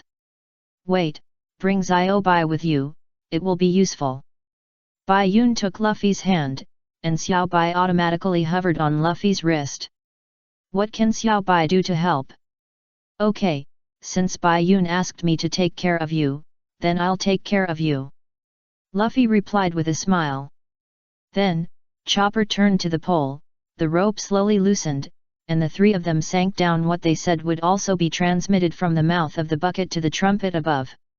In a sense, Usopp is also the inventor of the Straw Hat Pirates. And just as the three of them were sinking, an accident happened, but it was not an accident below them, but an accident on the ship and on the sea. Just listen, salvage, salvage. The two words were sung, and the sound spread. There was also the clanging sound of gold and platinum. I saw a ship with a monkey holding a pair of cymbals on the bow appeared in front of him. A man who looked like an ape and whose name was also Ape stood on the ship and shouted. The head of the ape pirates. The Salvage King Ape appeared. The bounty was 23 million Baileys. Chapter 189 Demon King. Nami looked at the ape who suddenly appeared and felt a little speechless. How come a Cheng Yaojin appeared at this time? He thought to himself, fortunately Bai Yun was still there. Bai Yun was smiling at the music on the opposite side. If he knew what Nami was thinking, he would definitely tell her not to worry, the other side was just an idiot. That's right. All the sunken ships in this sea area are mine, don't have any crooked thoughts, have you intervened? No one asked him, Abe said to himself. That person seems to be planning to salvage. Robin said. If I heard it right, it should be. Bai Yun replied, the word salvage almost drilled into his mind. Then let's say this is an opportunity, Nami said. Bai Yun, look at him like that, I'm afraid he won't give us the cradle after he salvages it. What are you mumbling about, Squeaky? Answer my question. Bai Yun was interrupted by the ape before he finished speaking. Nami asked directly, can I ask you a question? The ape shouted in surprise, didn't I ask first? Okay, ladies first, you ask. But the ape thought Nami was praising him for what she said next. He was very happy that she looked like an ape anyway. Are you going to salvage it? Can you let us see it? Nami said. The ape agreed to the beauty's request, but then, his men suddenly reported that the people who went down to salvage the cradle were beaten. Looking at the wound, it was man-made, and now, besides Luffy and the other three, who else is there under the sea? Bai Yun was right to call him stupid, and he was stupid and kind, and reminded Bai Yun and the others, be careful, there are people down there. Okay, thanks for telling me. Bai Yun replied. Then, the apes began to demonstrate their salvage skills. At this time, Luffy and his friends had already explored the sunken ship. The ape's salvage cradle was seen spinning down and stuck on both sides of the sunken ship. It's called a cradle, but it doesn't look like a cradle at all. The cradle is ready. Okay, put down the Hull Hunter. Then, the ape's bow was named Hull Hunter, and it was shaped like a monkey holding a pair of cymbals, separated from the hull and sunk into the sea. Its function is to guide the air pipe to connect with the sunken ship. The last step depends on lung capacity. The apes blew a breath into the pipe to clear it. And then his subordinates used a rocking wheel to pump air into the sunken ship to make it float, and his apprentices immediately pulled up the salvage cradle through the rocker, thereby driving the entire sunken ship. This is the whole process of salvage. Luffy and his friends didn't know the situation above, so they beat up all the people of Man-Ape. This made Man-Ape jump down directly. The 23 million bounty was not false, and the giant sea snake took it away with one punch.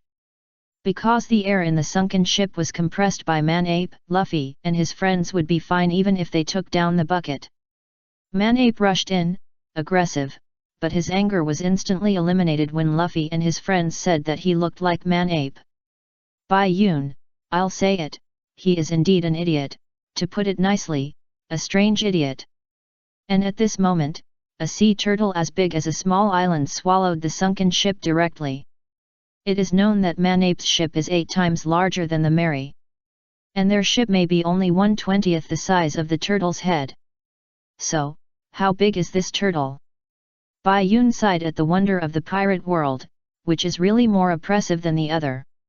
The turtles began to swim away, but Luffy and his crew were still connected to the Mary through their gas pipes. In this case, the Mary would definitely be pulled away by the turtles. Then, for safety, cut off the gas pipes first. Nami made a prompt decision. Usopp and Chopper were so scared that they kept calling him a devil. But Bai Yun was very obedient and cut off the 3 gas pipes. Demon King. Seeing that Bai Yun really cut it, Usopp and Chopper were so scared that they turned into shouts. Okay, he was 1 level higher than Nami and became a Demon King. It's okay, Ziobai sent me a message that Luffy and his crew didn't need the gas pipes anymore. Bai Yun explained. But this was nonsense. He knew that Luffy and his crew didn't need the gas pipes. But it wasn't Ziobai who told him. He and Ziobai didn't know how to communicate with each other. Chapter 190 Black Shadow. A Saint Bliss fell from the sky, bringing clues about Sky Island. Luffy, Zoro, and Sanji dived to the bottom of the sea to search the sunken Saint Bliss to see if there were any other clues or intelligence. And they sank like this.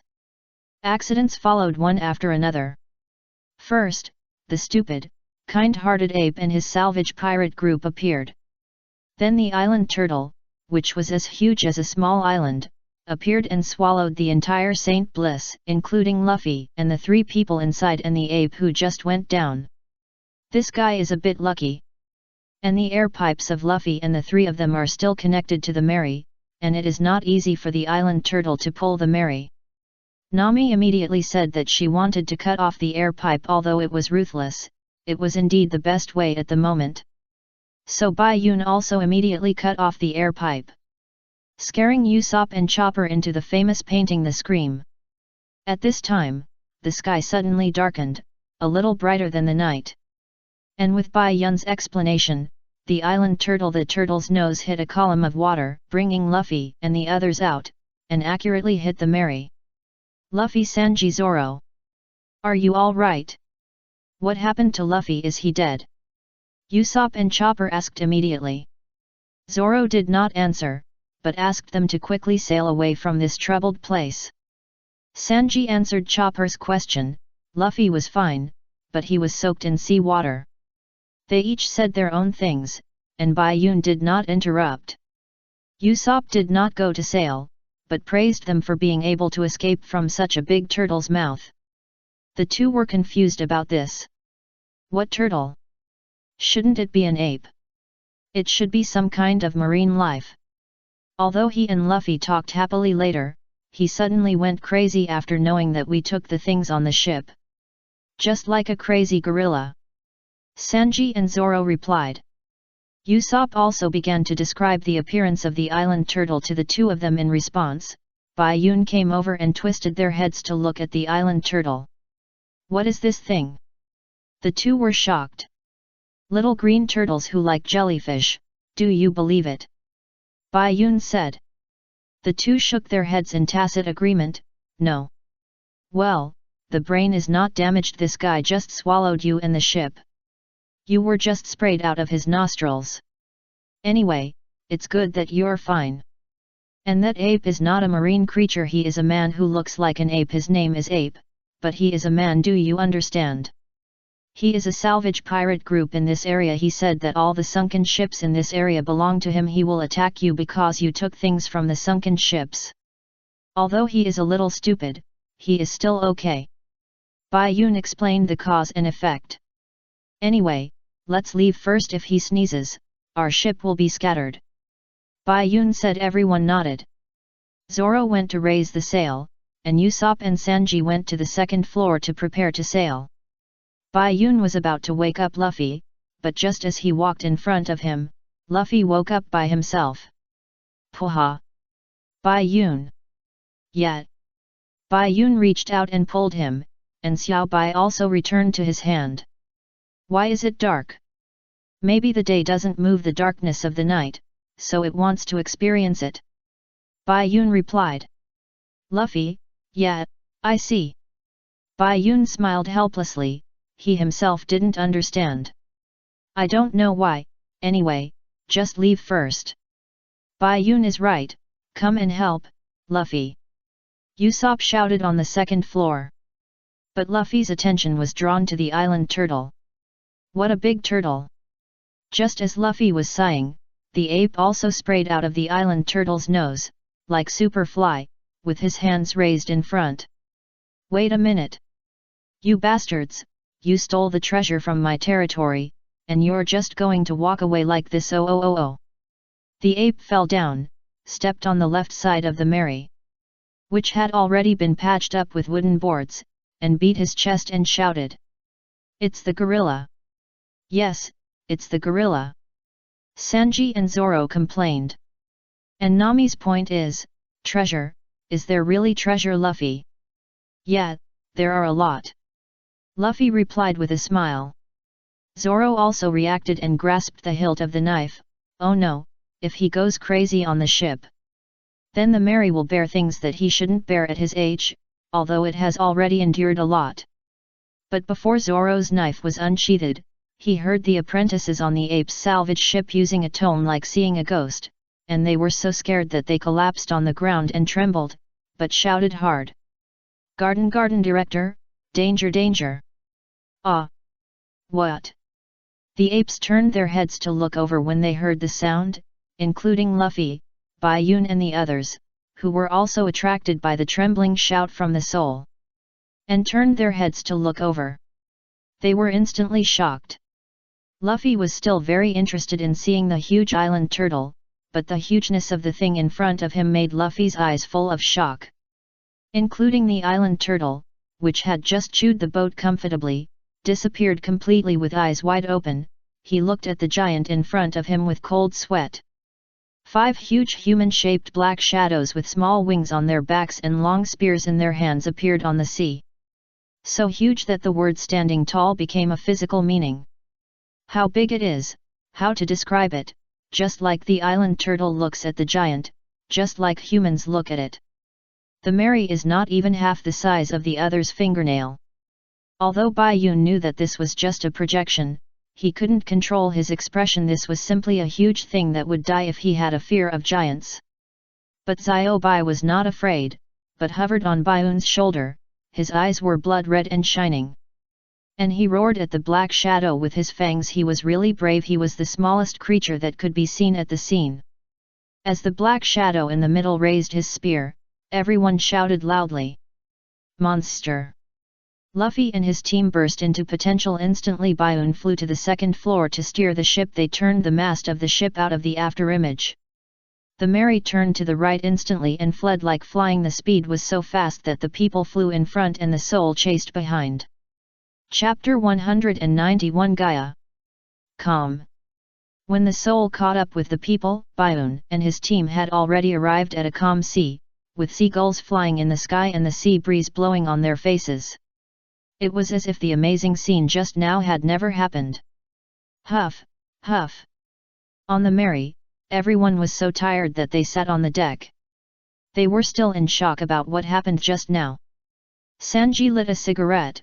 What kind of day is today? Zoro's forehead was still sweating.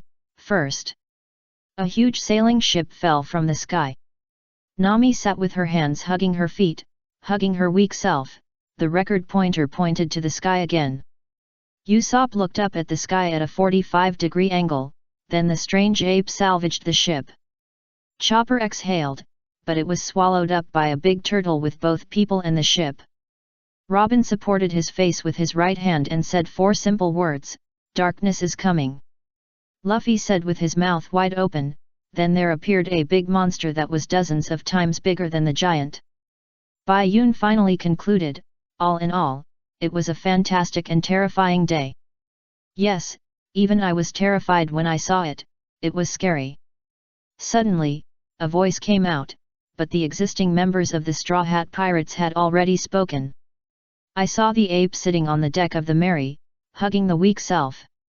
Get off. After 3 seconds of strange silence, Luffy, Zoro, and Sanji kicked the ape into the sky. This guy can't die. But he is like a fish in water in the sea.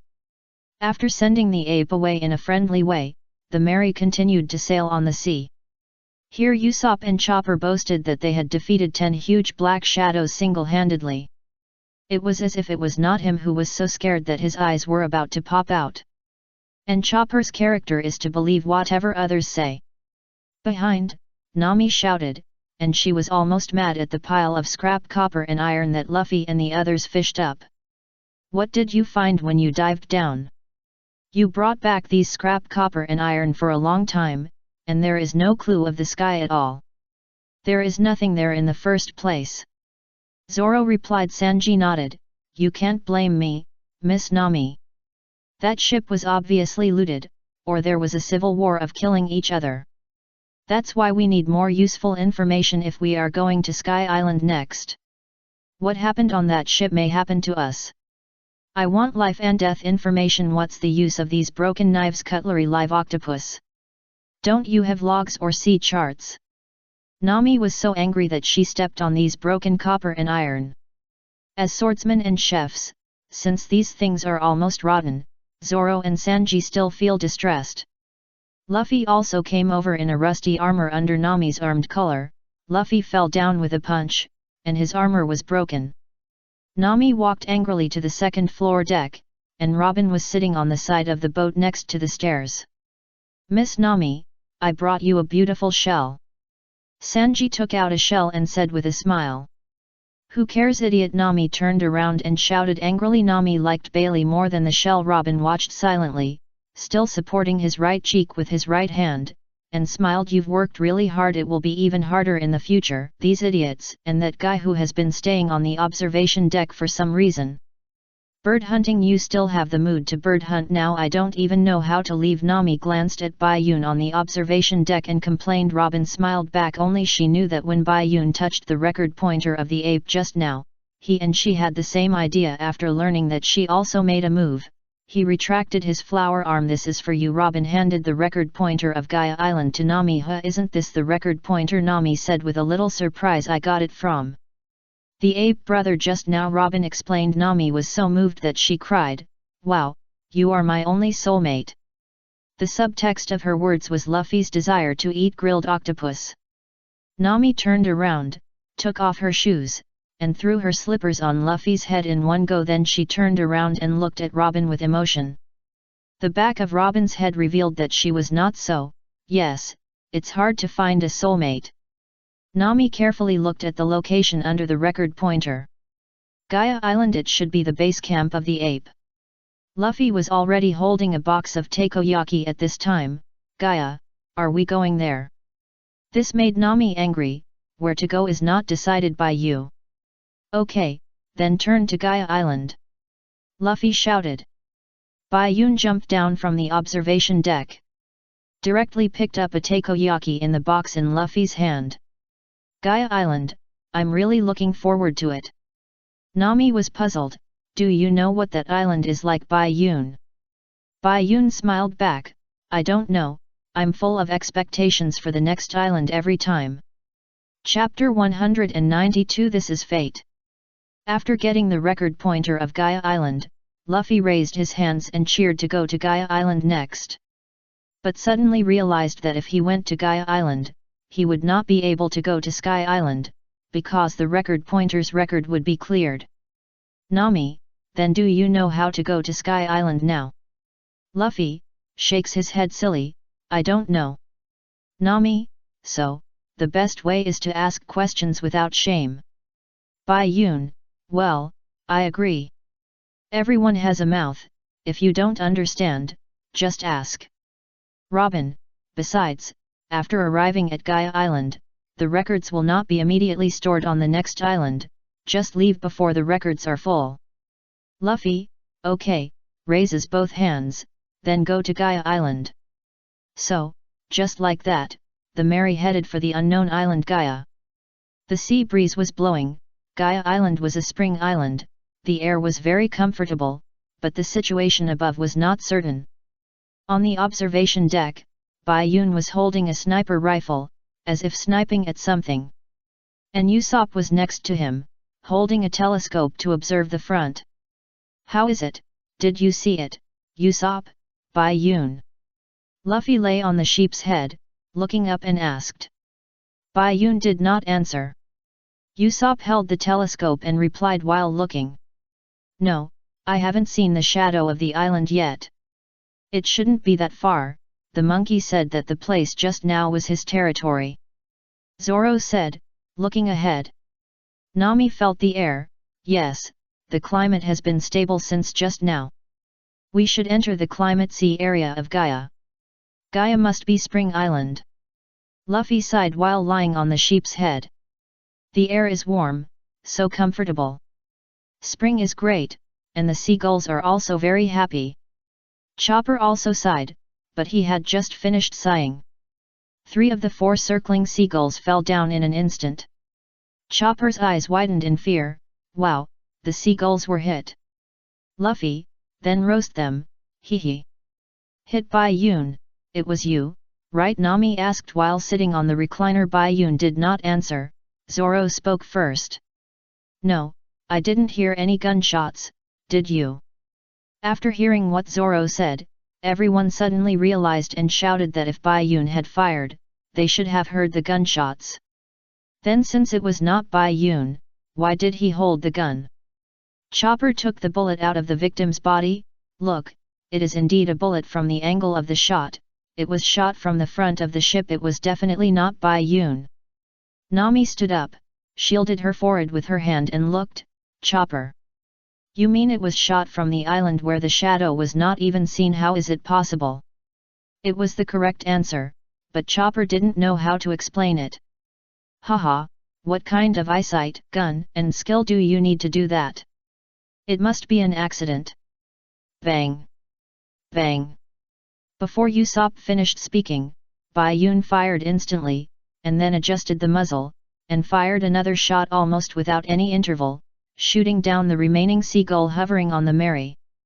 Next, Luffy took a total of 4 seagulls, including the one shot down by Bai Yun, to find Sanji to deal with.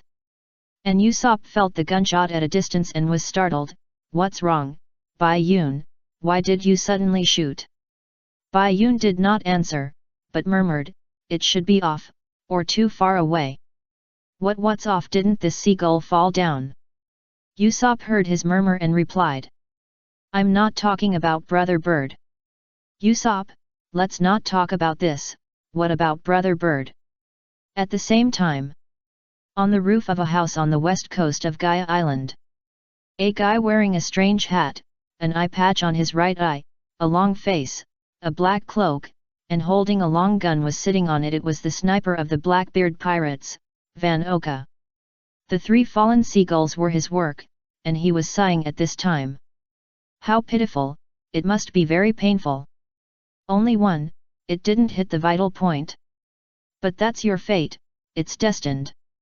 Just as he finished sighing, he saw the lucky seagull fall down with his right eye. With the telescope he fired the gun, and he knew that if it fell down because of the wound, it would not fall so quickly. Before he finished wondering, a bullet appeared in the telescope's field of view, and it was getting bigger and bigger. When he reacted, he immediately tilted his head to avoid it. After the bullet passed by, he found that even if he didn't hide, the bullet couldn't hit him, but when the bullet hit the wall behind him, a violent explosion occurred instantly. And a big hole was smashed in the whole wall. A drop of cold sweat fell from Van Oka before the owner of the house could curse. He shot him to see God.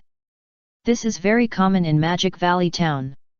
Then he turned his head, looked ahead, stroked his beloved gun Kyun-Lu, and sighed. This is fate. Chapter 193, Magic Valley Town. This is fate. As a sniper, he was provoked to the face. Can Van Oka bear it? Immediately he turned around and jumped down and left.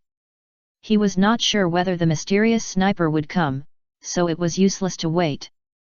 He left everything to fate. If this is destined. Wow, the town ahead looks good. Luffy sat cross-legged on the sheep's head and sighed at the appearance of the Magic Valley town. Bai Yun said, you can't look at things on the surface, Luffy. Then what should I look at? Luffy asked. Bai Yun didn't know how to answer. Anyway, don't expect too much when you see its original appearance. Oh, Bai Yun. You are pessimistic. Look at how much this town looks like a resort. Usopp said with expectation. Bai Yun smiled back, maybe I think too much. It's just that the ships docked at the port seem to be pirate ships. Nami, Usopp followed Bai Yun's line of sight. How could it be, Bai Yun? How could a pirate ship dare to stop at the port openly? Murder. Before Nami could finish, a voice came from afar. Murder. Usopp was so scared that Chopper, Nami covered their mouths and cried. What kind of town is this? Crack, the Mary docked at the port of Mogu town. Bai Yun smelled the blood, gunpowder, and alcohol in the air, and it was indeed a bit uncomfortable. No matter what kind of town it is, going up to ask is our only feasible way. Luffy nodded affirmatively and jumped down with his straw hat pressed. Zoro followed, and Bai Yun followed immediately. Bai Yun is right, this town seems to have all kinds of people. It looks like a happy town. Zoro said. I really don't know what his definition of happiness is. You call this happiness? Bai Yun replied with a smile. Zoro looked at him. You seem to be worried. Worried? What worries would I have? Let's go in and take a look. Bai Yun smiled. I would be worried. How could it be possible? then he followed Luffy, and Zoro followed him. Nami was afraid that they would fight, so she mustered up the courage to follow. Sanji wanted to follow, but Usopp and Chopper held him tightly. He couldn't be without him on this ship. I swear, I will never fight in this town. In order to stop Nami from thinking, Luffy swore solemnly. Very good, it's a deal by Yoon, Zoro, you two too. Zoro, yes. By Yoon, I'll try my best. What do you mean by yes and try your best? If you make trouble here, it will delay our trip to the open space. Nami said angrily. As soon as she finished speaking, she heard wailing from the front. I saw a guy wearing a black coat, looking very sick and dying. Lying on the ground. The crowd watching was shocked. What happened to him? He fell off his horse.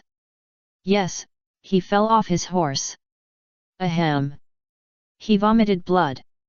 Yes, he vomited blood. Can you three brothers help me get up? Poison Q asked. You are just too lazy to get up. Zoro complained, but he and Luffy helped him onto the horse, and Bai Yun did not move. Oh, sorry. Finally got up, I was born weak and sickly. Come on, let's go, BMW.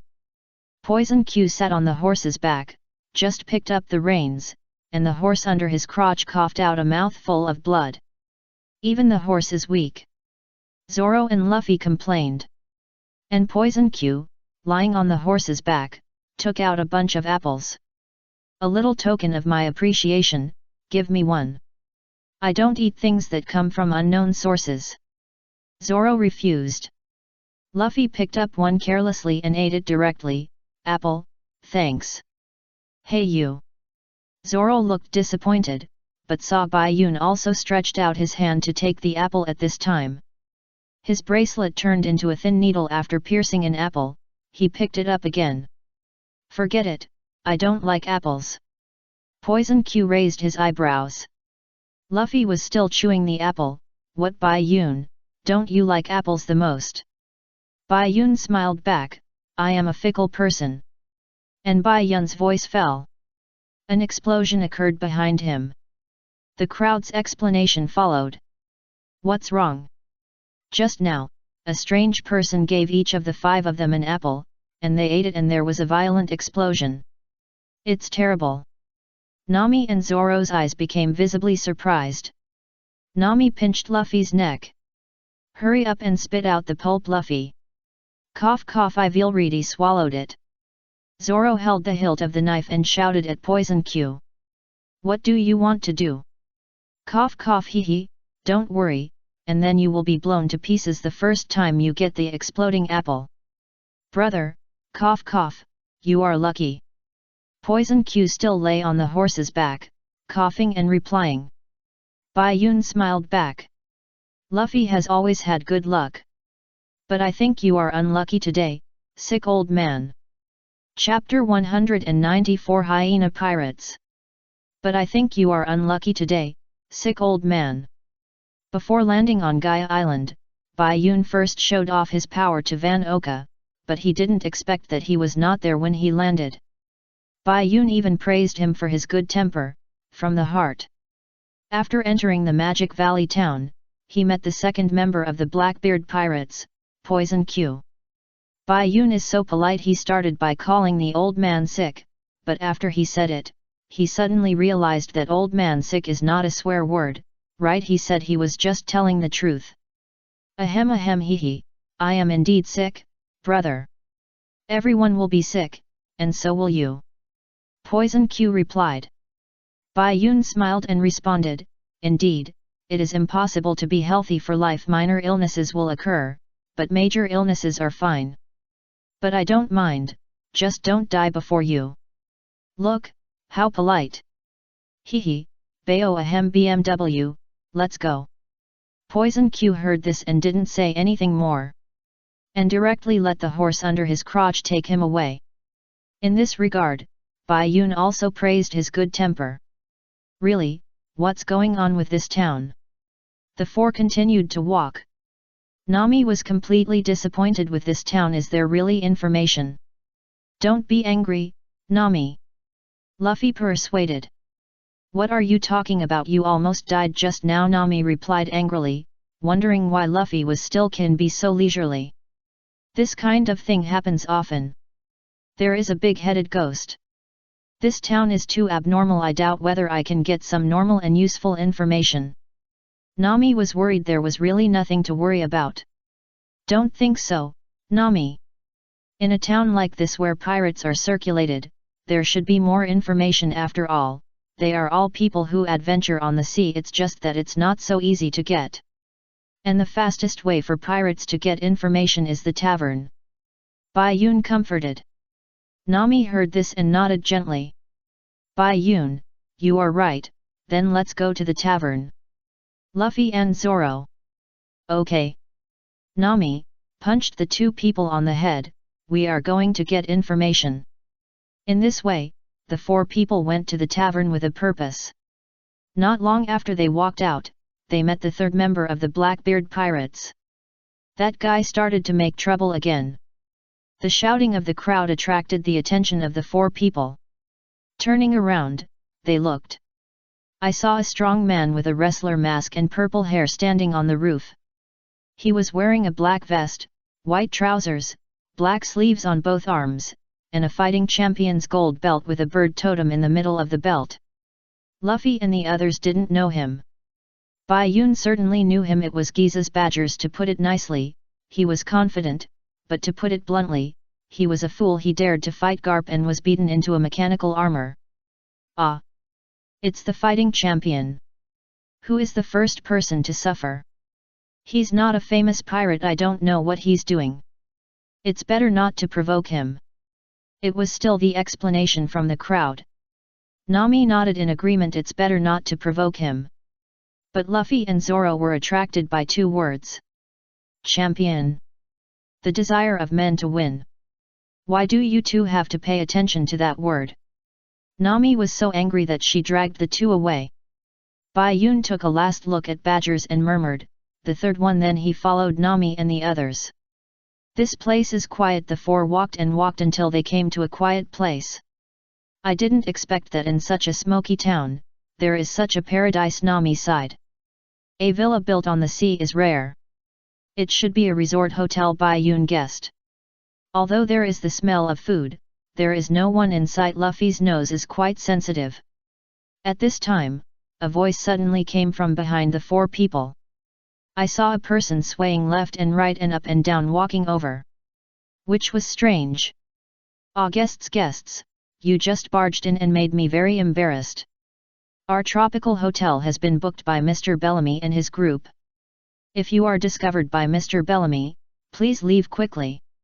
It seems that this weirdo should be the owner of this hotel. He was anxious, but Luffy and the others were not anxious. Nami, I just came in to take a look. What's wrong? Bellamy, have you heard of Bai Yun? Luffy asked. No. But seeing how scared the boss is, he must be quite famous. Bai Yun replied, Bellamy, who is he? One punch killed guy. Oh, it's him. Hey, what's wrong? What you fear will come true, the boss is the one you fear. Bellamy's deputy Big Knife Sachis came in with a woman in his arms. What's wrong with these dirty ghosts? Stop talking nonsense, get them out. Do you know how much money the uncles spent to book this place? The woman also took advantage of her power and cursed viciously. The two came in front of Luffy, and they were quite tall. Hey! Little bug, get out!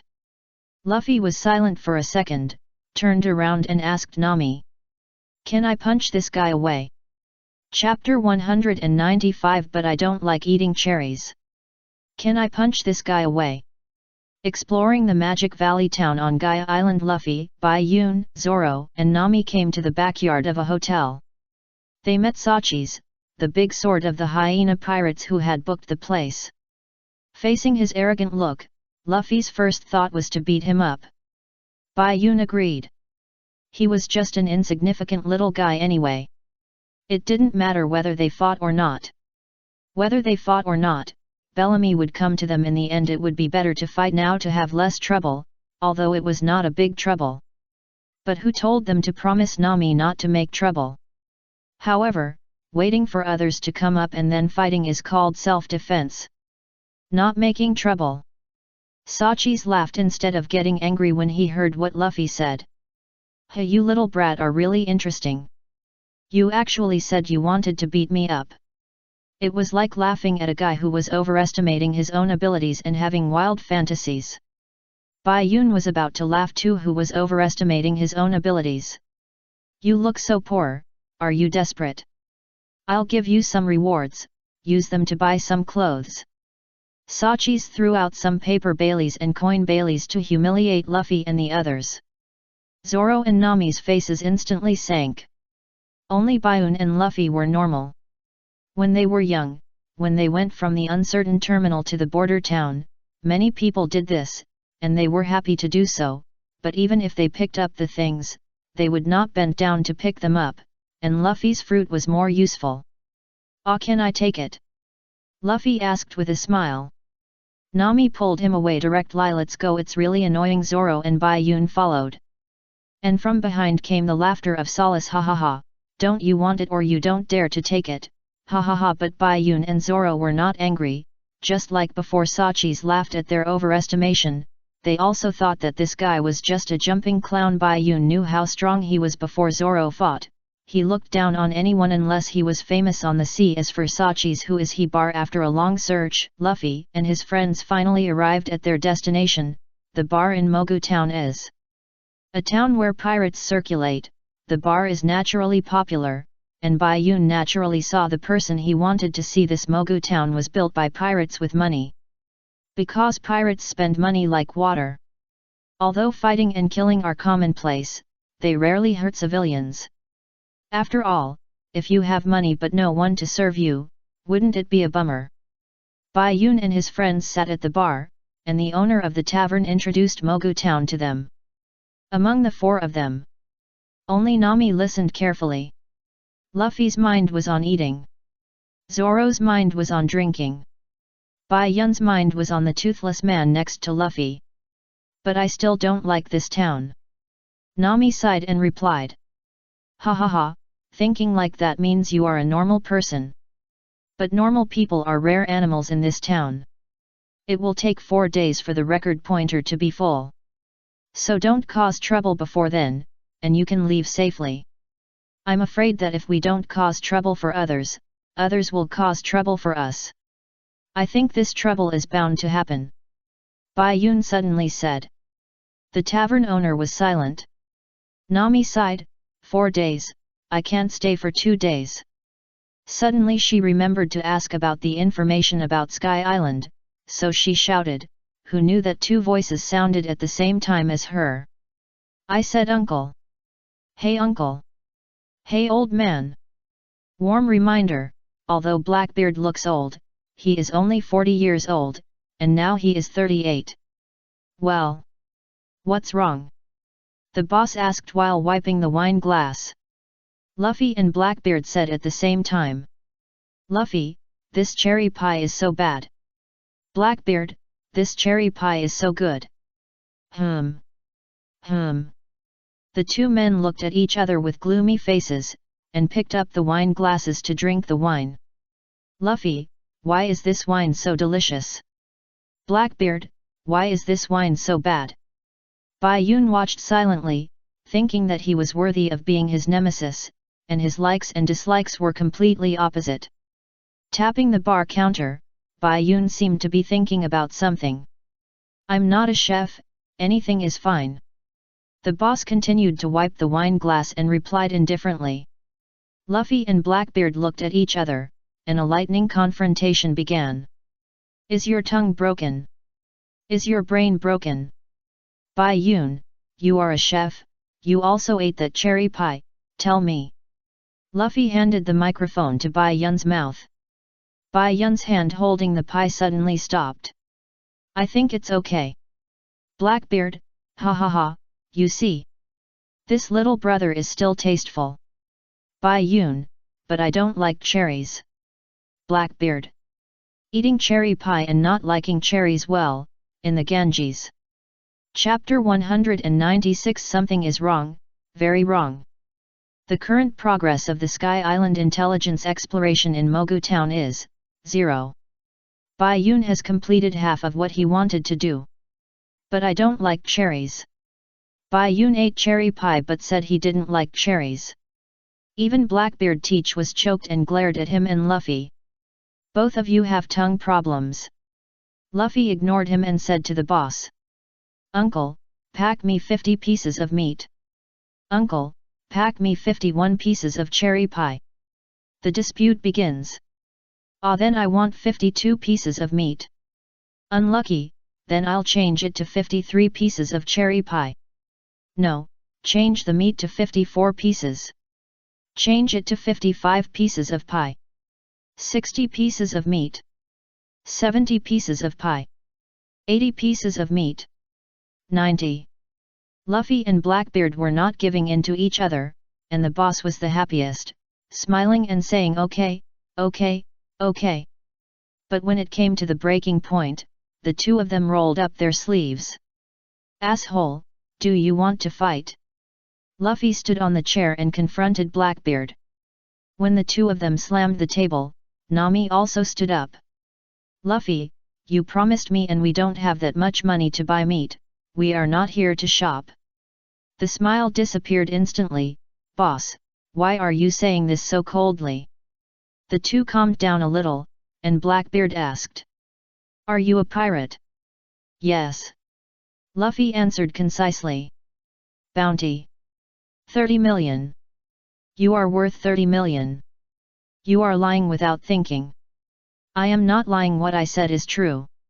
The first confrontation between the two future emperors turned out to be a quarrel.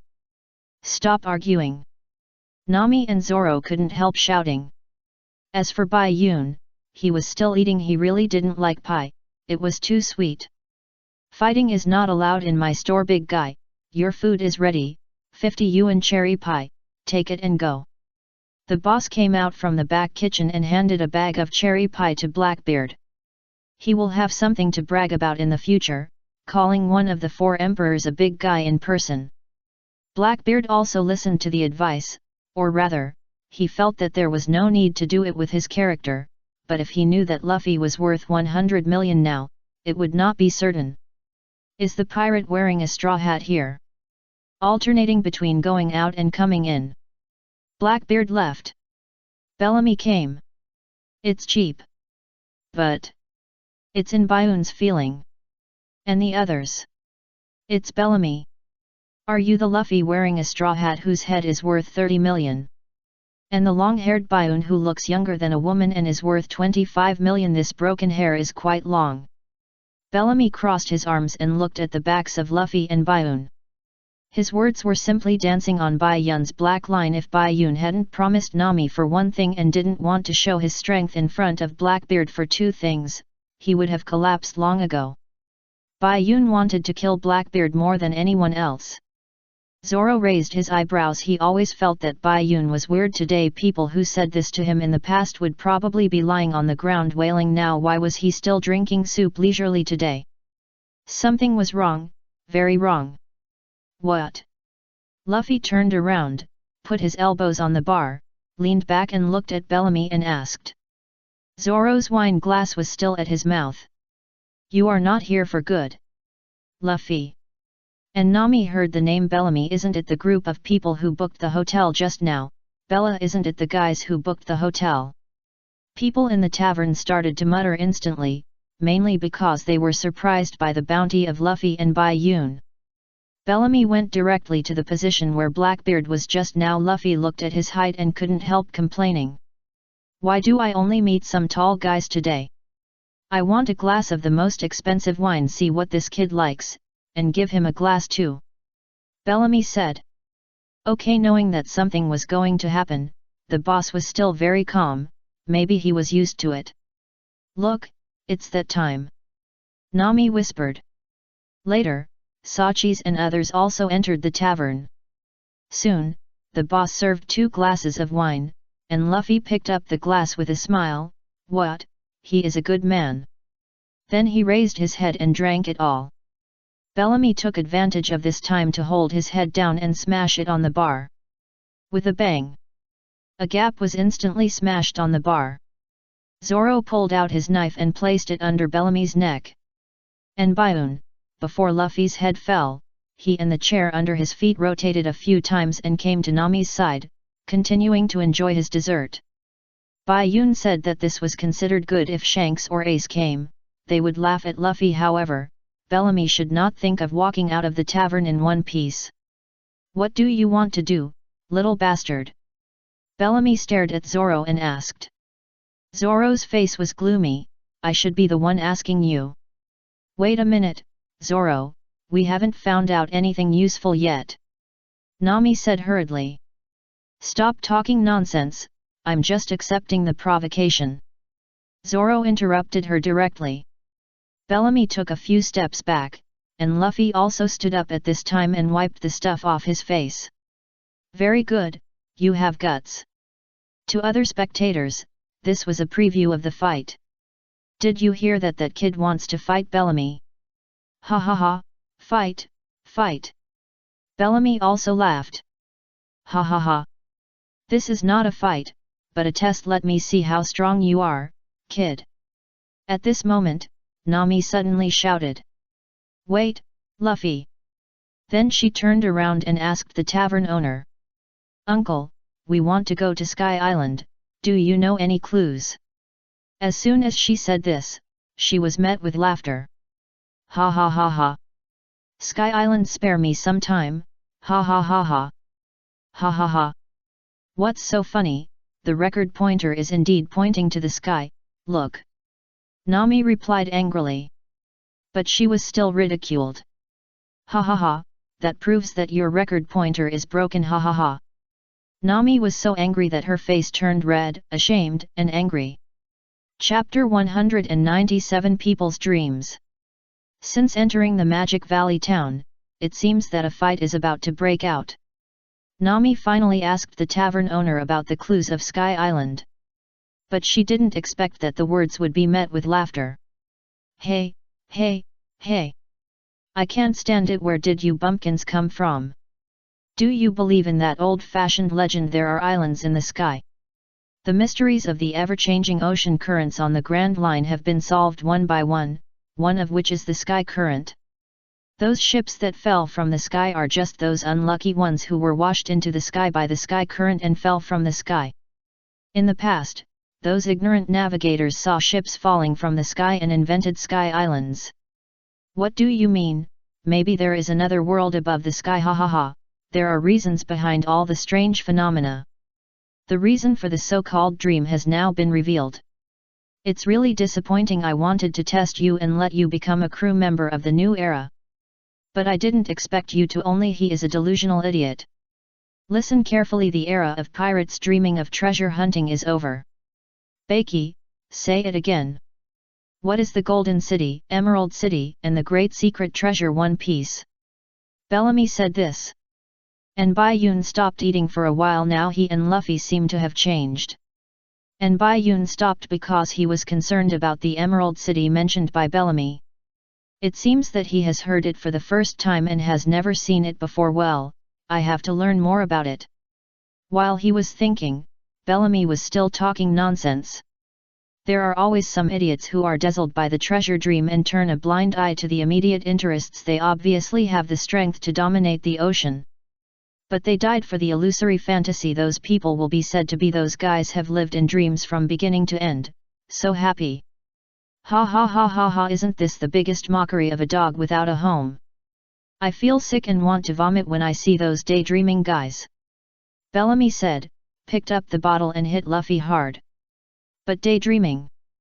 Isn't he talking about himself having the ability to dominate the ocean?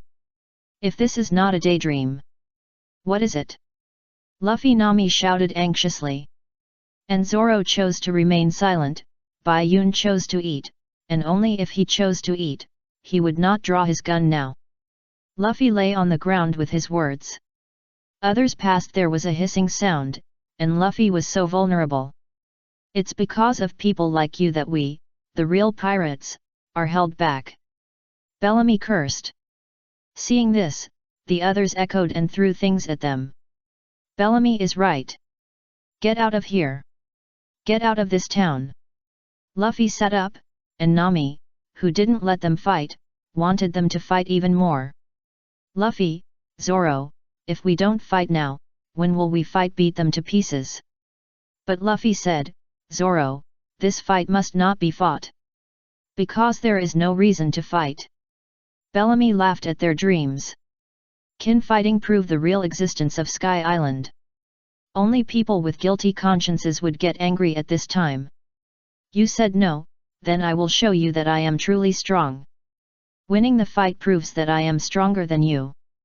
Not that my dream is not just a dream. People who laugh at other people's dreams are weak and cowards. If that's the case, what reason does Luffy have to fight? My dream is my business. Others' doubts are other people's business. I only live for myself. I believe in my own feelings.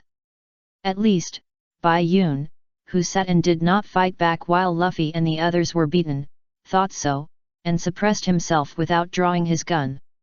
No matter how the other party hit and mocked, Luffy and Zoro always stood and did not fight back. Bellamy should be glad that he did not hit Bai Yun, because if he did, Bai Yun would definitely not be able to bear it. As Bellamy sprayed a mouthful of wine on the two, followed by a kick and a punch, Luffy and Zoro fell down. Nami was still puzzled. Luffy, Zoro. Sachis took a fancy to him, and Bai Yun. Hey, girl, and that little brat, I have tried this before. Following these two cowards will not end well. Name a price. It was like dancing wildly in a minefield. Bai Yun made a handprint with the spoon and almost wanted to turn around and kill him. Hey, you really know how to say it. You want to buy us? Nami glared back. Yes, name a price. I guarantee you will be happy here. It's a pity that this lady and he don't like you guys. Nami directly retorted. Ha ha ha, what a woman who doesn't know her own limitations. That long-haired kid has a bounty of 25 million. You are just a skin bag, ha ha ha. It turns out that they are all fools, ha ha ha. Nami's words made the people in the tavern laugh again. Bai Yun put down the tableware. Oh, I'm very full. I haven't eaten so full for a long time. Thank you for the hospitality. Then he turned around and helped Luffy up. Nami, Zoro is left to you. Forget it, sensible, little bastard, take these garbage away from here. Bellamy said, but Bai Yun pretended not to hear. Nami helped Zoro up angrily, biting her lip. Her eyes full of grievance. But just as the four of them walked out of the tavern, they heard a voice from the street. Sky Island is real. Turning around, it was Blackbeard. Ha ha ha ha, the cherry pie here is really incomparable. You didn't just. Little girl, what else can't you figure out? It was obviously the two of them who won the fight just now. Blackbeard said to the four of them. Luffy and Zoro heard this and broke away from Nami and Bai Yun and stood by themselves. You are very good at talking, you are such a brave woman. And you, long-haired boy, you are full of murderous intent, but you can suppress it, which is also amazing. Blackbeard praised Nami and Bai Yun. To achieve great things, you must be patient. Ha ha ha ha, I agree with this sentence very much. Blackbeard replied with a smile. Indeed, no one was more patient than him. However, he obviously didn't know that Bai Yun's patience was for him. After taking a bite of the pie, Blackbeard continued. The new era those guys are talking about is bullshit. What do you mean the era of pirate treasure hunting is over? Ha ha ha ha. People's dreams will never end. I'm right, right. Chapter 198 Dream Maniac. People's dreams will never end. Blackbeard shouted this sentence, which echoed in the ears of everyone on the street. Some were shocked, while others scolded him for suddenly going crazy. There were also people who felt nothing. Bai Yun belonged to the third type. Because he knew Blackbeard would say this. When he first saw this scene, he thought Blackbeard would be a positive character, but he didn't expect. But he had to admit that Blackbeard was the real pirate. He would do anything to achieve his goal, even killing his partners who he had been with day and night, and forbearing for more than 20 years. Only if he was very clear about what he wanted could he say this. Besides, how to distinguish between good and evil in the world of pirates? It's just a distinction made by powerful people. As long as you lock on to your target, let him laugh if he wants to. You don't have to use fists to fight. Ha ha ha ha ha. That's what he said. After saying this guy appeared in the following scenes and fought. Your experience is not easy to say such things, uncle. Bai Yun replied. Ha ha ha ha, it's just my feelings about life. Blackbeard laughed and replied. Luffy didn't say anything, just looked at Blackbeard silently, no one knew what he was thinking. Let's go Luffy. Luffy didn't respond to Nami's call. Blackbeard stood up by himself. Oh, did I disturb you? You're in such a hurry to leave. It would be great if we could go to Sky Island. Ha ha ha. Laughing like this, Blackbeard turned around and walked away while drinking. Luffy also turned around, and the two went in opposite directions. Nami immediately followed. Hey, that guy just mentioned Sky Island. Maybe there are some clues. Who is he anyway? I don't know, but it's not that guy. Luffy replied. Nami's little head was full of doubts. Not that guy, then who is it? Those guys? Probably. Zoro and Luffy walked in front and replied. What do you mean? That guy just now has a companion, where is he? Nami understood what Zoro meant. Zoro and Luffy mean that guy can't be alone, he has a companion.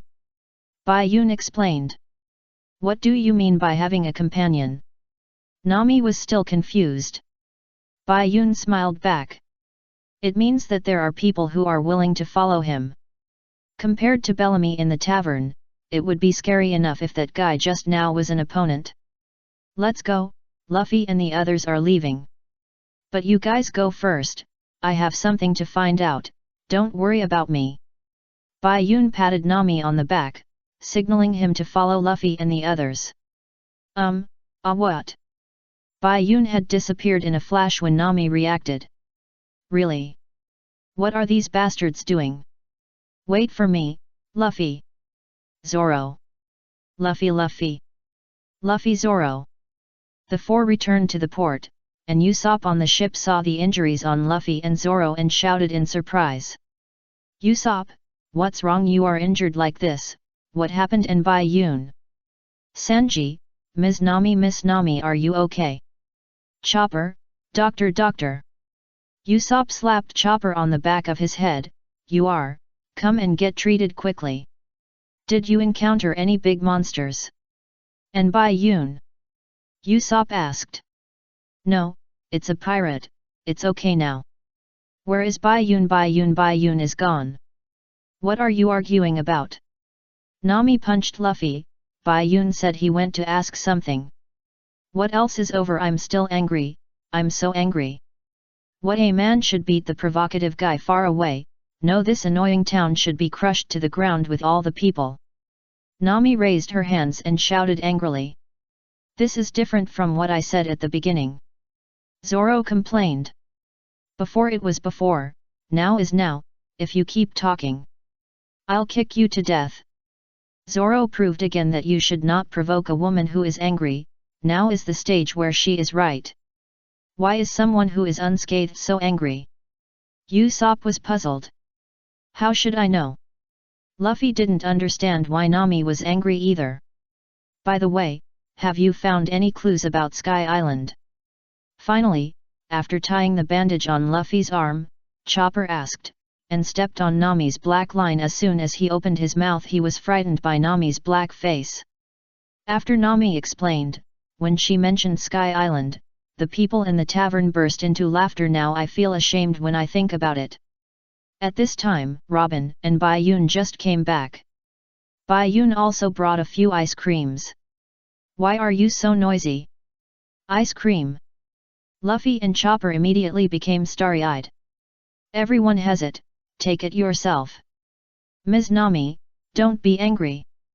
How can I not be angry? By the way, it's your fault, Robin. If you hadn't said that Sky Island really exists, we wouldn't be laughed at, Nami said angrily. Usopp came in front of Robin. Don't worry about her for now, stay away from her. Robin, what did you do in Bayun? Did you go to buy ice cream? Luffy asked while eating ice cream, and Chopper, who was also eating ice cream next to him, opened his eyes wide and waited for the answer curiously. Robin took out a map from his clothes. I went to buy clothes and asked about the information of Sky Island by the way. Treasure map. Luffy took the map and opened it. There was a cross on the map. No, it seems to be an ordinary map. Where is it drawn on it? Usopp asked. This island. The town on the left is the Mogu town where we are now. And the other side of it is that fork, see it? I heard that there lived an old man who was expelled from Gaia. His name is Monbrin Cooley Kate. He is a dreamer, and he is like-minded with you, isn't he? Chapter 199 Emerald City. He is a dreamer, and he is like-minded with you, isn't he? Robin brought information about Sky Island. But it was not about Sky Island, but about an old man. However, with the information Luffy and his friends have obtained so far, there is only one way to visit this dreamer old man. Okay, let's go see this dreamer's old man. At Luffy's command, the Mary determined the direction. By the way, Bayun, you haven't told me what you did yet. Giving the map to Usopp and letting him take the helm, Luffy turned his attention back to Bayun. Oh, I went to find out about the Golden Country and Emerald City mentioned by that idiot. Golden Country, Emerald City. It sounds very adventurous. Luffy said excitedly after hearing this. And speaking of this, Nami was no longer sleepy. I was so angry just now that I forgot the two places mentioned by that bastard. Golden Country, Emerald City, they sound like places with money. It's still Bayun who knows what the key is, so what information did you get? Nami's eyes turned into money symbols, rubbing her hands with an expectant look. As if she was not the one who was angry just now. There are still many good people in the world. After my friendly questions, I also got their friendly answers. As the name suggests, Golden Country is all gold, and Emerald City is all jade. Bayun replied with a smile. The smile on Nami's face disappeared instantly. It's a pity that she didn't learn how to change her face. What's the difference between asking and not asking? Golden Country is all gold, Emerald City is all emerald. Isn't that nonsense? I haven't finished yet. There are 3 more things to say about Emerald City. The Emerald Giant staring at each other is the entrance to the capital. Emerald Tree, the heart of Emerald City. On the Emerald Tree stands the Emerald Crown, and only those with pure hearts and emerald hearts are qualified to wear the Emerald Kingdom. Bayun slowly told the news about Emerald City that he got from an old beggar. I bought him 3 bottles of wine before he told me. Can I reimburse him? Bayun asked. 3 bottles of wine made his already poor treasury even worse. Don't talk about these irrelevant things. Emerald Giant staring at the entrance. Nami avoided Bayun's reimbursement question, thinking that no one could take money from me, and repeated the information about Emerald City that Bayun said, but what the hell is going on? There's no news about where the Emerald City is. Then I don't know. It's okay, everything depends on fate. As for the Golden Country, we have to find that dreamer and crazy old man to get news. I don't know much about the story of the big talker. You'll know when the time comes. Bayun said with a smile, and then without waiting for Nami to reply, he turned over and went to the observation deck with the eye mask on. He didn't love anyone. I need to keep enough energy until the evening, please don't disturb me. Nami looked up at him, then looked down at Luffy who was picking his nose. And got angry again. What are you looking at? I'm so angry. Then he turned and left. Luffy looked at her back and said he was innocent. What's wrong with me? Jaya Island Beast Bay. Mary went to Colicate's house. Just as Luffy complained. Why do we meet weirdos as soon as we go out to sea? A medium-sized sailing ship with a gorilla skull and a snotty gorilla as its bow logo appeared in front of the Mary. A big tree could be clearly seen on the ship. Luffy, Sanji, Usopp, and Chopper stood at the bow. Usopp saw the gorilla again and thought the ape had come back for revenge.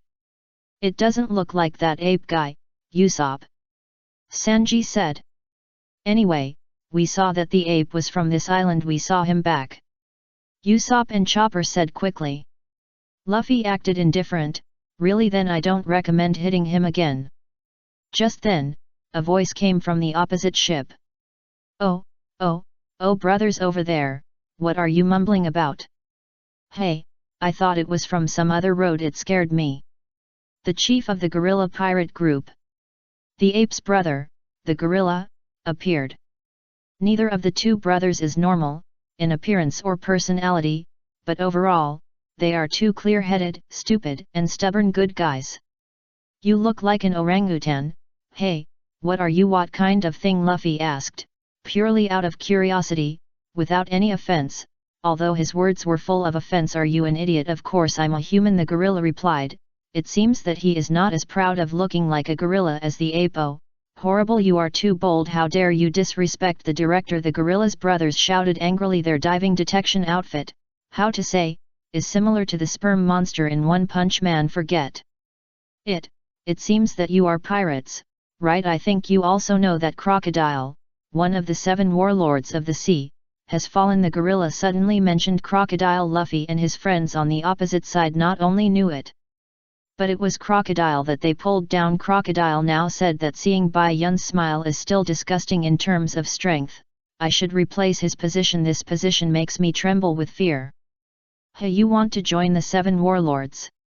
Sanji asked in disbelief. You probably don't know how powerful I am. Let me tell you, I haven't had a haircut in the 25 years since I was born. The gorilla said proudly. To be honest, he doesn't look 25 years old, but more like 52 years old. Chapter 200. You bastard! Bai Yun in his sleep, sleeping peacefully. Suddenly there was a bang in his ear. It reminded Bai Yun of the highest high note in the world, 3 days and 3 nights. Then Bai Yun woke up. When he opened his eyes, he saw a gorilla holding a microphone and singing. As for why he was like this, it was because just now, I haven't had a haircut in the 25 years since I was born, the gorilla said proudly. Luffy acted very indifferent. What an idiot!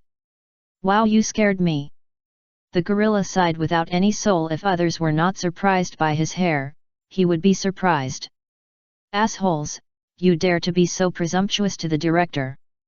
The gorilla's younger brothers said that they only had this line. Forget it, your answer really scares me. Listen carefully, if you anger me, you will be waiting for a vast ocean of blood. The gorilla said a harsh word. Luffy didn't answer. Whatever you say, we are going to sail now, get out of the way quickly. How dare you? The seas around here are all my territory. If you want to go there, leave money to buy your way. The gorilla shouted with his mouth open, and finally there was a clear expression on his face. It seems that money is still powerful. Territory? How can you say the same thing as the ape? Usopp suddenly appeared. Luffy turned his head and asked. Did he say that too? What ape? What did you do to the ape? The gorilla heard the key point. Oh. I kicked him away. Luffy turned back and replied calmly. The gorilla could not calm down. Kicked away? Oh, how dare you do this to my brother? The gorilla instantly became irritable. Hey, wait a minute, I just kicked him away, he is still alive. Luffy explained, but it would be better not to explain. Anyway, the gorilla would not listen now. The enemy of the ape is my enemy. The gorilla replied with his eyes wide open, and then he pulled out a microphone with a microphone stand from his hair. He began to sing into the microphone. Turn on the sound wave destructive roar. Oh. It sounds terrible, but the attack power is very strong. You must hurt yourself before you hurt the enemy. The wooden boards on the gorilla's ship were seen cracking. It was a good show for Luffy and the others, and when the sound wave hit the Mary, there would be no peace. The Mary, which was already half broken, was getting further and further away from being completely broken. Oh no! Even the Mary was affected. The hole that was just repaired has cracked again. Usopp shouted anxiously. Full speed ahead. Go to a place where you can't hear this sound. Nami shouted, and now she didn't care about the route, she just ran first. At this time, Bai Yun on the observation deck had been awakened by the beautiful singing. What is Densey? Damn, I forgot about this guy, it's a pity for my beautiful dream. Bai Yun, you are so stupid, why don't you come down and help? Nami noticed that Bai Yun woke up, so she shouted at him. Bai Yun covered his ears. What did you say? Forget it. Bai Yun flipped his hand, the bracelet turned into a slingshot, pulled the bow and let go. The small stone flew out and hit the gorilla's open mouth. Oh ugh! The sound stopped instantly, and the world was quiet. Bai Yun turned over from above. What did you say just now, Nami? It's okay, you did a good job. While that guy is stuck, run away.